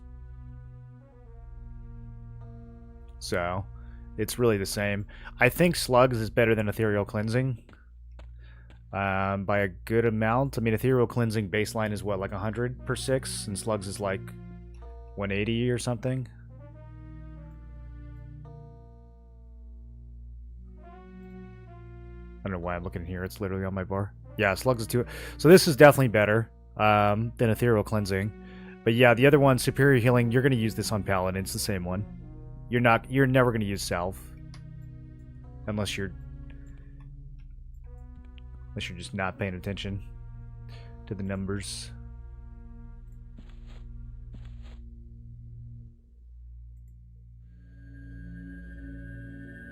It looks super fun.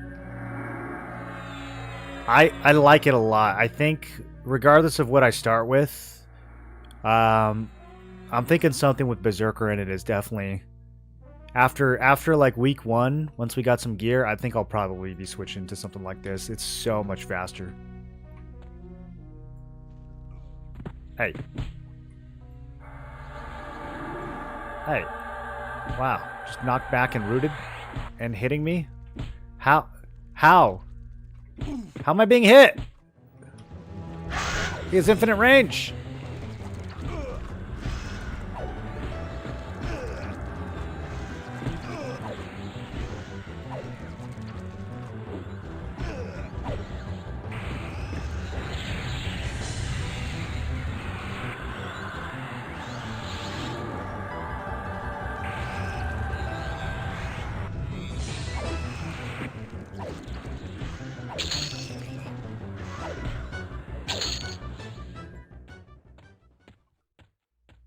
The question is, do we like Berserker? I mean, I think Shaman has to stay in the build.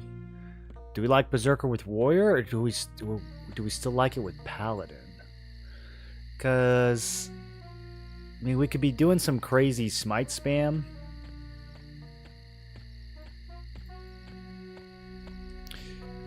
We'd have a bigger mana pool, because the Paladin would actually give us another, like, couple thousand mana. It'd be a lot of smiting, though. I don't know. Might be too much smiting.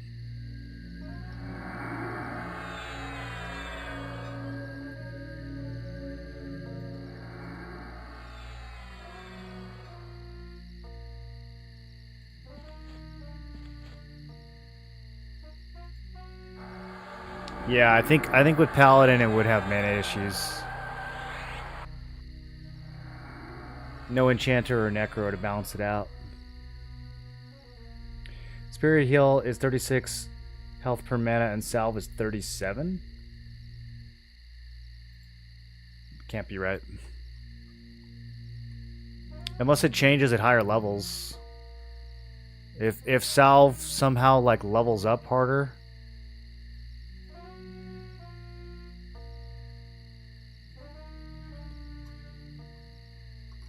Do I have it actually? Oh, I do have it.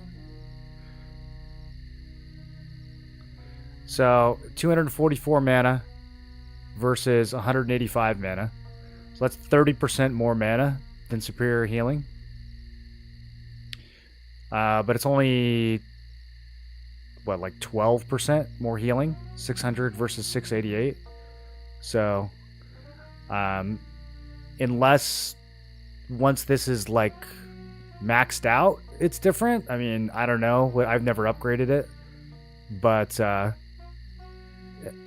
I would expect that the upgrades are just all a percentage. So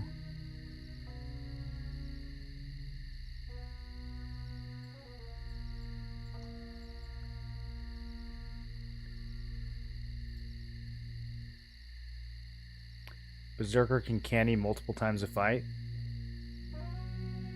What do you mean Berserker can canny multiple times a fight? Canny's 3 minutes no matter.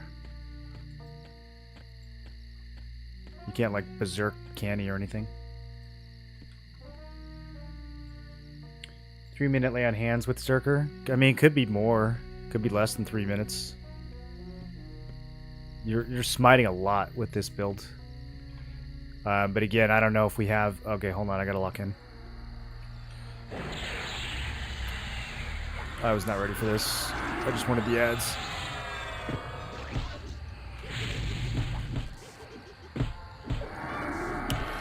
I might be dead here. I'm pressing the wrong button. I'm definitely dead here. Okay, gotta pay attention against Draco.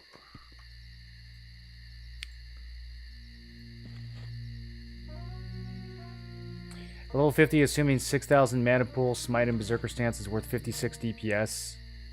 Hitting for 420 every 7.5 seconds. Yeah, which honestly isn't that impressive. Like, if you compare that to Cleave and Kick is better. The real value is Lay on Hands. The real value is Lay on Hands, and then just like bonus damage the Paladin gets against Undead.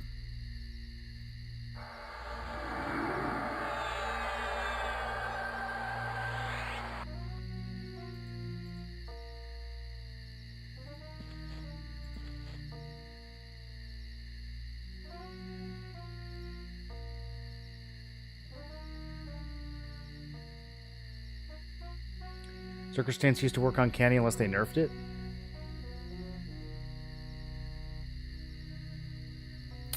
I'll keep an eye on it, but I don't think it works on Canny. If it works on Canny, that's almost certainly a bug, no?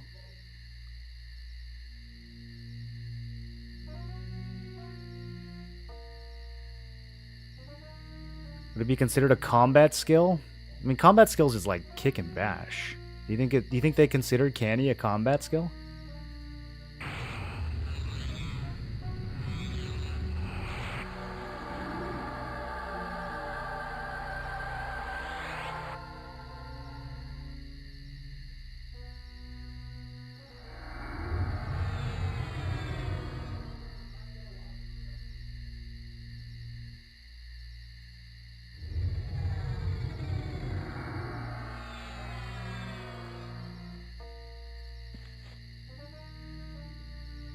Berserker stance also works on range. Yeah, but I mean that's pretty clearly like an attack. You'd expect it to work on that. I'd be surprised if it works on Canny. I mean, then again, Canny is bugged in other ways, so it wouldn't be that shocking if it unintentionally worked on Canny, but I can't imagine that's what it's supposed to do.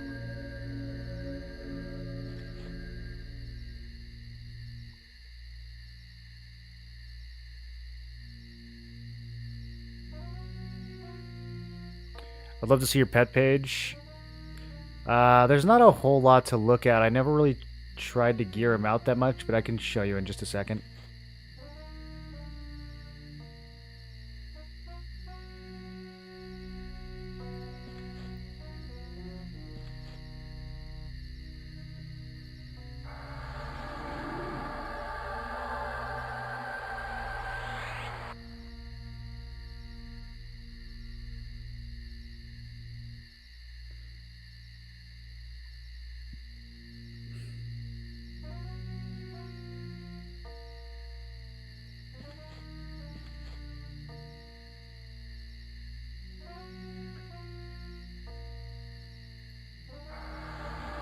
I think I just buffed my pet and not myself with infusion.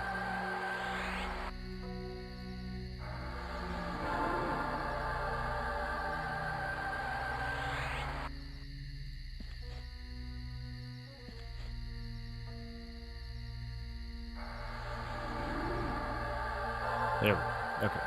So we should have 5 icons on the second row. That's the magic number. And then in combat, we'll add Puma and Slugs. Okay, so I need to... Here, I'll show you the pet window first. We only have 5 slots right now. I've got him using Spine Dragon Claws, 0.6. Actually, you know what I can do now that I'm not using it? I can give him a Serpent's Tooth. Where'd I put that thing?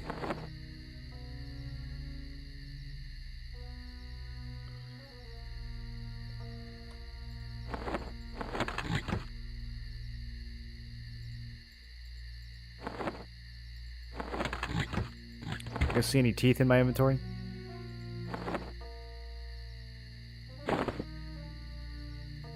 Okay, there we go. Now I was using 2.6 weapons. I guess I could give him a proc.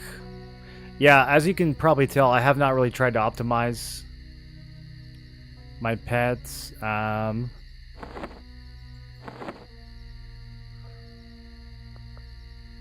Chaos Flux, that'd probably be kind of good. I don't really want to upgrade this to +4, though. Banish Undead would be kind of good, too. How much does this do? Oh my god, 400 damage? Yo, that's what I should give to my pet. That's so good. If it weren't beta, we would care more. This Scourge is almost leveled up. I could give him that. Dismiss Undead. Or dismiss summons. Yeah, it's only gonna really matter like if we're in the hole. Okay. Yeah, I don't know. There's some good stuff we could potentially give him. But yeah, it's not that. The biggest thing, he's got a haste item, Cloak of Flames. The rest of it is just pretty much like whatever had the most strength is what I gave him. And then kind of AC after that, but stamina doesn't do anything. So I honestly don't know if any of the stats do anything. I'm not really sure like how we're supposed to gear the pet. I find the whole system a little confusing. So I just gave him whatever had strength on it and didn't worry about it too much.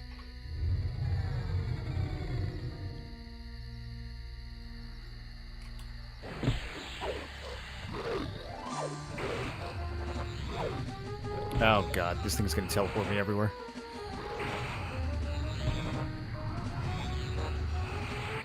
Try to burn it down.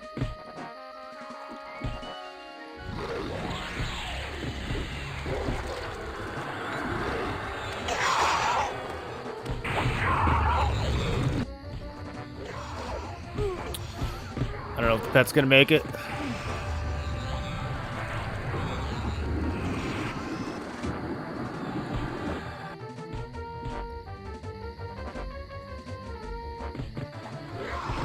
Teleported, rooted, stunned.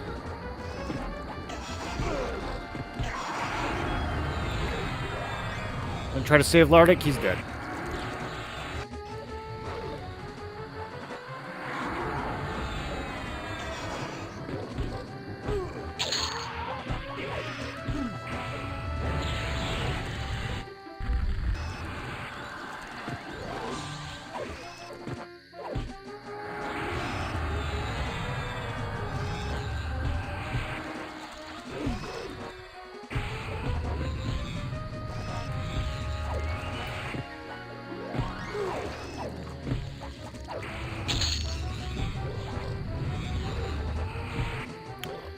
Okay, I'm gonna see if I can just zerk the rest of the fights. He resisted poison. He didn't resist odium. He resisted plague. I bet I could overchannel those. And lose a couple swings. Okay, we got the plague on him. We got the poison on him.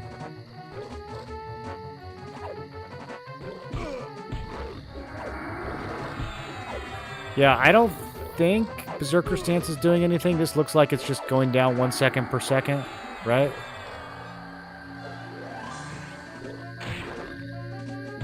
Yeah, I don't think Berserker Stance is doing anything to Canny. Might have been a bug earlier in the game or something. That wouldn't surprise me.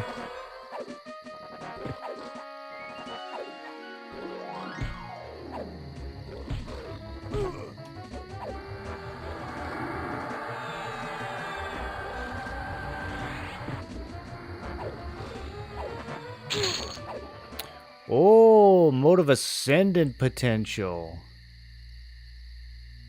What do you think that means?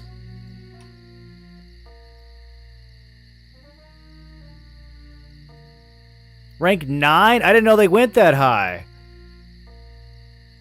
Whoa. What happens if I use this? It gives me 9 points. Okay, well, that's... never mind. I literally don't have anything to use that on. Would it have a different effect on a spell? Can I get like 2 Puma levels with 1 moat? Let's see what this does. Oh, I can! Oh, okay, tempting. Tempting.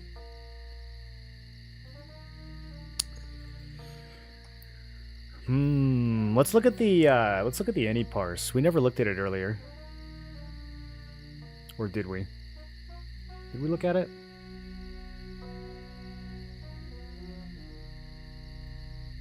$89K? I don't think we looked at this.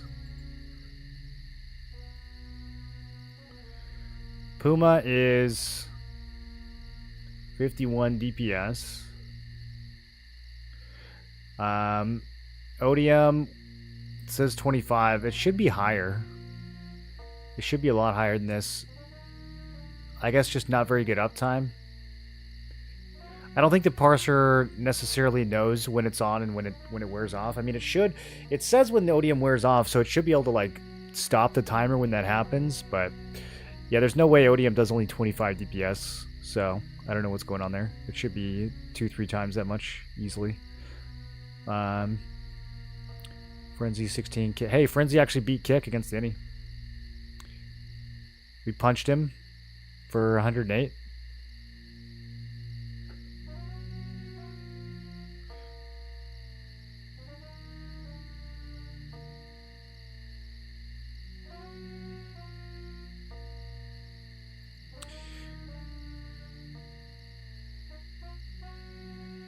I mean, of all the spells, it's either Puma or the heal, right? Like, those are my two most important spells.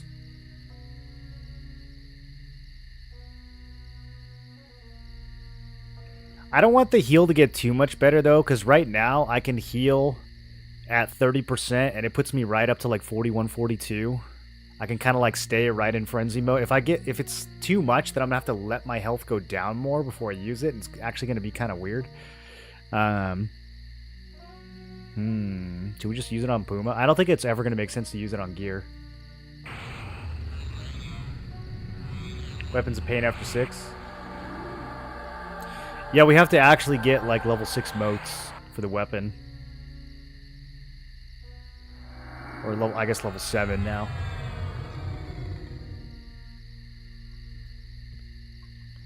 You're not in Zerker stance when you use Canny? Okay, we'll use it right now.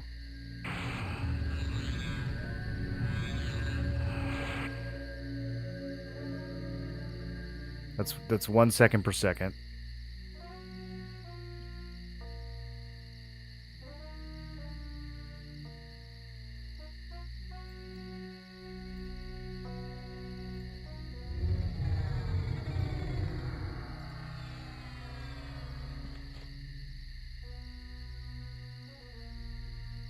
I heard they got it on that any kill. You can't. You can only use odium. You can't use any poisons or diseases on any.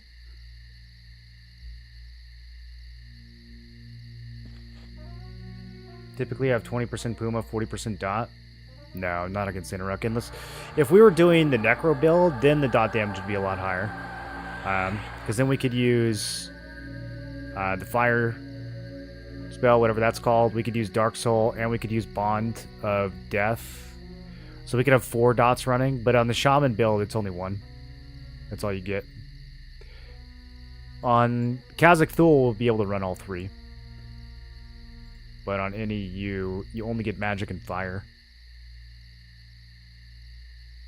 And cold. Are there any cold dots in the game?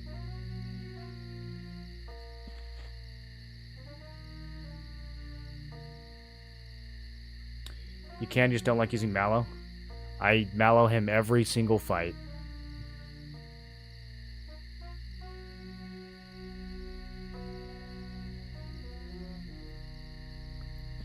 Not only did I Mallow him, we Mallowed him and put Scent of Darkness, which reduces his poison and disease resist even more than that.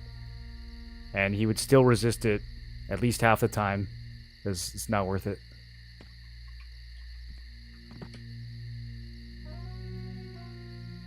If you have to cast a poison twice for it to land, and in some cases you have to cast it like 4 times, but even if you only have to cast it twice, you're already cutting the DPM of that spell in half. That's a huge decrease in effectiveness. You're much better off just using different spells.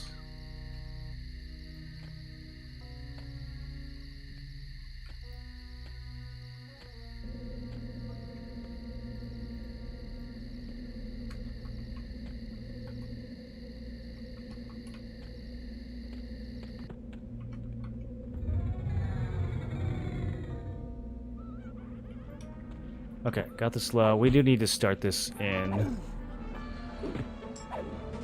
Oh god, the pet. Oh, he's dead. There's nothing I can do. Every time I summon the pet, I have to remember to tell him to hold. It's so aggravating.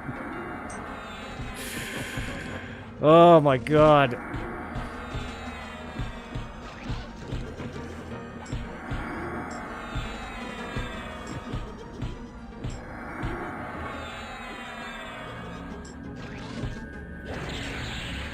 Oh, I can't use my Shield of the Immaculate Clicky because I upgraded it and now the name doesn't match. That's not good. I'm probably dead again.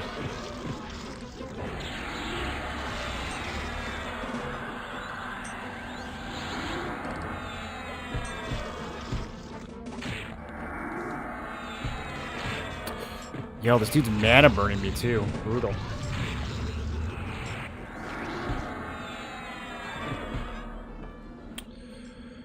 Okay, well, that was fun.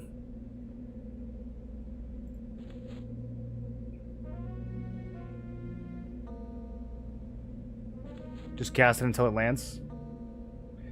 With Mallow, my dots stick. Well, they don't stick every time, though. You get what I'm saying, right? Like, yeah, eventually they'll land. But like, why would I cast Envenom Bolt 2 or 3 times when I could just cast Dark Soul once and then Ignite Bones once, and like they're almost equally efficient anyways.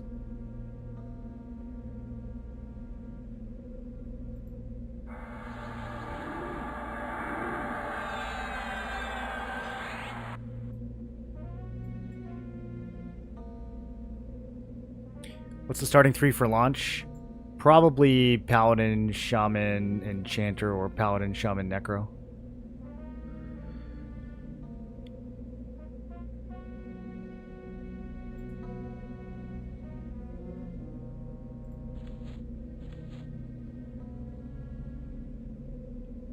Even landing Scent of Darkness is a pain in the ass, just to be able to land more poisons, because Scent of Darkness itself is a poison.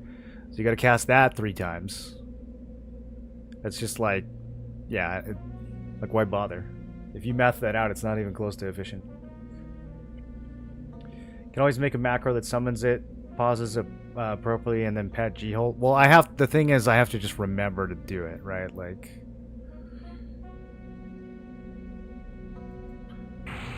I just don't understand why you have to tell every single individual pet to do it. It feels like it should be a global command.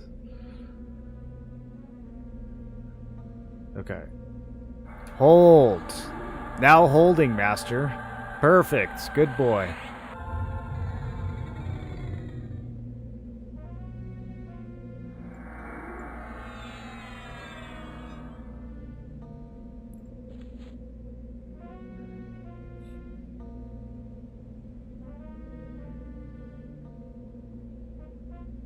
I cast them once, maybe because my spells have higher upgrades. Maybe.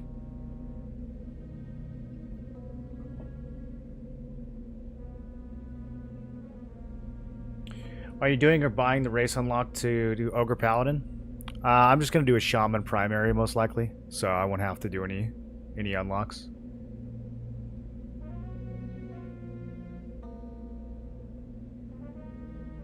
How goes the combo? Get up to D4 with it? Yeah, we've killed everything except for Kha'Zix Thul. Right now I am dying to Dracolich for stupid reasons. Getting bad engages.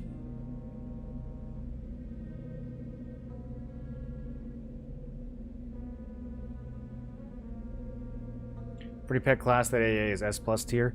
It's only S plus tier because the baseline pet AI is so egregiously bad. It's like they went out of their way to make your pet make bad decisions. Dude, I would pay so much to just see what the actual AI looks like for your pet in this game. It's got to be like, if the player is targeting this mob, target other mob. If target is A, go attack B. I swear that's how the pets are coded in this game, dude. It is so ridiculous.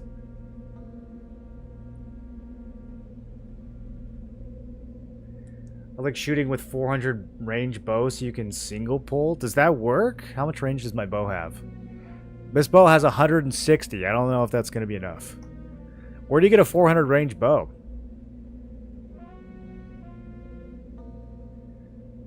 Thought they were shutting this down. What, the Hero's Journey? Yeah, this isn't the Hero's Journey. This is official Everquest Legends.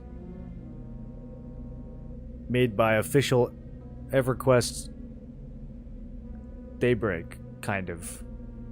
Well, they're publishing it. They didn't really make it. They like hired some guys to make it. Or something. Partnered with them.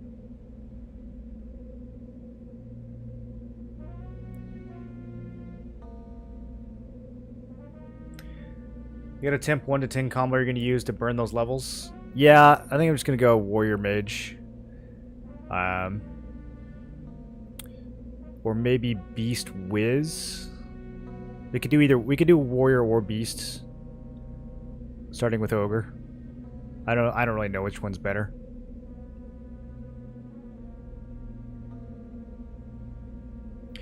Does the water pet backstab right away? Does anyone know? I don't remember if it backstabbed right away at level 1 or not.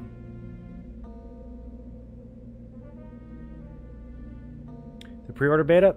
Thought they were closing it today. They are closing it today. It's It's not fully today yet. Today is still arriving. Today is only like 2/3 of the way here.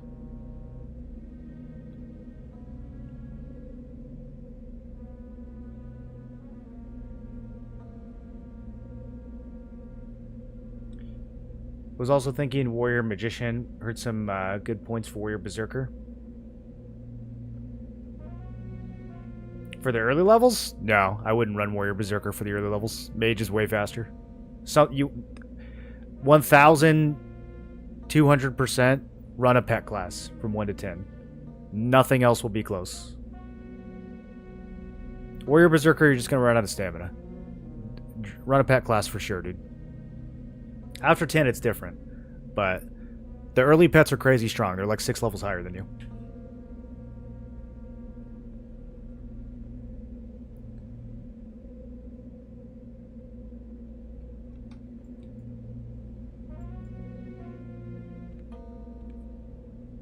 Yeah, they'll like solo yellows for you. They're insanely strong.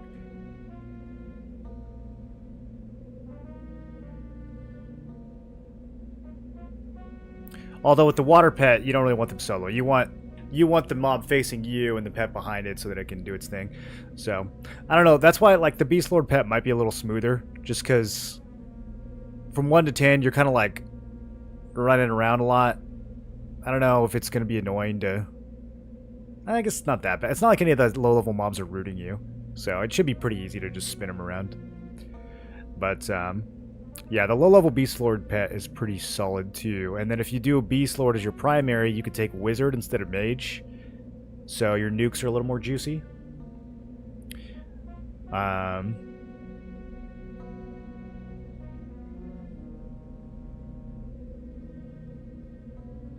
But if not, I think the Mage nukes are still pretty good. I know my friends are going to know live, so I need to keep get some early levels fast to keep up. Yeah, depending on what you start, I would say the best combo I would say is probably Monk Mage or Monk Beast, but that's only works if you're Ixar. I mean, you could do. I guess I could do Beast Monk. I could do Beast Primary, Monk Secondary. Yeah, but then you wouldn't have the nukes. It'd have to be Mage Monk. It'd have to be Mage Monk. Because you want the pet, but you also want the nukes. But you also want Mend. Like, the only way to get all that stuff would be Monk Mage. I think that's probably the one. If you can do it. I can't do it as Ogre, though.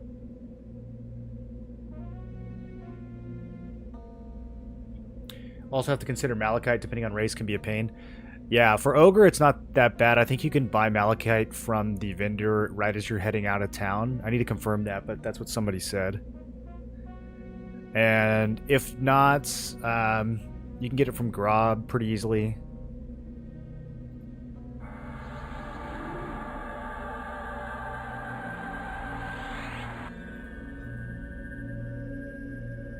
But I think you can get it right at the beginning in Oguk.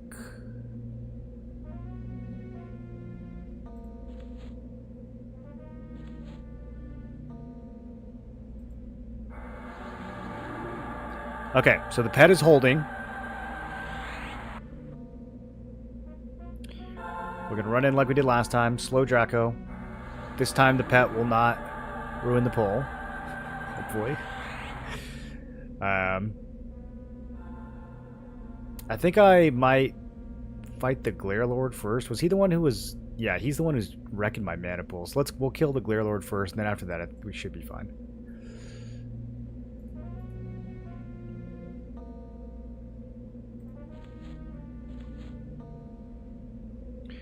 Do you guys know if there's a way to change which category a spell is in? Like when you're looking through the lists? Is there a way to customize those?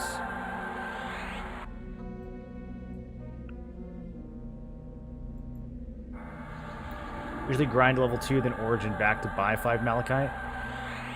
You can in Oguk, you need some cash, so you can't get it right away. Okay, okay. But is it that vendor right at the entrance? Is that the right one?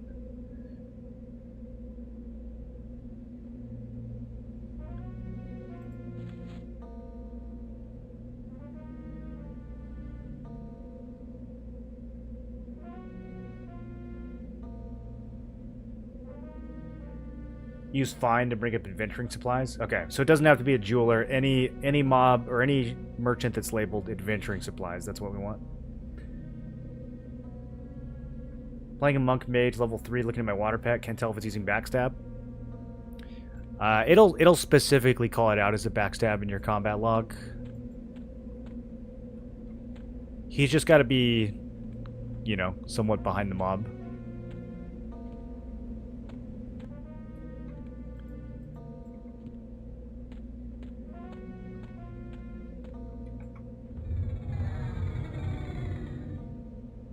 Okay, got it.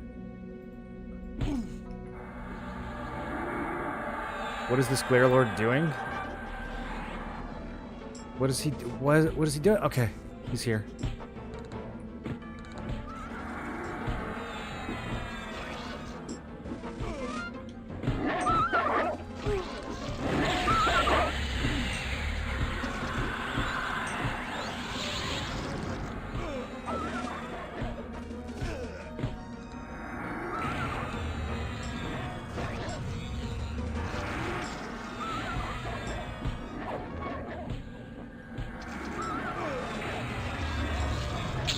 Okay, finished him off. Now we go Amygdalin. Let's get healthy. Oh, I forgot to fix my Cure Disease clicky again. I really need that clicky for this fight. That is an issue. Can I edit it from here? No, I gotta go into the macro menu. Okay. That's fine. I can do that mid-combat. Oh, they changed the menus, so I can't... Okay. Still fine. Everything's fine. I'm not worried. What is it now? +4? I think it's +4. Oh, yes. Okay, I can cure disease.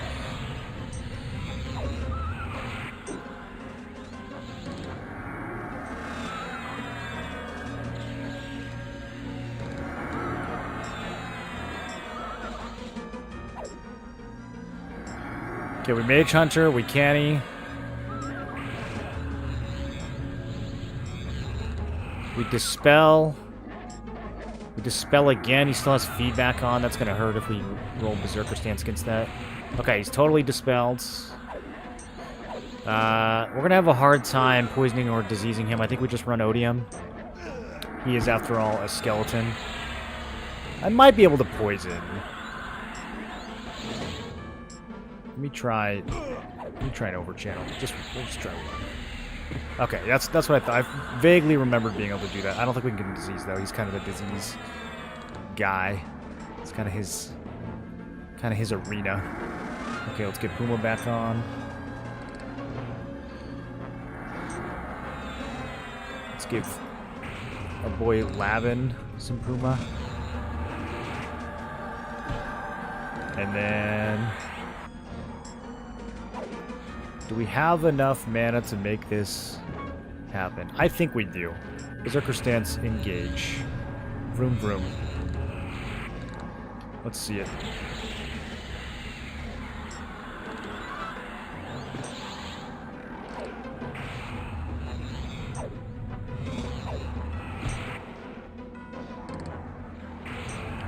$220 and climbing. Poison wore off.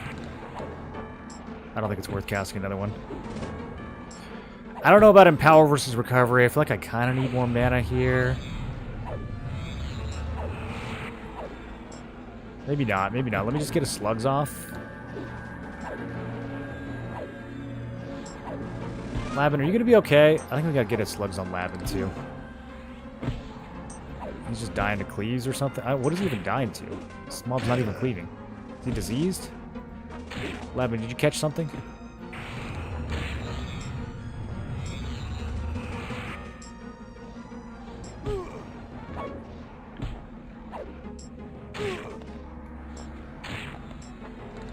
I don't think we Odium. I think we just gotta rely on melee here.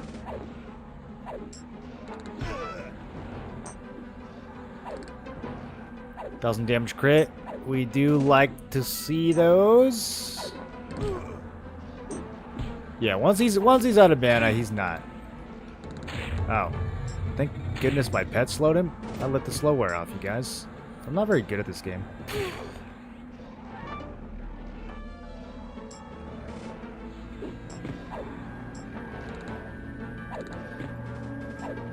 Good boy, Labin.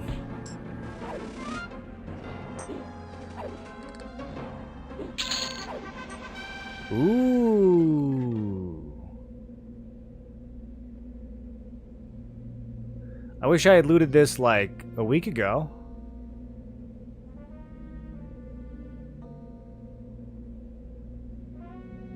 I could give it to the pet.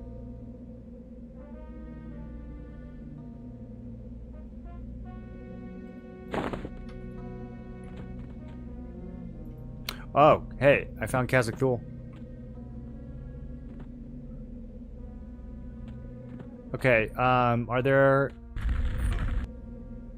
other trash mobs? There are. I was gonna say, that did not feel like all the trash mobs. CT will pull all the trash, right? Is that a thing? Am I imagining that? Because it would be kind of nice to, like, not have to full clear this instance.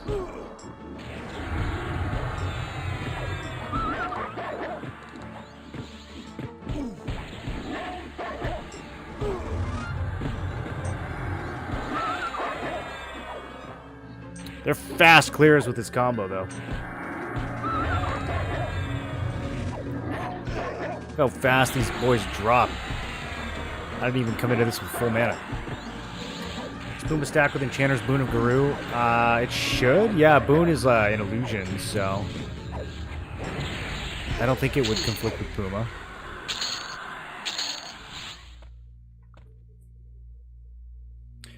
SK Necro Shaman seems great. Gonna go Warrior. I do think Warrior's better for that combo, yeah. But you could do it with SK. Watching the last couple days helped me quite a bit. Was waffling between SK and Warrior. Given you played those, one of those and Sword or the other. Yeah.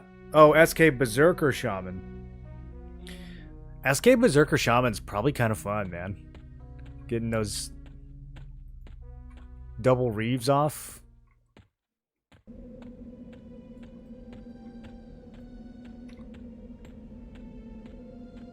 I could see that being pretty fun. What level does Warpack get cleave?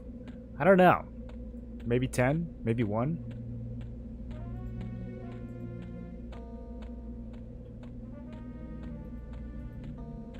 The Warriors get cleave off the rip, do you guys know?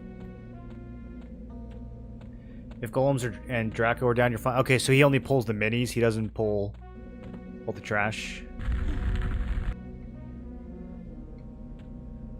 Alright, now we're at the part of the raid where I gotta figure out which of my buffs got overridden. It's always Chloroplast. And then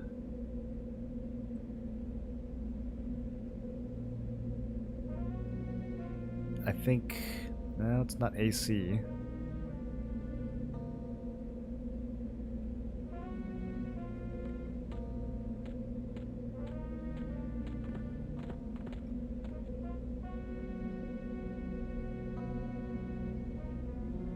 Is it Inner Fire?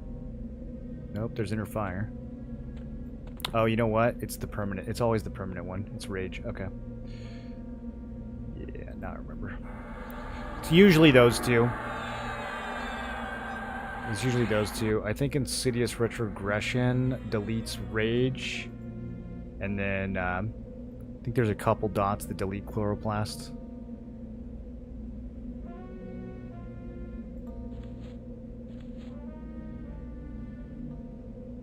Level 5, okay.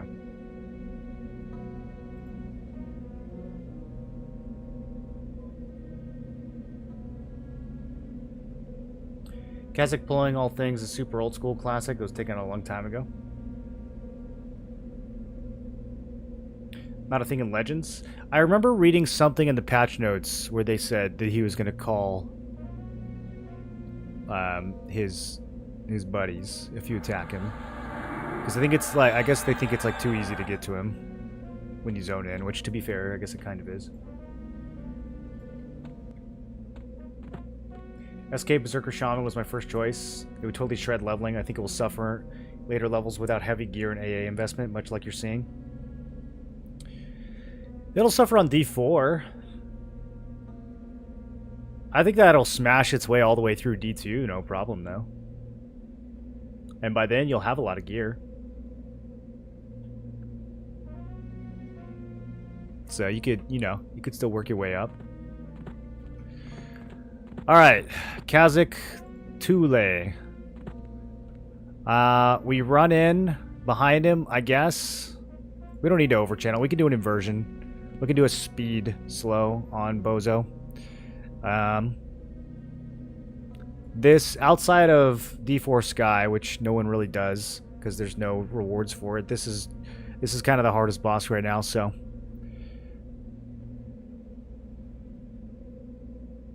We'll probably have to play this a little slower. We can hit him with all 3 dots. I think we go in slow, mallow, incapacitates, triple dot, slugs, canny to get back to full, and then we'll switch to Berserker stance once all that is in place. So here we go. He's Monk Whiz, which is hard also. Okay. We landed it.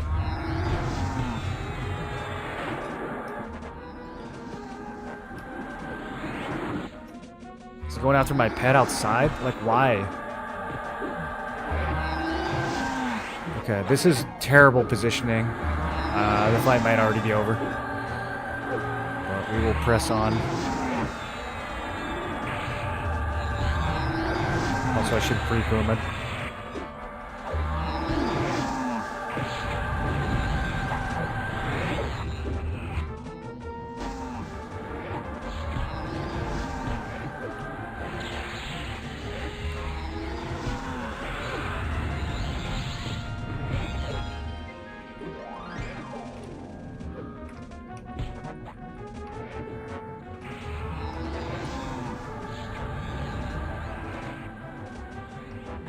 Will he really not follow me in here, dude? Okay, there we go, there we go, there we go. Okay, Mage Hunter Canny.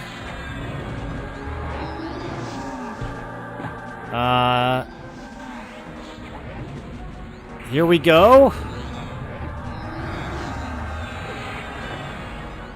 It's possible we shouldn't berserk until he's out of mana. That's just gonna take so long, though. We gotta have a little fun.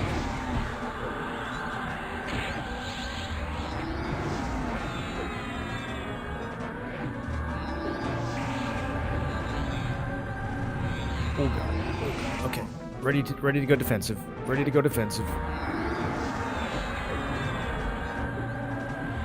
Hanging in. Need another slugs. Still need slugs.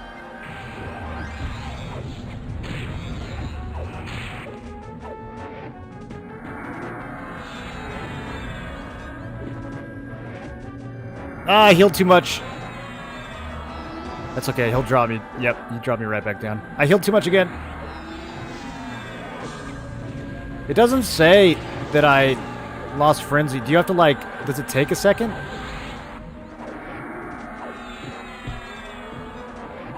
Here comes Elnerix. Here comes another Elnerix.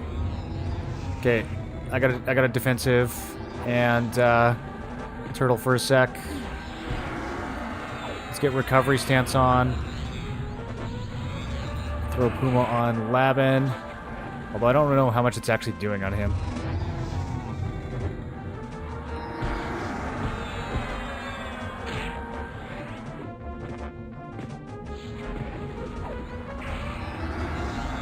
I'm not seeing any Berserker Frenzy messages, in or out. Let's see. Goes into... Okay, it hasn't said that we ended, so maybe you have to stay above 45 for, like... a tick or something? I don't know.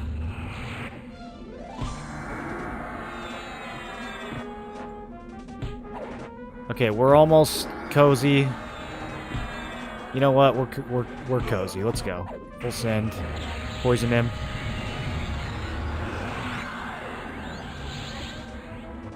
Plague him. Run it down. 220 seconds. Not bad. Not bad. I think we could do it under 200. Oh, hey, look at that. We got a new proc. to give to the pet. Plus 64%. That's the first time I've looted that all beta. Oh, another one. We got Dawnfire plus 4. Yo, this pet's about to be cracked. We gotta go fight some undead now. Winter's Roar is 2-4. Damn, maybe I should use that.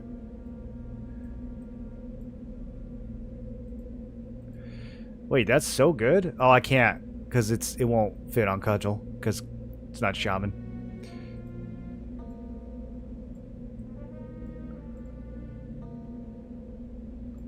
Can I modify augments? Okay, I gotta take it out.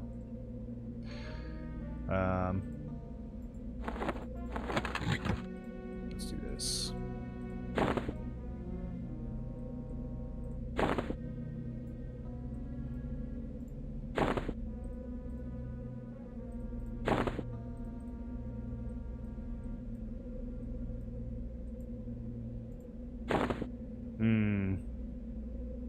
Shaman can't use Serpent's Tooth? Oh. Well, he can't use this one either. I gotta get a better Shaman weapon. I gotta get Gardak from Sky, I guess. Actually, the pet is considered a beast, not a shaman, so he can't use this no matter what. Can he? Alright, that dream's dead.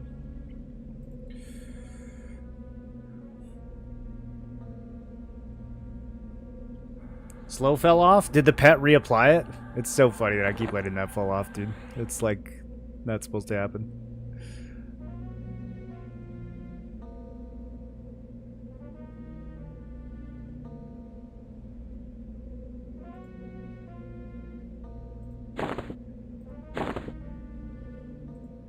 Proc is pretty good in the Sky Spear. Spellblade healing's kind of bad. Doesn't pet include your classes as well?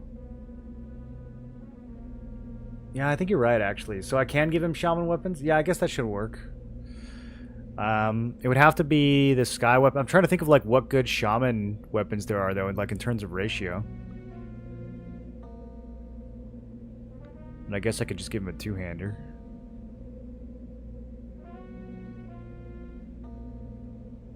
None of this stuff's gonna work. These are all... Yeah, it's got to be like a spear or something. It's got to be like a spear or a hammer.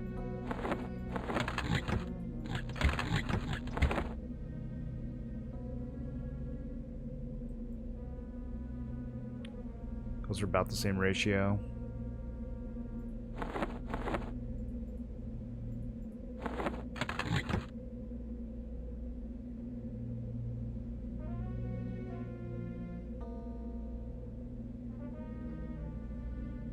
Let's see the logs. We upgrade sky items, redoing quests and moats. Pretty much just moats, yeah. Doing the quests over and over again is not ever going to really give you a significant amount. It's really moats that's going to get you there.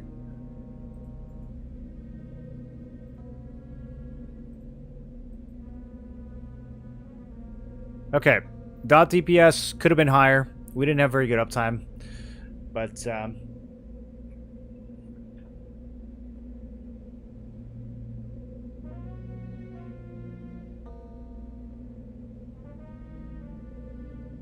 yeah, I don't know. I never know if these timers are accurate. Odium doing 63 is about right. With crits, it should be a little higher than that. I think Bolt at 55 is probably right. Plague feels low as well. 22 feels low. So I think the timers on these might have gotten stretched out a little. But either way, they're all still definitely pulling their weight. Main hand, 71 DPS. Could be higher. Could be higher if we spent more time in Berserker stance. Puma did 64 that fight.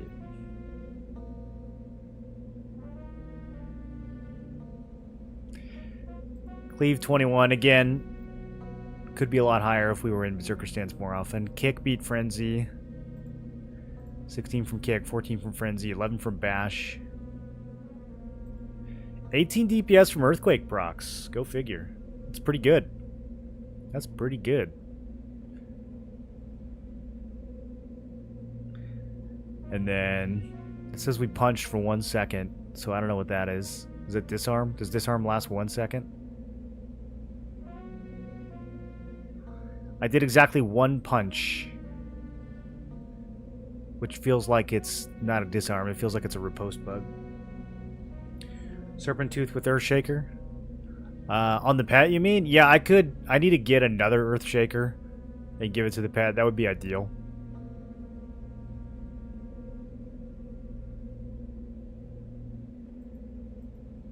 We might be able to give him... Can we give him 2 weapons with Earthshaker? Does that work? Remember when everyone was ranting about how good Spellblade was and Inversion was better the whole time? I still like Spellblade in some circumstances. I think for Paladin, Monk, Enchanter, Spellblade is still pretty good. Because between Lay on Hands and Mend, you can keep yourself up so comfortably. You don't really have to worry about juggling as many casts. So you can actually just, like, sit in Spellblade without having to worry about heals. Although, I don't know, man. Nowadays, like, with how good Empowering is turning out to be, just empowering your smites and your weapon procs might be better than fishing for Spellblade. I was getting quite a lot of Spellblade procs when I was playing Pal, Monk, Enchanter, though. Even if it was only on, like, half the fight, I think it was still doing, like, 30 DPS. Let me go check. I wrote these down somewhere.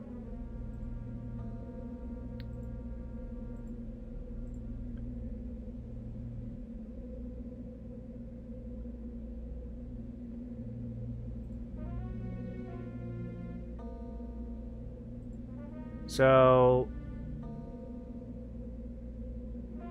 with Pal Enchanter Ranger, I had 25 DPS from Spellblade against D4 Any.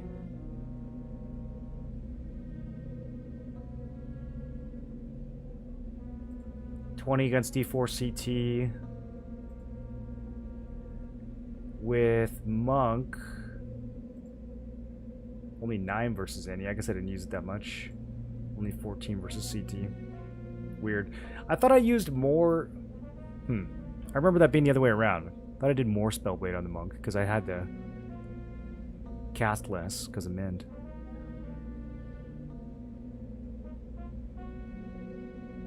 It says 8,000 damage. How is that 14 DPS?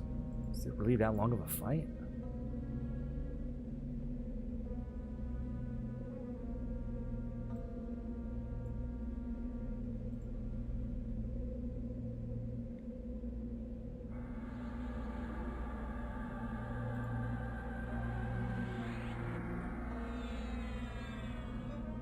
You can put Earthshaker proc in one hand, just makes it primary. Okay, so you can't put it in the offhand. That makes sense.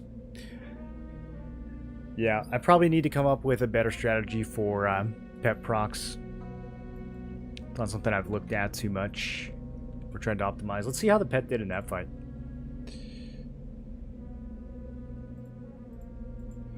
He did 51 overall. I'm guessing half of that is Puma. Yeah, more than half of that is Puma. He's doing 31 DPS just from Puma. So then I guess probably if it actually works, the stat to prio on pets wouldn't even necessarily be strength. It might actually be dex. But I just don't know if it works, because stamina doesn't work on pets. So now I'm like, well, okay, does anything work? He did 16 DPS with Envenomed Breath. Homie casts Envenomed Breath?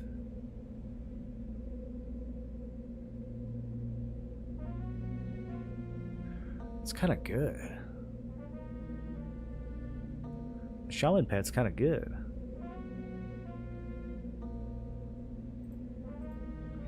Inversion casts are so fast, the Spellblade procs are negligible.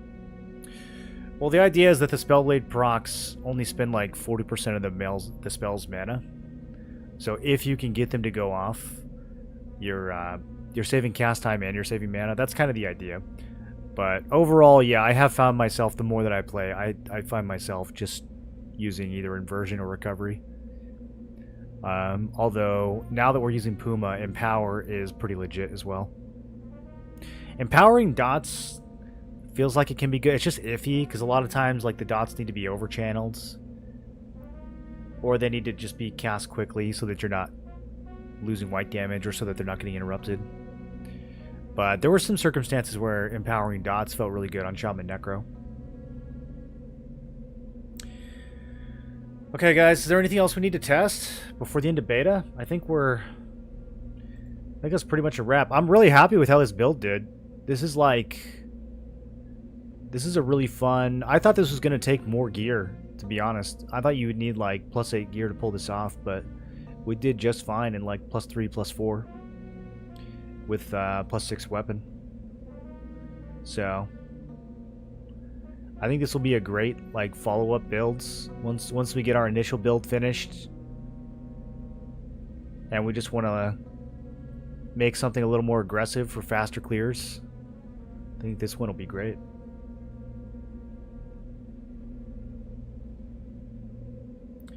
I hate empowering or anything that's not inversion after the inversion spell reduction.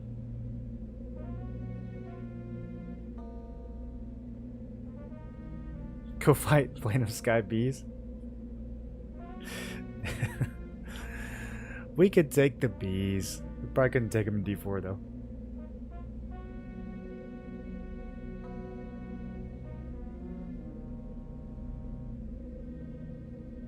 Oh yeah, Fears Charm. Well, I never play in a group, so I don't know about the Fears and Charms. I guess if I was playing in a group, that would probably be pretty important. I'm convinced all Shaman builds are good. That does seem to be what it comes down to, yeah. And then I think we could push this even further once we get even more geared. We could swap Warrior for Monk, get the extra two-hand blunt skill. I don't know if it's actually that much better though, dude, because like Cleave is really performing so well. So like Monk would... Our main hand would be hitting harder, but Flying Kick is barely better than regular kick, and I don't actually think that Dragon Punch is better than Cleave, so I don't know. I don't know if we even need to throw Monk in here.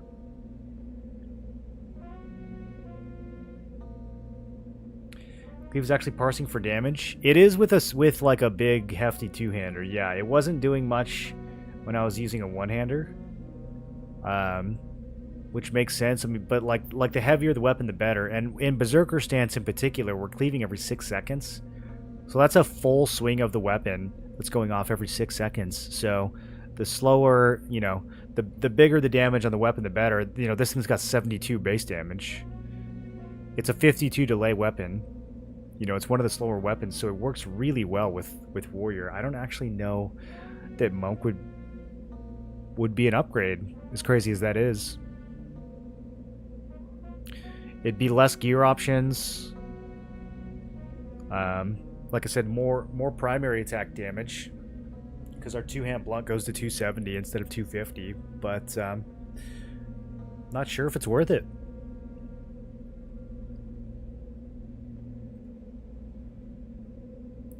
Do you know if the two-hander is better than two one-hand in terms of DPS with this builds?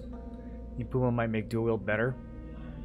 I didn't even think to try dual wielding with this build. The whole idea behind this was to get the fattest two-hander possible, combine it with Warrior, go Berserker stance, and get big cleaves, which has panned out pretty well.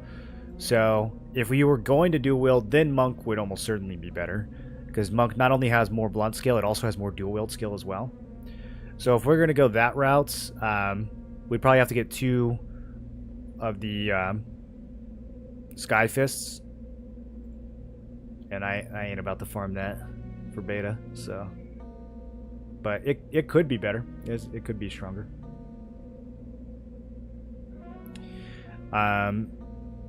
For this exact build, you don't have any fantastic options for one-handers.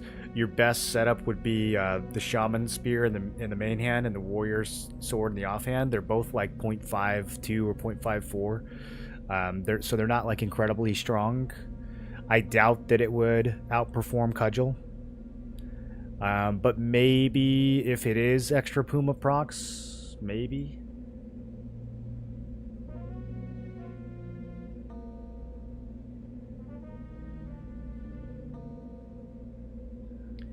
Cleric Wiz Enchanter seems strong. Saw a D4 any clear in 4 to 5 minutes. Was he charming? I think Cleric Enchanter works if you're charming. If not, it feels like... It feels like you just want a Shaman instead.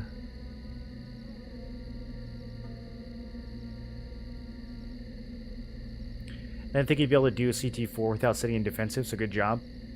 We were still probably in defensive, what do you think, like half the fight? Maybe 40, maybe 40, 60?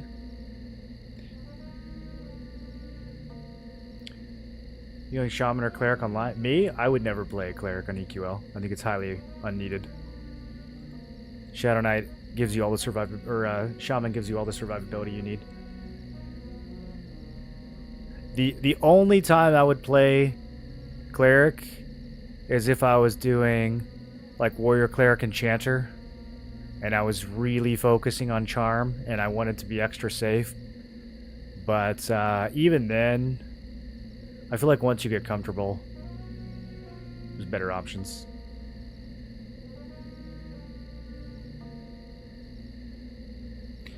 Pal Monk can use Pally Sword plus Monk Fist. Right. How would that work with this build, though? You'd go Pally Monk Berserker. I mean, that'd be a totally different setup.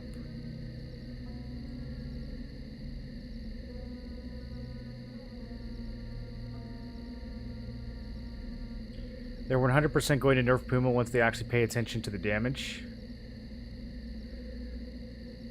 I hope so. Smile. He was charming. Overchanneled charm did not break. Why do you need Cleric then, right? That's how I feel. Like, if the charm is somewhat reliable, then why do you even need Cleric? Cleric is there to keep you alive when things go wrong. If things aren't going that wrong, then Shaman's fine. All you need is a Shaman, right? In some cases, all you need is a Paladin. You don't even need a healer at all.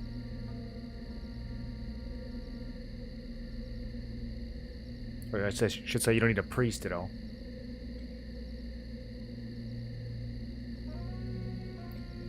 Bard can charm that too? Yeah, but Bard charm is only like a minute.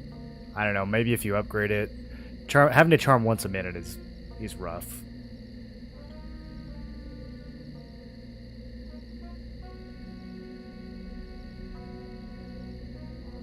Rather Puma than charm. Cleric can keep the pet alive? Yeah, but so can Shaman. So can charmed pets. I mean, unless you're literally, like, letting the pet tank for you, then you would need a Cleric. Because pets get blasted if they're actually tanking. If they're, like, fully tanking.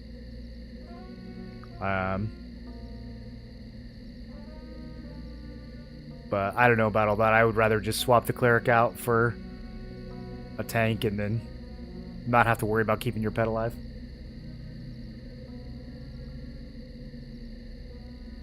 What's on Ranger in the tank slot? It has block where Knights don't. It has block. It has a pretty good AC soft cap. It's got a higher AC soft cap than Bard. So even though it doesn't have plate, it's actually quite tanky. I think it's probably underrated in the tank slot. Depending on what you pair it with. As long as you got a Shaman, you're fine. If you go Ranger Shaman, I think you can get away with pretty much anything else in your build.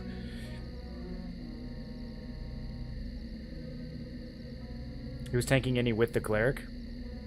Yeah, I mean, why bother, right? Just put a tank. That's what I'm saying. Like, just put a tank in there.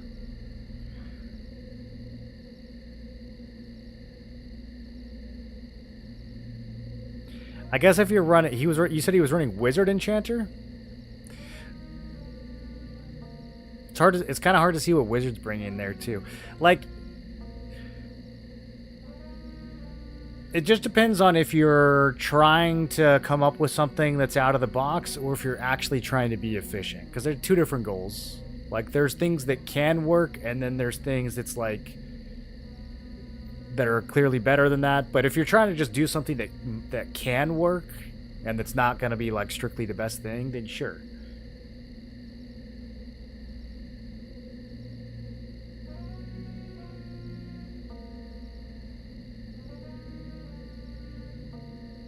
It's gonna go Warrior, Cleric, Bard, leveled it to 50, did D4, everything in beta. You think Shaman would be better than Cleric?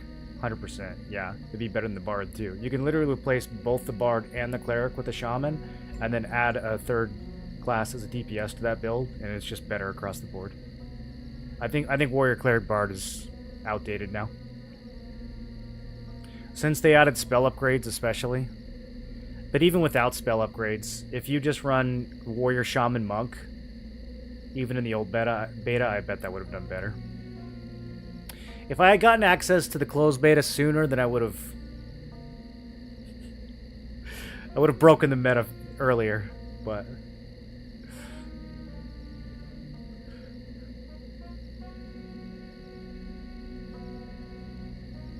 SK Wiz Enchanter is meta. It's 3x Arcane Mastery. He was chain nuking with the wizard, critting for over 3k. Half his DPS was the wizard, half was the charm pet. Did he show what the actual DPS over the course of the raid was for the wizard?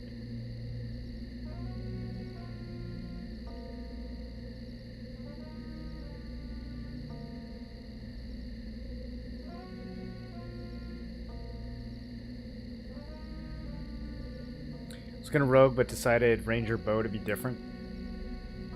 I still think that might be sleeper OP. Once you get the Skybow upgraded, because you're probably gonna pull similar numbers to what I'm doing with this cudgel, but you won't need 2 melee classes to do it. You only need 1.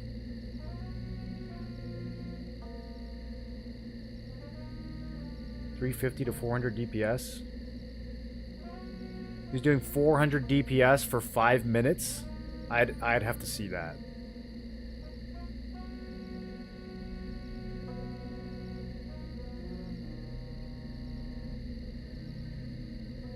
If he's doing 400 DPS, I don't know why the fight even lasts 5 minutes. Wouldn't the fight be over in like 2.5 minutes? 400 DPS.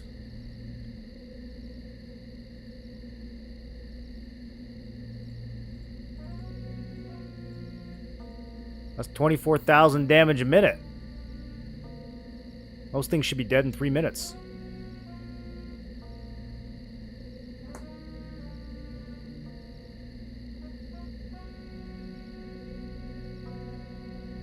Especially if he's charming on top of that. I'm not sure about that. I'd have to see the parse. Wonder how a Necro Wiz Shaman would do with Mana Burn, Life Burn, and Canny.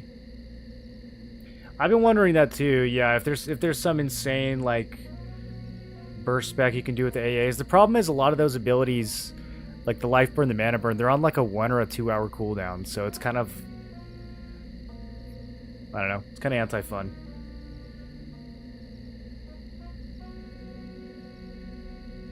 Can Ranger backstab and range stance if the mob is in melee? Can Ranger backstab and range stance if there's a rogue in the mix? Yeah, if the mob is within melee, you can backstab it.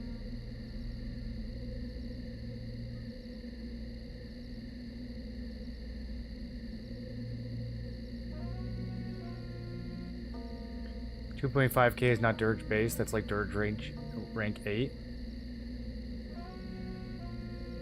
This was closer to 350 DPS. It was close to the end that it sustained that. It was close to the end that it sustained. I'm not sure what you mean. What I'm asking is, like, when you look at the final analysis of the fight, what is in the DPS column? Because there might be moments in the fight where it spikes after like after he empties his mana bar, but then like it's gonna go back down. So what I would want to see like the final, like Kazakh Thule in 400 seconds, 400 DPS. Like I don't think that exists, which is why I'm kind of like, I'd have to see what's going on there. I mean, there might be some like 600 IQ wizard strat that I don't know about, but based on my knowledge of the game currently, I don't see how you could pull that much.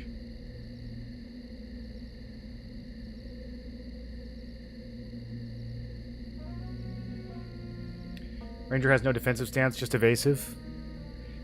True. You can make that work, though. You can make that work. You actually kind of do what we just did here. And like kind of how we were using Berserker stance. On the Ranger, you just use range stance. And you get hella damage from the bow. And you don't have any defensive stance keeping you alive at all. You're just relying on Shaman slow and your wits.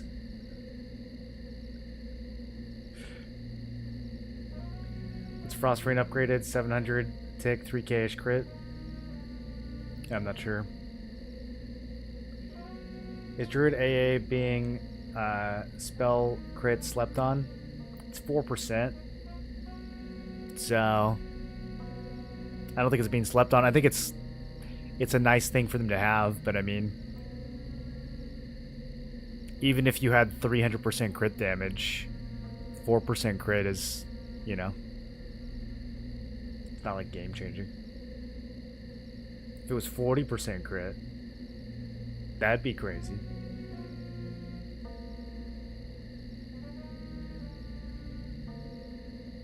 I don't think Shaman gets you more crit damage. I think Shaman is just for dots. At least that's how it reads. Yeah. Damage dealt by your critical damage over time spells. If Shaman also gave DD crit, that would be hilarious. As if Shaman doesn't already get enough.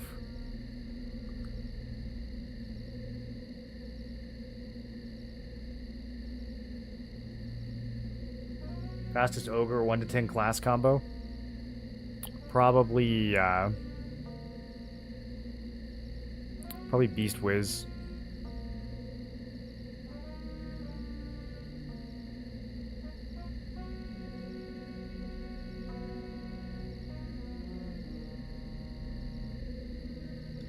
Was this spell crit AA as well, plus pet bonus? Yeah. I think Wiz is fun to play. I think if you want to play Wizard, you should do it. I don't think it's nearly as good as Dot DPS is right now.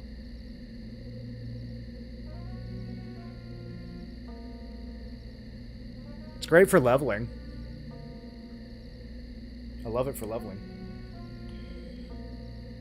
Why Beast? Just the pet's really strong from 1 to 10. You could use Mage too if you don't want to use Beast. Beast is just a little easier because you can summon the pet for free.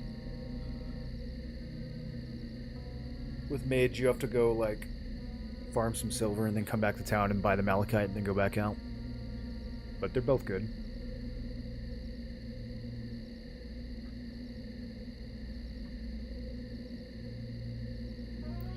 You have to until 25 anyways. Wizard? I mean, you don't have to. I didn't level any ports in this beta until my first build was already close to max. I just used the Shadow Knight horsey to run around everywhere super fast. The only thing I didn't like was getting overcharged by those gnomes to teleport. My goodness, what a racket. They make you pay twice to cross the ocean. They teleport you to the ocean, and then you have to pay again to cross to the other side of the ocean. What is that?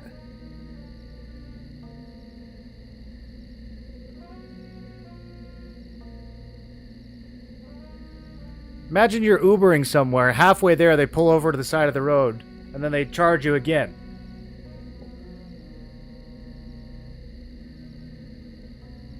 Highway robbery? Somebody's got to do something about these gnomes, dude.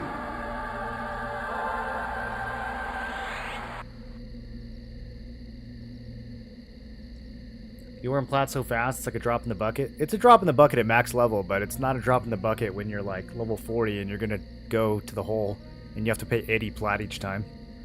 And you just bought all your spells. And all your level 40 to 50 spells cost like 90 plat each.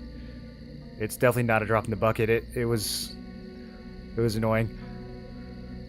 But yeah, in the long run, it wasn't that big of a deal. I still would not. I'm gonna do the same thing on launch. I'm gonna level my main build, and then I'm gonna go back for wizard teleports after the first build is finished, or like not finished, but after it's ready to teleport around raiding. Doesn't Beast have evasive too? I don't know. I would never raid with Beast. It's so bad. They'll probably buff it before launch. Hopefully.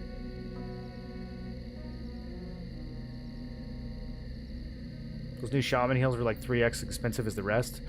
Dude, my Ogre with his 80 Charisma was not getting good deals in New Seblis. It is rough, bro.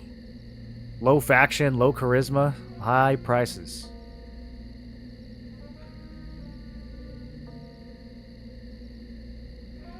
Alright guys, I'm pretty much done with the beta. Is there anything else we need to test? I wrote some things down. What did I write down?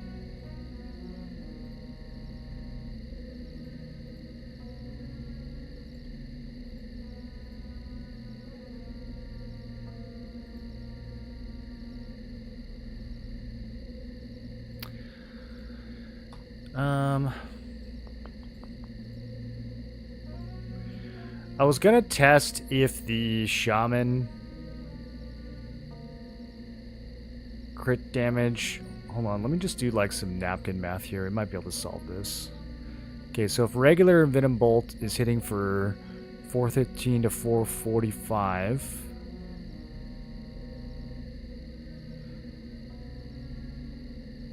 The crit is doing 1200. That actually seems kind of low. Hold on.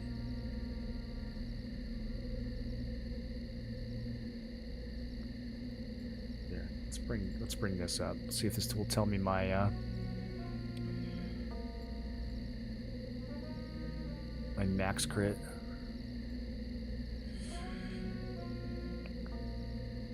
$14.28. Average crit 1341.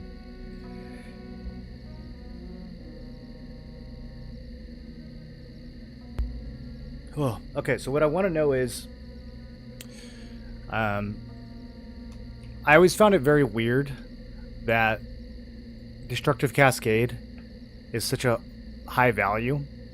I was trying to figure out if this tooltip was bugged and if it's actually just 75 or if it's actually 175.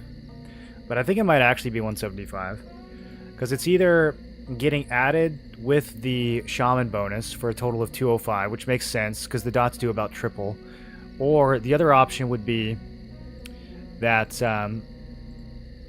they're getting multiplied by 1.75 and then multiplied again by 1.3, which would be the Shaman outcome, but that would be too low. Okay, so never mind. I don't even think we need to test that. Yeah, I guess it is just 175. That's so strong. Yeah, you almost don't even need the Shaman crit damage. But Shaman is still just so strong for other reasons that I think we'll probably still use it. I'm trying to find a way to not use Shaman in my launch build. That's why I'm kind of like, 30% crit damage. We really need that. We don't really need Odium. If we play Necro, we've got other spells. Necro also has Envenom Bolts. It doesn't have Plague, but it has a Systole, which is a little bit less damage, but it's a better debuff. So like dot-wise, I think Necro could be just as good, especially since it has the crit chance, which scales really well with Destructive Cascade. But then like Puma, dude. Puma and Canny also.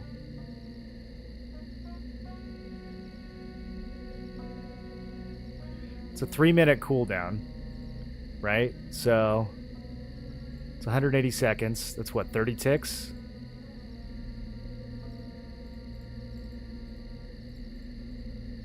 35 mana per tick. Even if you subtract the cost of the heal, it's still 30 mana per tick. Even if you subtract 2 heals, it's still 25. Like, that's better than Lich. It's so good.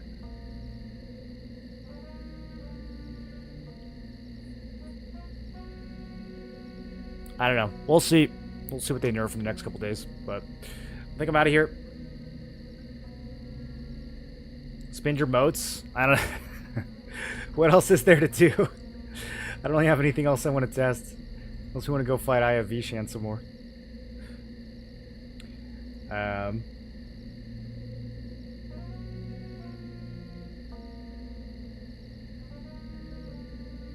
Looks like Nighttime might be doing something fun.